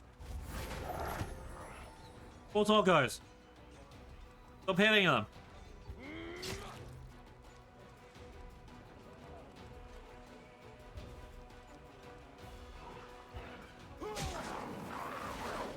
Alright. Next step, let's go.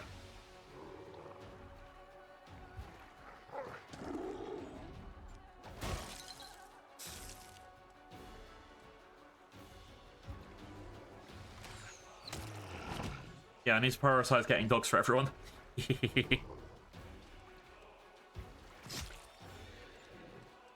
Clerics can go... I don't know. Yeah.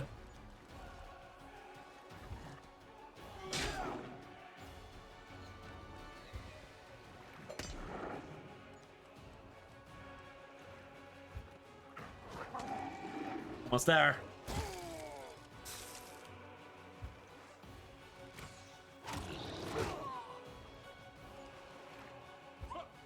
Okay, so these guys get... Oh, they're freezing, that's why.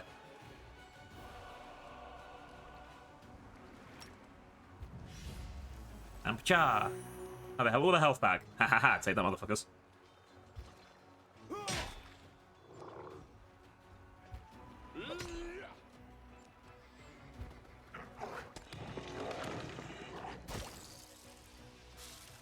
Alright, now there's water elementals, we're fine. We did it.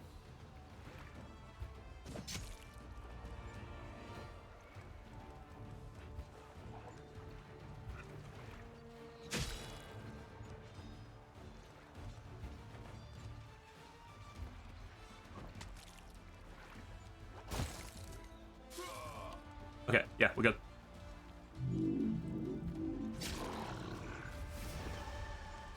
I don't know why those guys just randomly panic all the time, though. We're good. Oh, maybe this guy's casting spell on the general. Dead general. Mwahahaha.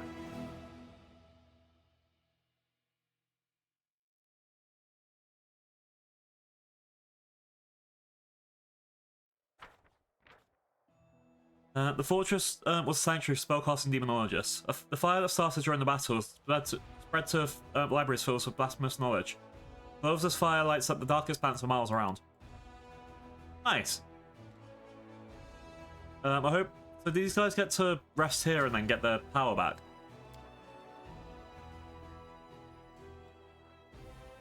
That's the only thing I'm not sure about what that means.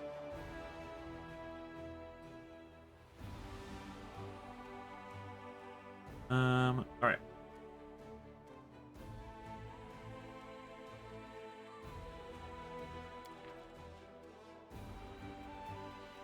Yeah, I might need to look up a quick tutorial on how the energy works. Hang on.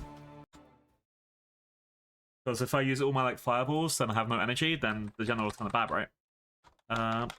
Wrath of the Righteous. General energy. They get a bit of energy each day, and it can increase building alchemist laboratories in your settlements. Okay.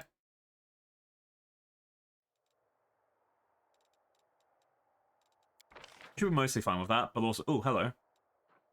Convicts. I can hire convicts now. Is that a good thing? I guess that means a week's just passed for us, right? Yeah, I've got cash. Convicts don't do much damage, but versus Hell Knights, they might be, you know, they're cheaper and more effective for that. More dogs. And then, how many archers? So I've got 25 times 26. To get all of that, I would need a lot more money. 6 archers is 150. 6 times 4 is to get to 24. That will get me to 600. And that will take up... and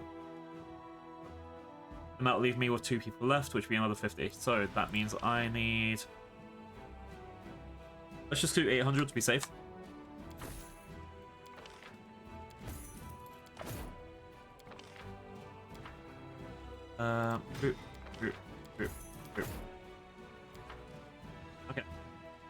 you guys need to go over to here.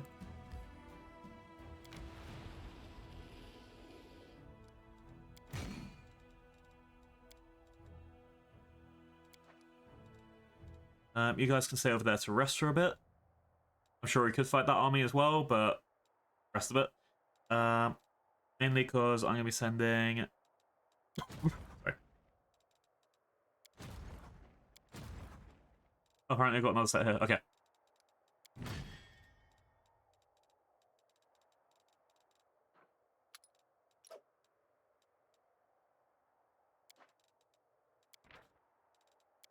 Boop. Boop.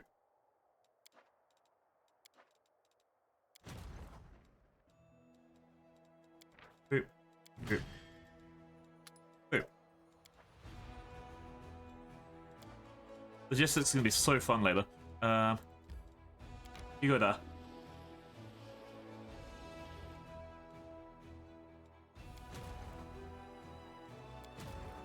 And you need to go there.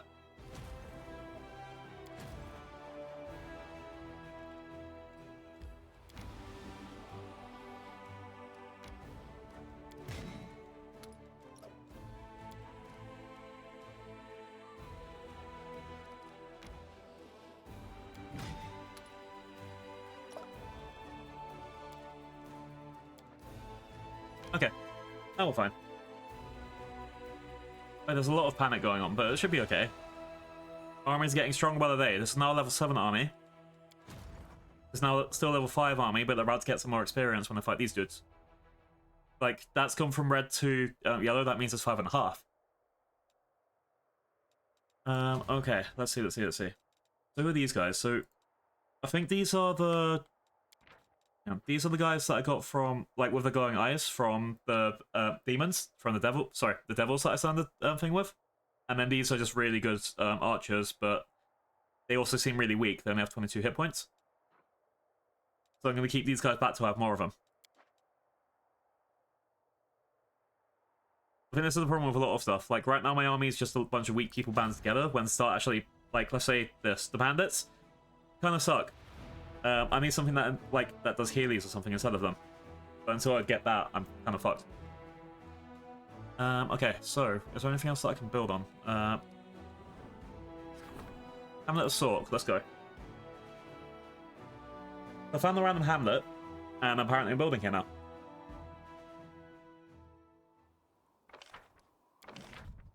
I can make a garrison barracks. Do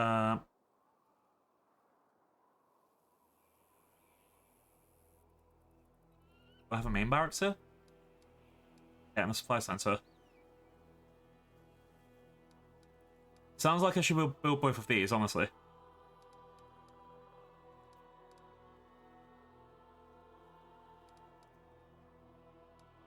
Yeah, I'm going to build the garrison barracks here. And I'm going to build by 50 more supplies. The one it was for.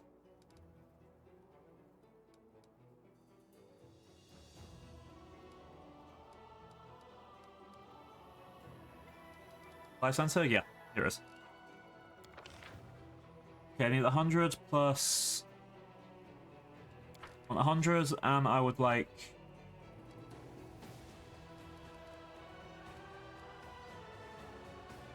Okay, so 100 for that, on 250 and 75 for that, so that's 100 materials and 350 supplies.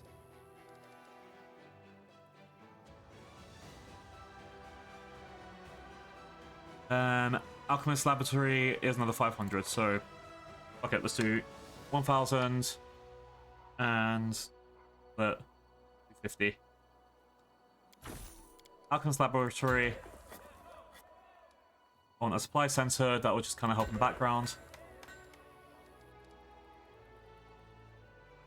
And I feel like either a hospital is going to be helpful or the watchtower, but watchtower, because this is closest to my main city, I want the watchtower here. I'll do the same on the other side. I'll put another watchtower there and on my main city too, just in case we miss anything. And that's 3 watchtowers guarding my main area. Anywhere else I'll figure out with the watchtowers there as well.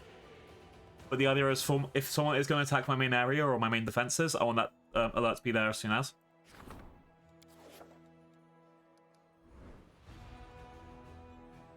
Let's see. So Keeper's Canyon.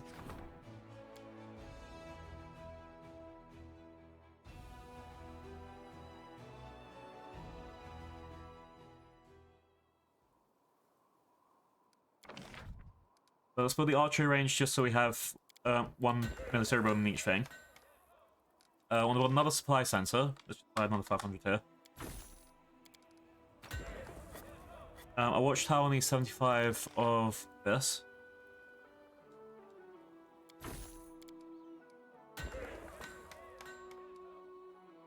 And I'll get a hospital as well. 350 and 60.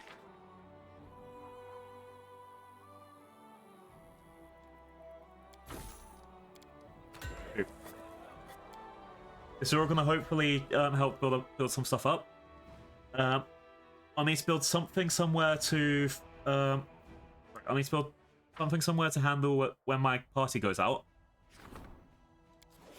Which I think Further Ford's going to be good for that. This needs to be somewhere my party can go halfway between Canabris and Dresden. And not have to worry about if they're getting corrupted or anything. So there should be a shelter or something.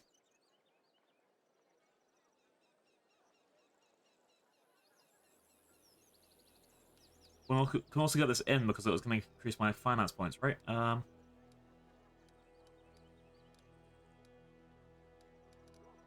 Let's do this first. Let's get the N, which is 400 and 200.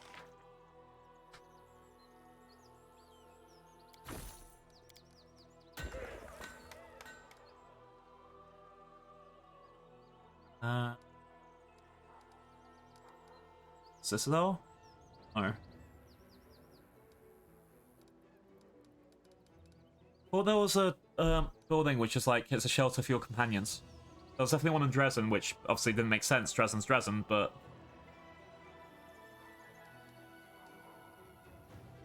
okay.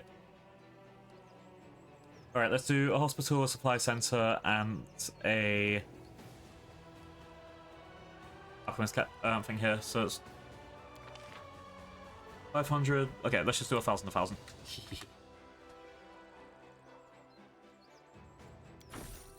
Alright. Hospital. Supply center. And alchemist lab.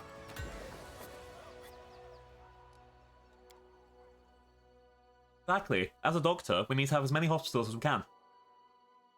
Also, the fact that it means might be the difference between me losing units and not losing units, always a benefit.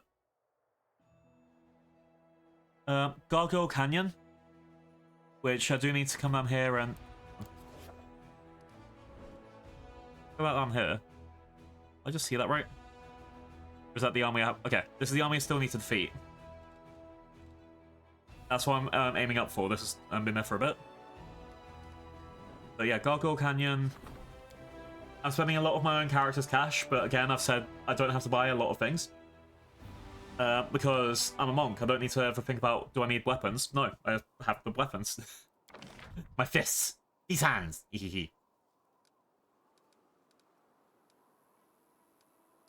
Okay, let's see.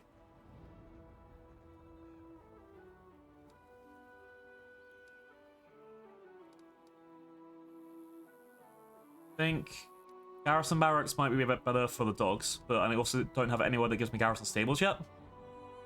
So I think this is probably the next best step. So let's grab another 1,000 of cash here.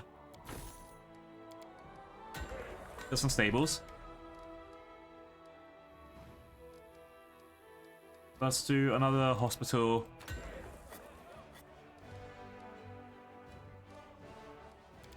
But this is going to be 50 more of this supply, and then this will just be everywhere to increase my recruitment room.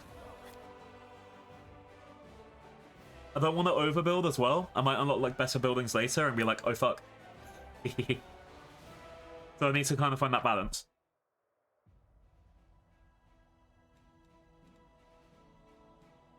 Last one, Sorcerer's Fortress, because I just took this one. and I'll check out a little bit of Dresden stuff.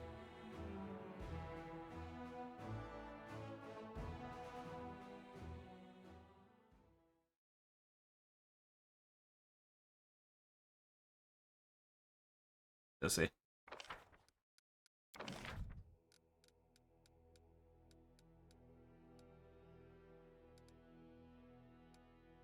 I think this is probably a good place for a watchtower, because it's right here. So, sorry, it's the northmost place. Let's do this and this just in case. Watchtower in case.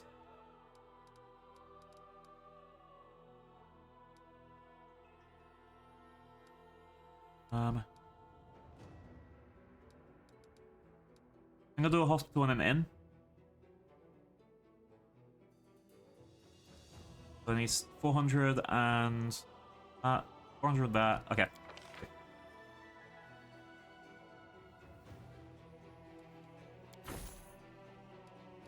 And needs another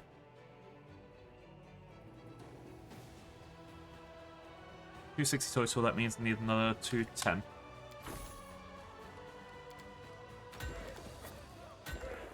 And then I'll do a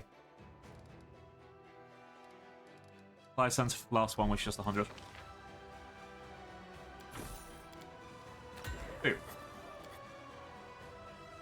We'll be fine. Also a little bit of mud when we can make it into a nice little town in the future.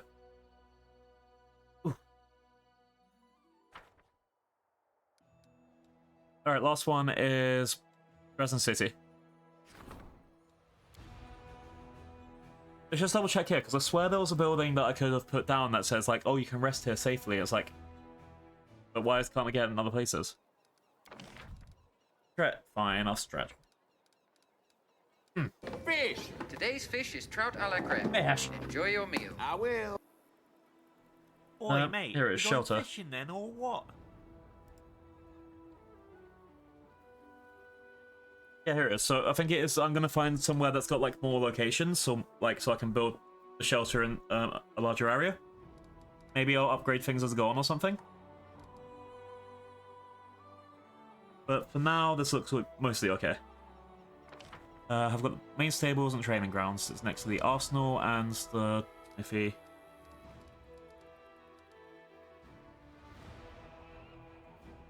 Military academy. Needs 4 spaces, and it provides +1 bonus to yeah, okay, I might need to go for that later, but this thing I'm probably out of, I wouldn't say I'm out of cash, but I have been putting in my own funds into this. I can't afford a bunch of stuff. It's probably not best to put all of my cash into there.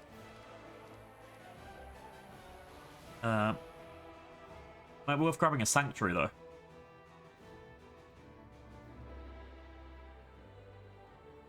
I'll put a couple more sanctuaries over here, because, like, at the moment, what's my income of this?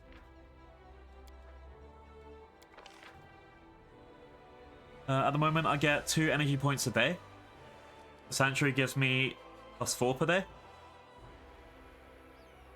I think I need to get 2 sanctuaries just to be safe. So it's 500, 500.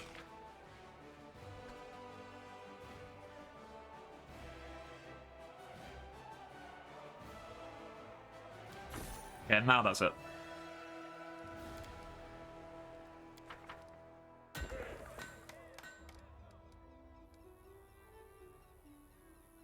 Oh no, I can't buy another one. Well,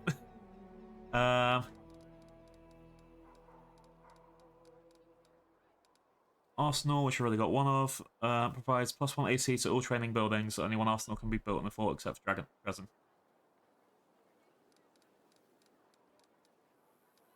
Alright, I'll leave the rest for now.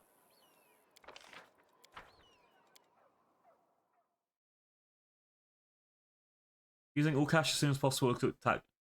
That's the thing. It's good for tactically to win right ahead, but then it leaves you less flexible. I need the flexibility. Be as flexible as possible. Alright. Oh, forming a staff council. One can command a small unit alone, but another one managing the army. One needs a staff council surrounded by experienced advisors. Okay.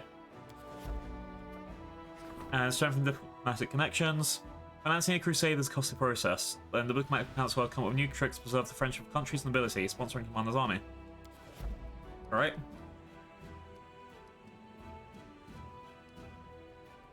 The religious feast is over here that we can start in a second.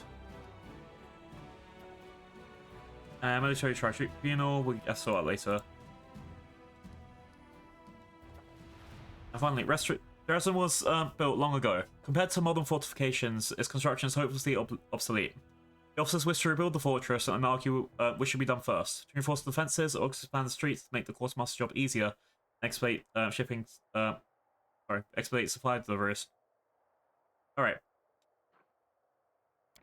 So here I can unlock the widening the street. I'll get 1,000 logic experience points. It's not going to let me see my experience points, is it? Oh wait, okay, I can close this. Reinforcing the walls will get me 400 military experience points. So it gives me next 600 points for expanding the streets. Financial points income increases by 200. That's 200 permanent cash boost. I think this is the worst idea. And this one, I get reduced experience points, but I get help of nail, which means I get 10 Hell Knights. That's good.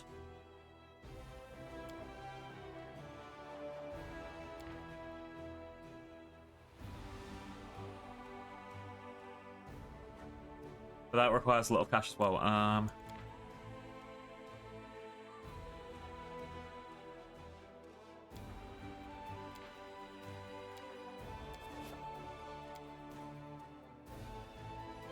Right now, my leadership is going to be increased by that anyway.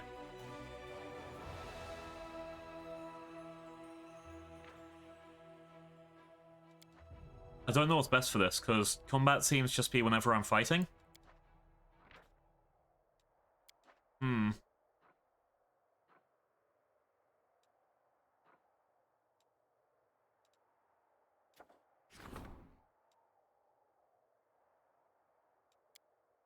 Ideally, I'd want to reinforce the defenses first, because we are in, like, middle of hostile territory. We don't know what's going to happen.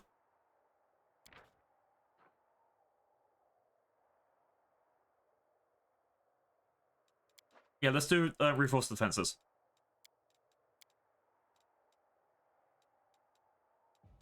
By rebuilding fortifying the walls, soldiers improved Dresden's defenses. I could have done this, but I didn't think it was worth the, like, what, for 10 extra soldiers? Meh.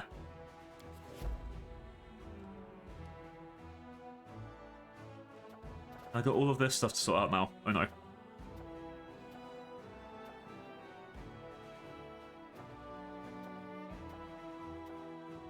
Alright. Let's see how this goes.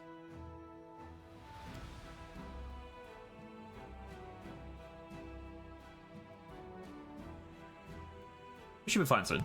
Yeah.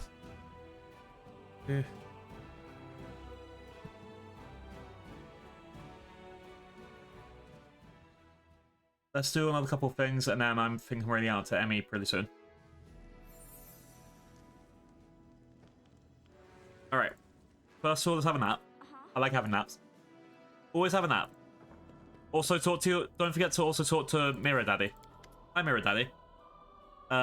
Leon is looking for you from at you from the mirror. The only being in the entire universe who feels and shares your burden. It's ready to share with you the memory held in common by all Aeons. Love carefully through all eternity. It is ready to listen to whatever you share. It is the only one here for you. I'm talking to a mirror. Am I going mad? No, if you're not going mad. Insanity is full of illusions. It will only serve as a good sanctuary from the truth. But you can't deceive yourself about your own memories. Once upon a time, you received the gift of an Aeon in Canabrus. This is the nature of the gift. Try to recall what you know about Aeons, okay? Before the question is finished, you already know the answer. Aeons are beings who come into the world in different ways, but the intent is always in restoring order to the world. For them there's no good or evil, only the law. In some places, they are venerated as gods. In others, they're cursed and despised. But Aeons are devoid of both vanity and resentment.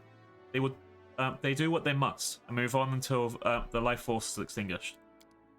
The path of an Aeon is lonely. An Aeon has no attachments, no passions, no bodily desires. An Aeon is Aeon's not communal. Just as your right hand is unnecessary to the left, they too feel no need for one another. For all the Aeons are parts of a demigod named Monad, and the higher being, the transcendent soul. You have chosen the path of the Aeon, or the Aeon has chosen you. It is the same. You cannot tolerate injustice, and that is why you are now standing in front of this mirror, looking at your changed reflection. Consider what useful advice an Aeon could give you. As you ask this question, you suddenly have the answer. There is no advice, no learning here. Valerian is in agony. It needs an Aeon that can sever it from the abyss, like a healer severs a gangrenous limb to save the patient. Until then, the wound will continue to corrupt not just the land, but also minds. Close it to restore balance. That is what all Aeons want. What you want. See what an Aeon is. Deep down, you already know. You have seen an Aeon with your own eyes. Memories spring to mind of two things you saw or heard once in a dream. The mirror shows you what cannot be seen with an ordinary eye. Two great opposite intentions, born on different planes, collide in the cold silence of the cosmos. From their collision, an Aeonic nebula is born. The convulsions of thousands of sensual auras run like lightning through a new nebula, and the faint echo of unanswerable questions can be heard inside. They are like a silent cry that only a few chosen can hear. The sound gets louder, and louder, and louder, and suddenly it stops. An Aeon is born from harmonious silence. It has no face, no body or sex, only cold minds that can follow a single calling. The Aeon goes where it is most needed. Hey, I'm Jesus. See other Aeons.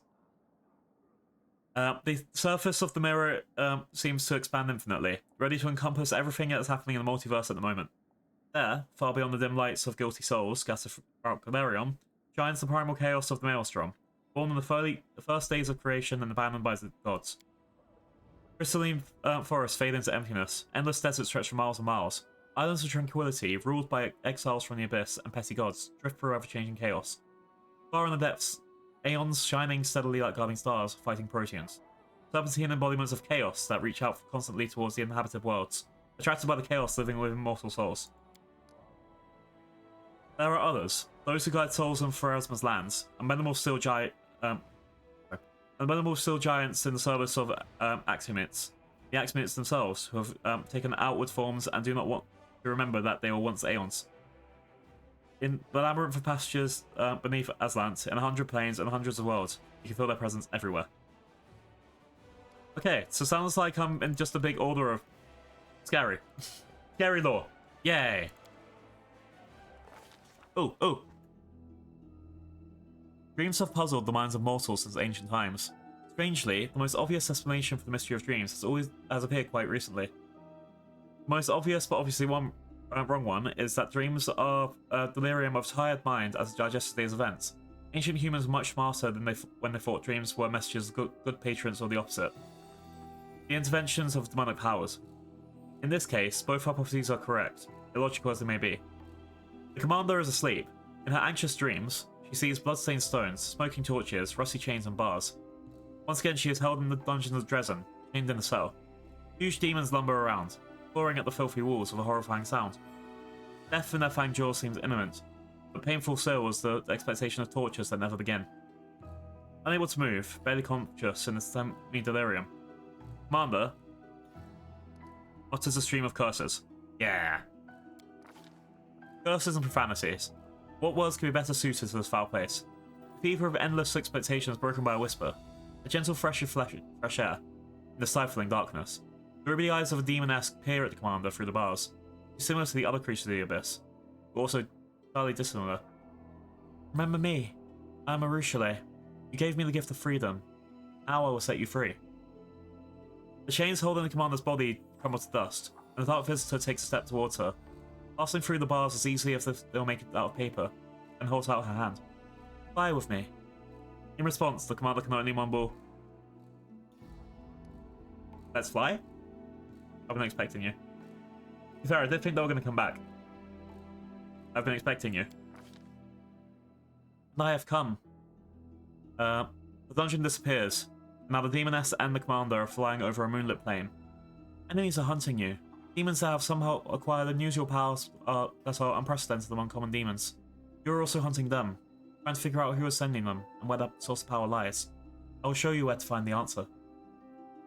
A finger with a manicured claw points down on a cliff top, where stands an ancient fortress slowly crumbling to dust. A bell without a tongue, an insane crone. We can speak once more, and she won't be able to keep her silence either. He'll give you all the answers. Wake up and try to understand what happened in the dream. Did I just go on a dream flight with a succubus? The image fades away. The commander opens her eyes and whispers a word. Unknown, alien, brought by the passing dream. Green Gates. The name of the fortress. No smash! No smash anyone. If the demon is Nessus believed, what a curious notion. There is a deranged crone hiding there who knows where the demons with these unheard of abilities are coming from. It'll be intriguing to learn who the crone is, what she knows. Whether this dream is but a trick to lure the commander into another trap. We cannot find out without visiting this place in the dream. See, she's clearly trying to trap me. But I'm going to go there, spring the trap, and then win.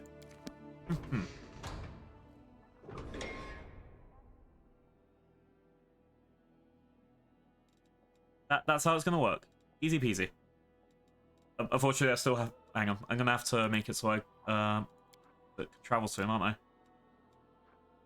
I? So you are the best cook. 14, right? Yeah. And it doesn't matter who's second. You are the best scroll scribe. And it doesn't matter who goes there. And then we won't have any corruption. We'll get another scroll because why not? And begin resting. Did you know that?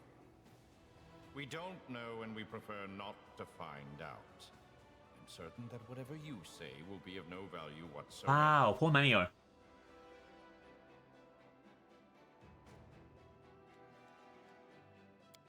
Alright.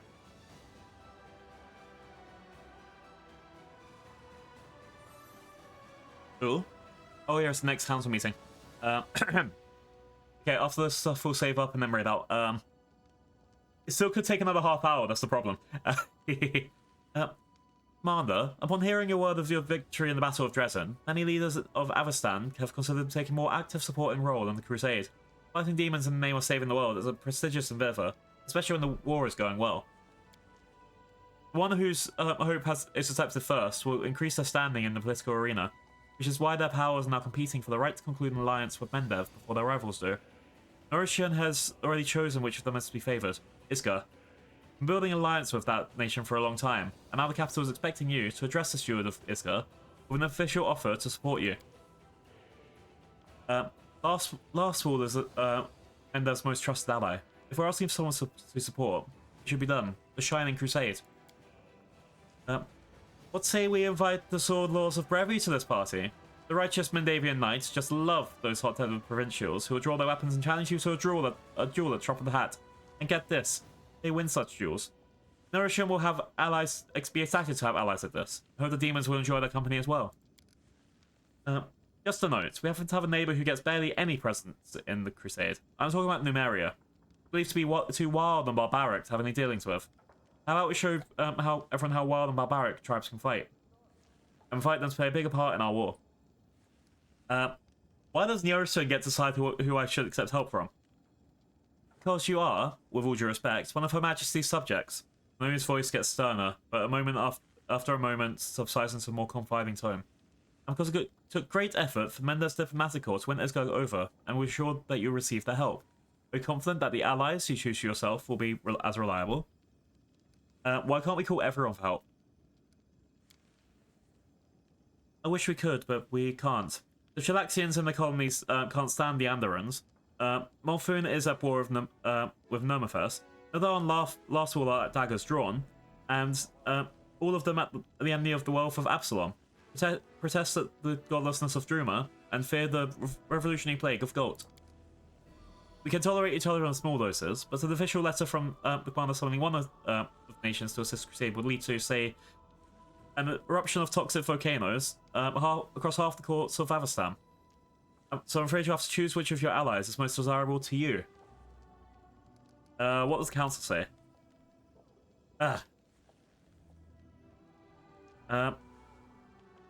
Lady Konomi's voice turns silken and somewhat condescending. Commander, we both realize that Mender's political issues lie beyond the competence of this council. The decision has already been made in the capital. Notion has shown courtesy and concern for your authority by allowing you to implement the decision yourself. I trust my own council more than the royal council. Indeed, what could Her Majesty's most loyal servants possibly know about diplomacy? Let us listen to the council. I really don't like her. I'm probably going to go for Isga anyway. It all depends on like the rest of it, but still. Bleh. Darren, what benefit do sword laws offer us? A whole slew of benefits. We'll see some fresh blood in the war. Poke the also formal Naroshin with a stick. Recruit excellent fighters, proud as peacocks, just begging for a chance to prove themselves. And besides, this alliance can be easily arranged. Darren smiles wistfully. I used to take private fencing lessons from a certain sword lord of high standing. Fencing didn't work out, but her lesson was gorgeous. Yeah, I'm probably not going to choose these guys. Darren, isn't this going a little far? You can't make decisions such important just because you had an affair with Bravian. Socio, what do you accept of last bid then? The Shining Crusade of Last Wall and Mendev have much in common. We protect Galarian from demons. They fight the undead and the legacy of Tarbathom, the Whispering Tyrant. Like us, the Last Wall are used to eternal war. They are persistent, vigilant, and know how to oppose baleful magic. The swords will aid us on the front lines, and the watchful eye of their inquisitors do much help on the home front. But the spies of the Ivory Labyrinth roam. Why do you think Numeria will join us? If we treat them as equals, they will. They might be barbarians from the standards of lands like Mendev, but no one can call them cowards, and many of them are descendants of Sarkorians who fled their kin in Numeria. Remind them about the time that they were wronged by demons, and whole clans will answer the call.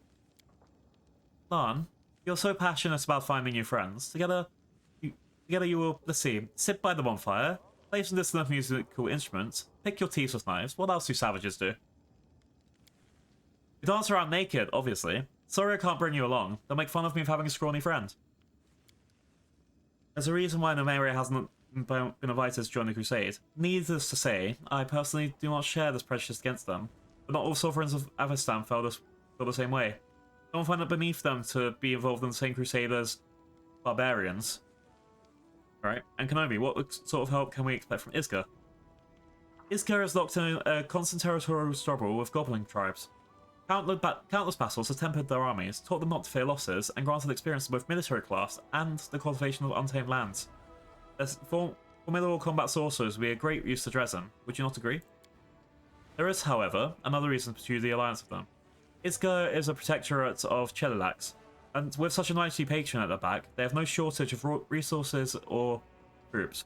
By establishing friendly relationships with Isga, we can strengthen our ties with a powerful neighbour to the south. The value of such an alliance is indisputable. Lady Kenomi, I do not doubt only your innate modesty forbids you from mentioning that the innumerable bribes that received by Norosian diplomats for facilitating this alliance. I imagine Cheliax was most generous. However, among the funds that make their way into army coffers, I could not spot a single coin of Cheliax mintage. So why should we help you? Damn. So it sounds like people are getting bribes to let them into the army. Barbarians or barbars, we love both. Yeah, sounds like people being bribed to have an official letter into the army. Seems very strange. This is why I hope your decision won't disappoint the Royal Council. Alright, what we got? I'll get 12 Inquisitors immediately. And the Inquisitors... So this is from Last War, right? Yeah. I'll get 12 Inquisitors immediately. And I get... They're pretty good for... Okay, they're pretty tanky. They got a lot of hit points. And they have a lot of strength. Okay.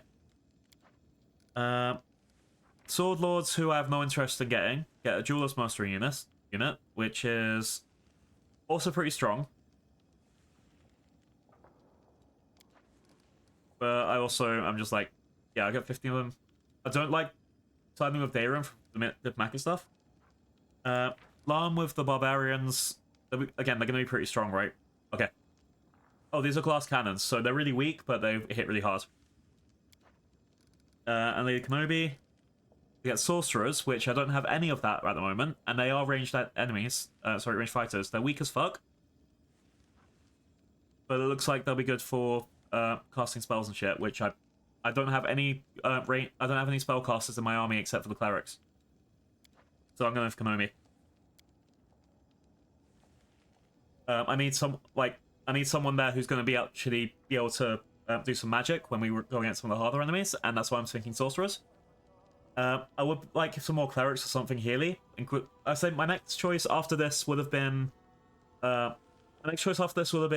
Socials, and then it would have been Darren, and then it would have been Lan. It's because I've got enough frontline fighters already. Alright. Your wisdom never fails you. Yorishim will be pleased to hear that you're not squandering allies when they have taken such pains to attract. The battle sorcerers of Isga, rather than clashes of goblins, will serve you well. I won't detain you any longer, Commander. When matters of foreign or domestic politics once again require your attention, I'll convene the diplomatic council. Hello. Mr. Sparkly Boy here. This means he has committed a crime against humanity. Same with these two over here, which we still need to find out, but this is what sparkles mean. He's done something fucking horrible. It could also just be regular murder, but still. But if it was just regular murder, we should be shining as well, so I don't know. Same for this guy as well, the devil. He should be shining as well, but clearly he hasn't done something. Hail, Commander. Before you, an aged yet fit and sturdy Gurundi stands at attention. His dark skin has an earthy tone to it, and crystal spark from forth when his eyes and hair and eyebrows should be, clearly identifying him as an Oread. Captain Hatterman, chair of your staff council, by order of Her Majesty Queen Galfrey, has here to deliver a report. I'm on this council too. Sealess salutes briskly. We're racking our brains on how to improve troop morale. I reckon the key is to back up our words with actions. Teach your soldiers by example, and they'll be eager to follow. Drawing in my experience as a paralector, my advice here is to maintain calculated moderation in every regard, be it incentive or penalty, and to be decisive. We have no need for doubts or turmoil. I am doomed to be your advisor, but you know what that means. You're doomed to listen to my advice. To start things off, here's an incredibly novel and deep thought for you. Loyalty, passion, morale, all of these can easily be bought with money. Commander, mission to report. We've encountered a problem. Although we're still getting volunteers, we're now seeing cases of desertion. Many who joined the Dresden campaign believe their duty has been fulfilled with victory, and they are not keen on staying on the garrison. Those who from Canabras wish to return home and rebuild their ruined city. Lastly, there are those who are afraid of lingering in a place where demons might show up and with a retaliatory expedition at any moment. My suggestion is to improve living conditions for the privates, raise their pay, give them extra rations, and reward those who have distinguished themselves on the battlefield with commendations and gifts. Soldiers do not want to leave armies that appreciate them. I feel for those folks, but we have to convince them to stay. I think we might get some help from the servants of the gods, if they tell the soldiers that the danger has not yet passed, and inspire them to keep up the fight against evil. As long as the wound is open, the whole world is in danger. We can't just go home and live like we used to, no matter how badly we want that to happen. Most of the Crusaders are volunteers, but they have no right to subvert military discipline. That kind of attitude is tantamount to treason, regardless of who expresses it. We have to identify the instigators, arrest them, and administer harsh punishment to make an example of them. The problem is quite simply solve a coin, but handing up money as privates is practically throwing it away. We need to pay the officers handsomely, then they'll figure out how to raise their subordinates' morale. Captain, what does staff council do? In short, we make sure that whenever orders are given, they're executed properly. Our job is to keep the soldiers' morale high. Our job is to keep the soldiers' morale high. So they always follow the officers' commands without question. As for the officers themselves, we look out for any unseemly or incompetent types who subvert the troops' trust. Basically, they're trying to get stuff right. Captain, if you're hiding a crime from me, confess. So, those weren't mere rumors. Heaven has truly granted you the power to see the truth in the hearts of the guilty conscience. In that case, Commander, here's my confession. It is for you to decide whether I deserve pardon or punishment. I served my nation faithfully for 100 years under free rulers. I accepted youths into service, at times just to bury them a week later with my own hands. I know the price of blood. Commander. Mine and the enemy's. But I immediately sensed danger when a new superior officer was assigned to us. A highborn brat whose only military experience had been watching parades. For him, our lives and deaths were playing with toy soldiers. He came to the front lines to show off, send a company or two to the graves, and returned to his estate the hero. In one battle, he tried to leave our units into a foolish suicidal attack. I stopped him. I didn't want to bury another 100 recruits that day. I buried a single officer instead. There was a fight later, a victory. We lost only 2 soldiers. Then I came to my general and told him everything. The general was an old soldier. He understood. But we both knew that the family of the deceased would want me dead. They would have pressured the court. I would have been hanged. So the general ordered me to leave the army, to leave my homeland and find another war I could be of use. Where I could atone for the sin of killing a fellow soldier. That's been required you of sternly. Her Majesty is naturally aware of everything. I immediately informed her of my crime and agreed to appear before court-martial. The Queen said she would only judge me for the acts I commit within her borders. Hope that someday I can clear myself in the eyes of the law. Okay, I guess I'm going to have to do that shit later. I have questions for the council. Thela, what do you bring to the council? It's pretty self-explanatory. We're not fighting for a sawmill here. This is a crusade against the abyss. I mean, it's up against demons. You bring a paladin. That's a rule tried and very much true. Reggio, what kind of help can I expect from you on this council? I have extensive experience being in command, and as a Hell Knight, I possess firmness that some of the older officers may be lacking. The essence of my council is not to spoil your troops, but to maintain them their discipline strategically. Amidst the chaos of war, a general has to be a beacon of order and purpose for their soldiers. They will be as grateful to receive rewards or lashes from such a general. Most importantly, they won't ever think to disobey those orders.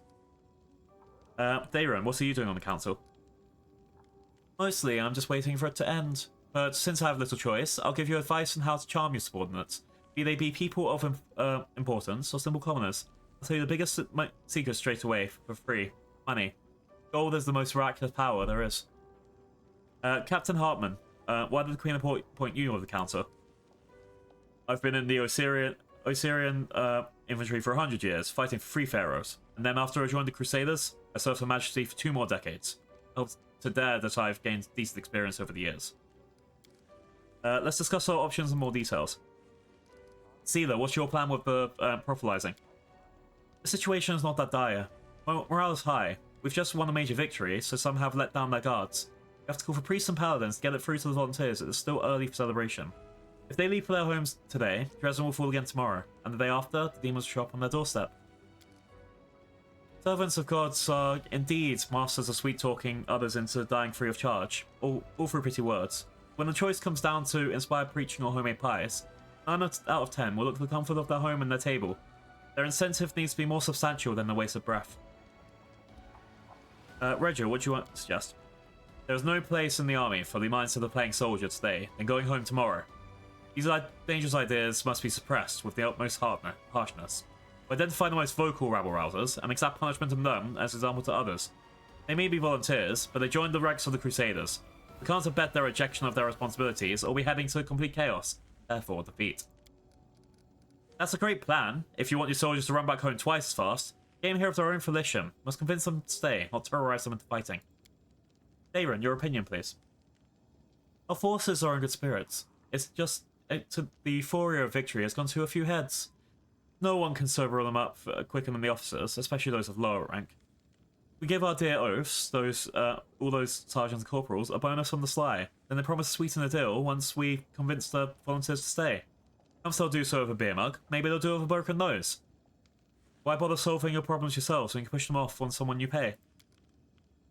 Your board loyalty will run out even sooner than gold. Once soldiers turn into profiteers, instead of following orders, they'll start appraising them. They'll wonder whether or not it's worth their while to obey their general. I hardly need to explain the fact that this will help discipline. Reggio has a point.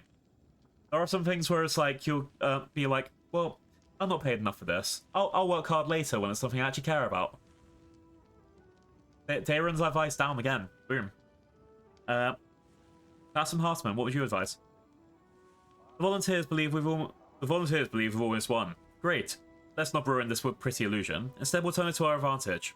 We'll increase pay and rations for the privates, rewarding the most distinguished of commendations and gifts. Who would abandon the victors when they provide you with such with good food and even better coin? It's naive to expect the troops won't understand that you would just be trying to appease them. An army cannot stand if it's held together by handouts and desperate promises. We shouldn't lie to our soldiers. If we without flimsy illusions now, the demons will shatter them later. Those fighting alongside us must recognize the seriousness of the situation instead of celebrating victory when the war has just begun. Alright, at the moment, I'm going to look through the things, but at the moment I'm actually going towards Regal's orders, because it'll be either Regal or Sealer as my top two choices, but let's see what the choice effects do. Sealer gets Glory to Heroes. Morale increases by 5 to 10 for 30 days. Regal gets Hunted Now Mutiny. Increases morale by 16 to 25. And then increases growth and reduces trainables. Okay. Aaron does Crusader morale increases, but costs a fuck ton of money. Yeah, this one just needs to be done for like a day and increases morale. This one is 2 weeks of less recruitment, but you get more morale out of it.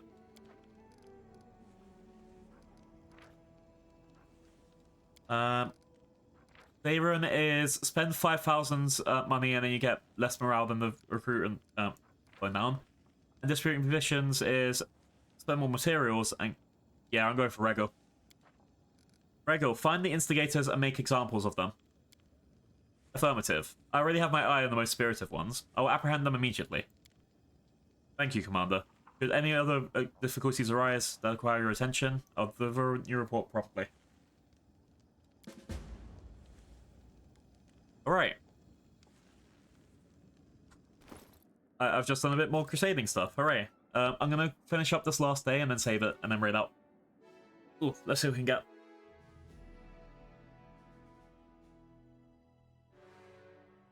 Or as soon as I get out of this, it's going to start giving me more cutscenes, aren't they? There's a lot of like little finicky stuff in this game. And it's been almost 6 hours of me just doing this. Financing a crusade is a costly process, and the Diplomatic Council has come up with new tricks to preserve the friendships and country's nobility, sponsoring the Commander's army. Diplomatic relations have improved. The Diplomatic Council requests that the Crusader leader attend their meeting and receive an update report. Okay. The staff council assembled then already at the first meeting, so we just done that as well. I hope it doesn't give me another one in seconds. Okay. We've got rank up, is over there. Nothing here. Religious feast over here, army over here. Alright, religious feast. Energy points income increased by 20%, finance reduces by 10% for 30 days. So here it drops to 760, and this will go into whatever a small amount it increases to, but it could be helpful. I won't use this right now, but I know it's good for an option. Out of that,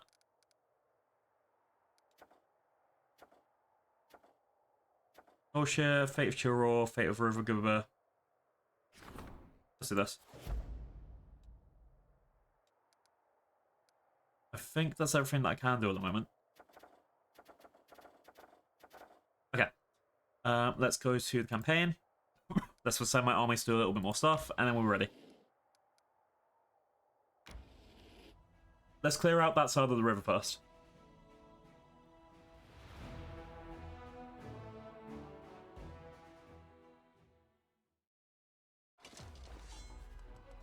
Alright. We got more damage. Okay, let's start off. Doom. Easy. I need to get better archers as well. That's my other thing on my list.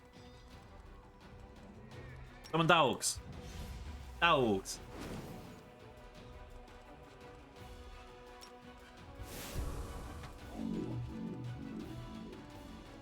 Alright. You over here.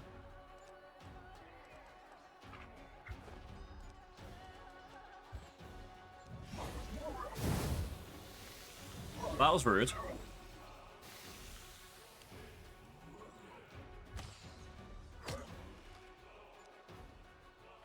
Alright, these guys go over here.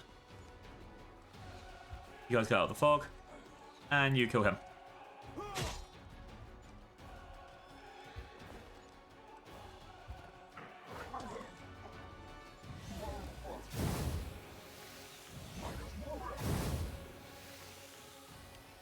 Alright.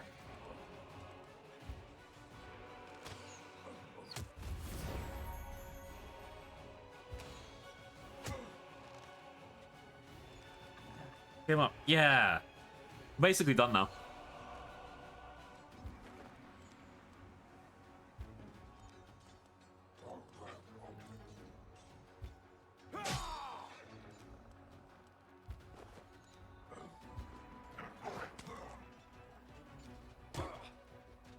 Alright.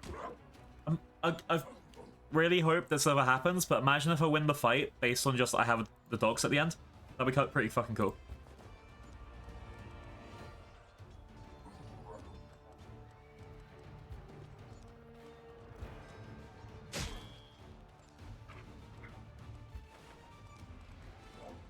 If that happens in a fight, it means I've absolutely fucked up, but come on, that'd be really cool.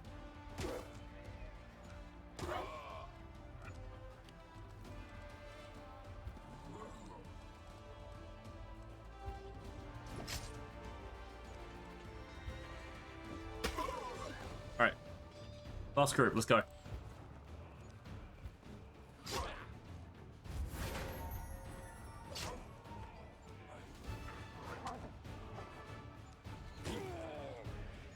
Okay.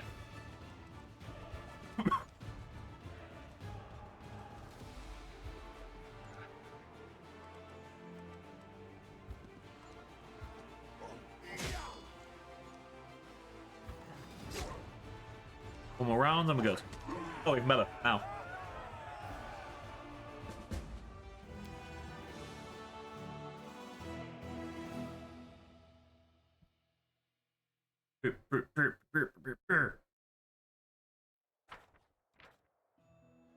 We found an altar of the first retrievers. A gang of demons hunting runaway slaves was not the reckoning on facing. Sorry. A gang of demons hunting runaway slaves was not reckoning on facing the commander's conquering forces. Among the bloody corpses, the Crusaders discovered a godforsaken altar fashioned from the teeth of demons' captured victims and the webs of monstrous mechanical spider retriever. The soldiers clamored to burn it, but the more tactically minded officers decided not to rush into anything and passed on to the commander for more examination. Okay. Thank you for passing that on. Hopefully it will be something worth us for us. Let's take out the rest of these guys.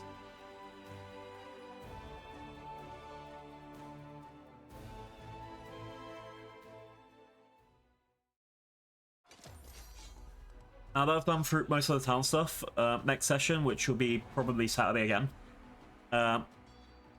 I'll be able to leave the city and start doing some of the quests. So I want to go to that green gate place, and I also need to take out that dragon.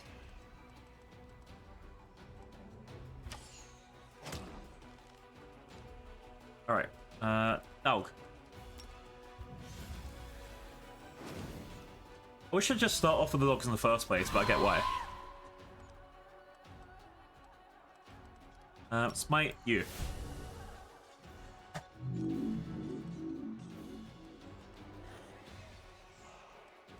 Go over here.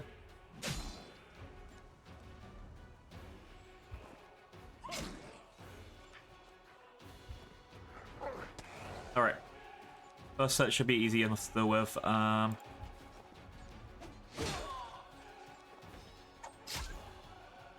Rude. Stop hitting the dogs!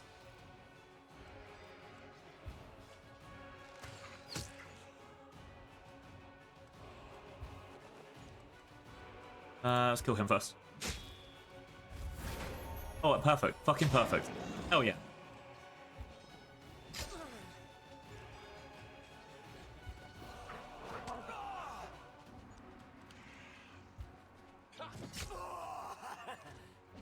I wonder if they get a bonus if you have the dogs with the other people. This will be fine. They scared my archers away.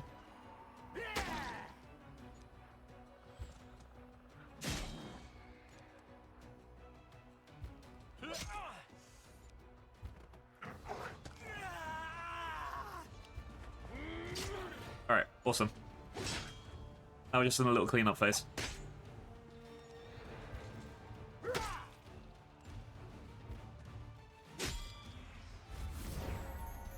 One more to go.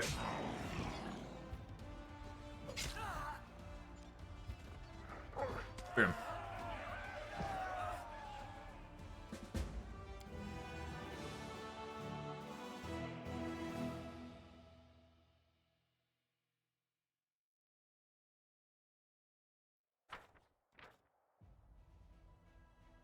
Alright, begging for mercy, one of the imprisoned demons points to the inconspicuous crack on the rock that the unit had been ordered to guard until the arrival of a pack of slaves.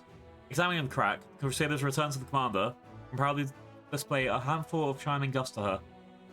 The crevice is home to an adamantine load. This rare and precious metal will come in useful to the army. Increase points by 5. Nice. We also killed the demon right after. Alright, that'll be a shortcut around here. Now, through this army.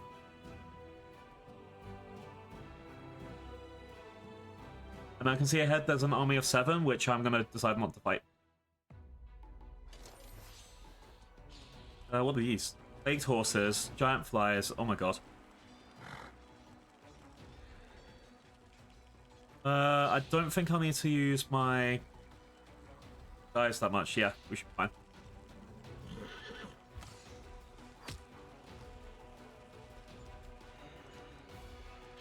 Summon Delg.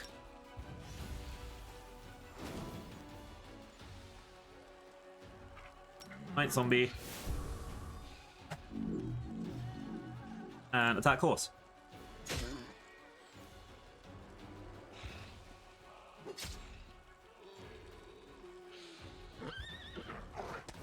Okay, we should be good.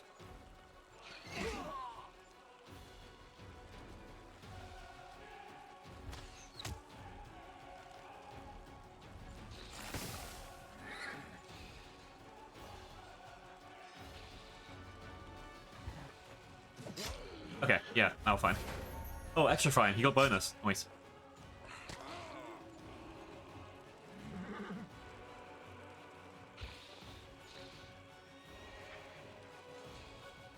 Just stack him. Boop. Boop.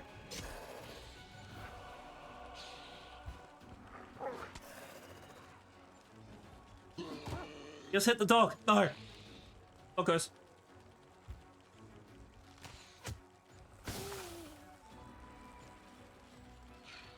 What's there? What's there?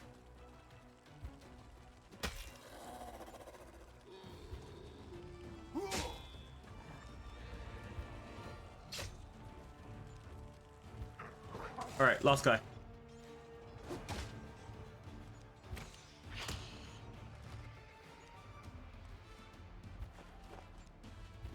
And stab. And stab.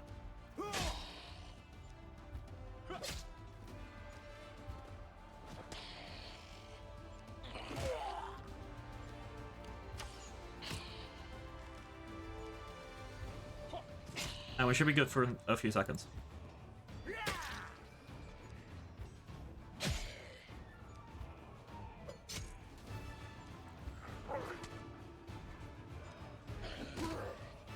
It's actually just the bully circle.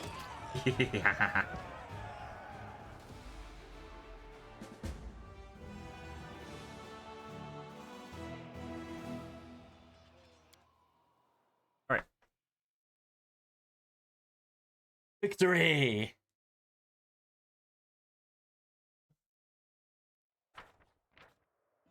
Oh, we got a faultless daybreak Can I symbol. offer you a nice egg in this trying No time? egg. Ah. During the First Crusade, the Radiant Serene Ray performed a miracle here, granting Crusaders victory in a battle that was otherwise lost. Years later, during the Second Crusade, the Knights of Mendes clashed with an army of the Abyss here once again. They fought to the bitter end, but the miracle was not repeated. Carnage was atrocious, and those who fell found no repose, rising again as the undead. Now they found peace in the flames of the bonfires. Crusaders cleaned the blood and dirt from the sun goddess, lifting with terrible hands the sacred golden symbol onto her chest. Relic long believed to have been lost. We got the cool relic. Cool. Level up. Where are we get? General gets plus 5% bonus magic. General cast spells with the arcane descriptor gets 5% plus 5 to power. Okay, so this is arcane or divine. So I can either get plus 5 cure wounds or plus 5 arcane. Let's go for... What was this? Slow and hospital. Okay. Slow is arcane. I think I need to go for arcane. Let's go down this way. Let's not fight these guys just yet. And then we take this fort, and then that's it for the top army for tonight. And then after that we do the bottom army, and then we can get to the raid.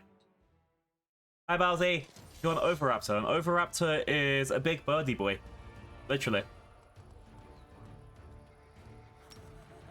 Oh, they have 500 cultists over here? Okay, got them. We're fighting with dogs. Can I offer you a nice egg Like that. in this Egg. trying time? Well, I didn't win. I don't get to the eggs if I don't win. Why would you do this?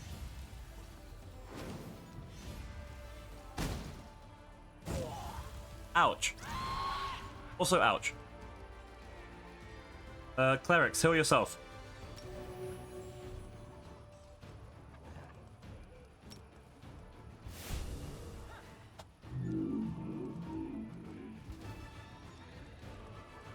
Overraptor the one's like, meow. Overraptor meme.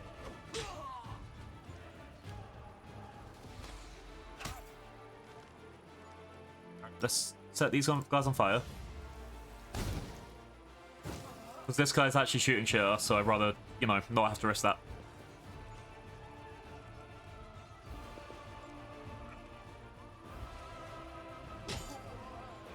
Alright. Get the dog in here. Balls. Keep going.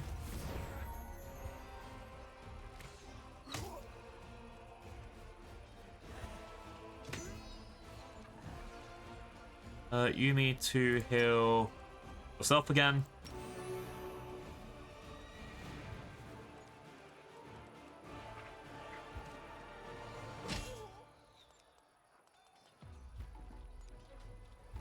Up here.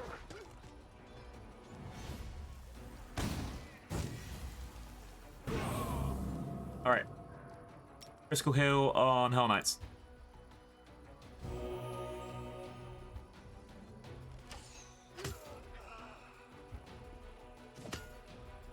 Almost there, a couple more rounds.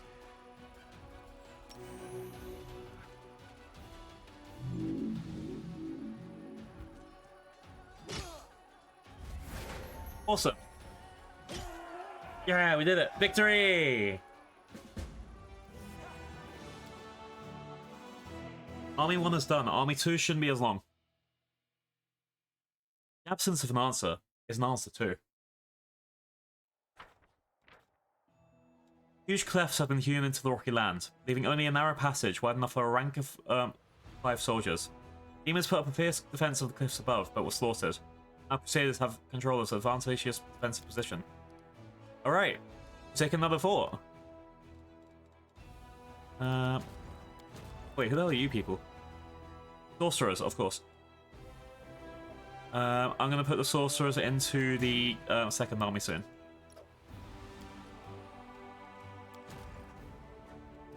This army needs to head left. And down. Fight these demons. We're almost there, guys.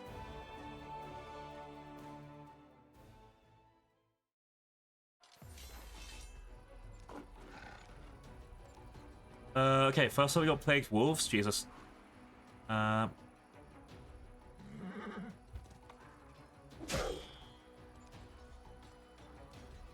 that should take out the wolves. Boom. Explosion! Plague explosion! Hell yeah. Mylodons should be next. Horses last.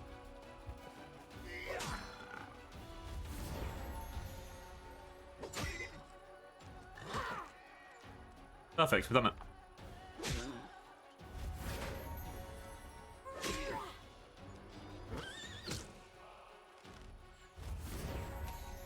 Oh, that was really fast. Nice.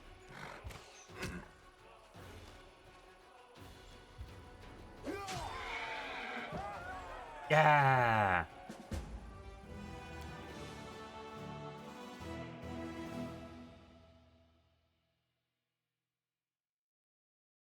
So my second army's doing okay. Having buried those who died in the plague, warriors search and find a small place where Sir Dolan Regulor, hero of the Second Crusade, rests in peace. They take care of the grave and clean bodies and dirt from a small oasis nearby. The water becomes instantly clean, clear, and sweet. The place is much loved by spirits and gods. Okay, I'm getting a lot of energy points now, right? 7 a day, hell yeah. This is all gonna add up. You guys need to probably retreat somewhere kind of safe. Or find some weaker enemies to fight up to the left, but for now, go up here.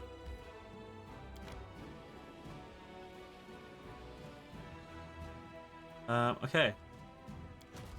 And these two armies get sorted soon, and we can do some logistics and shit next time.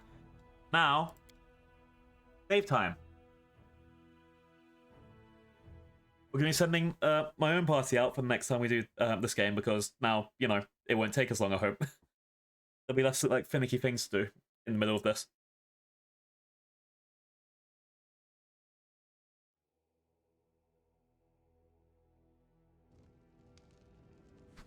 Alright, save and save.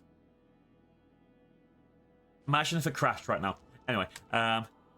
Let's pick up this. So, if my information is correct, Emmy should be live doing her birthday, birthday subathon right now. Which is who we're aiming for. Yeah, there we are. Flash raid. Emmy boo. Hey! Egg? No! Why egg right when we're in? Emmy.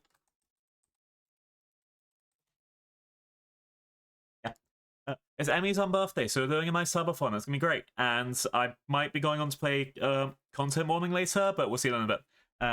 Bring it. But Emmy doesn't like eggs. Emmy likes soda, I think.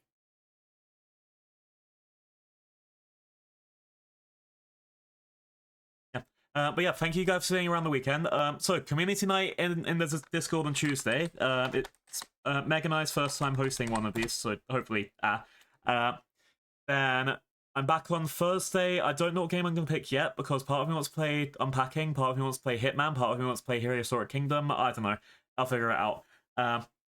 Then Wrath of the Righteous is back on Saturday for the people that care about that sort of size. Until then, I hope all of you have a good week at work, or not working, or whatever you get to do. And yeah, hopefully I'll be able to finally hit my funny number goal in 4 days. Hooray! Until then, thank you for coming in. I have been Dr. Blue. And we're gonna go and raid Emmy now. Yeah. Okay, I think it's over.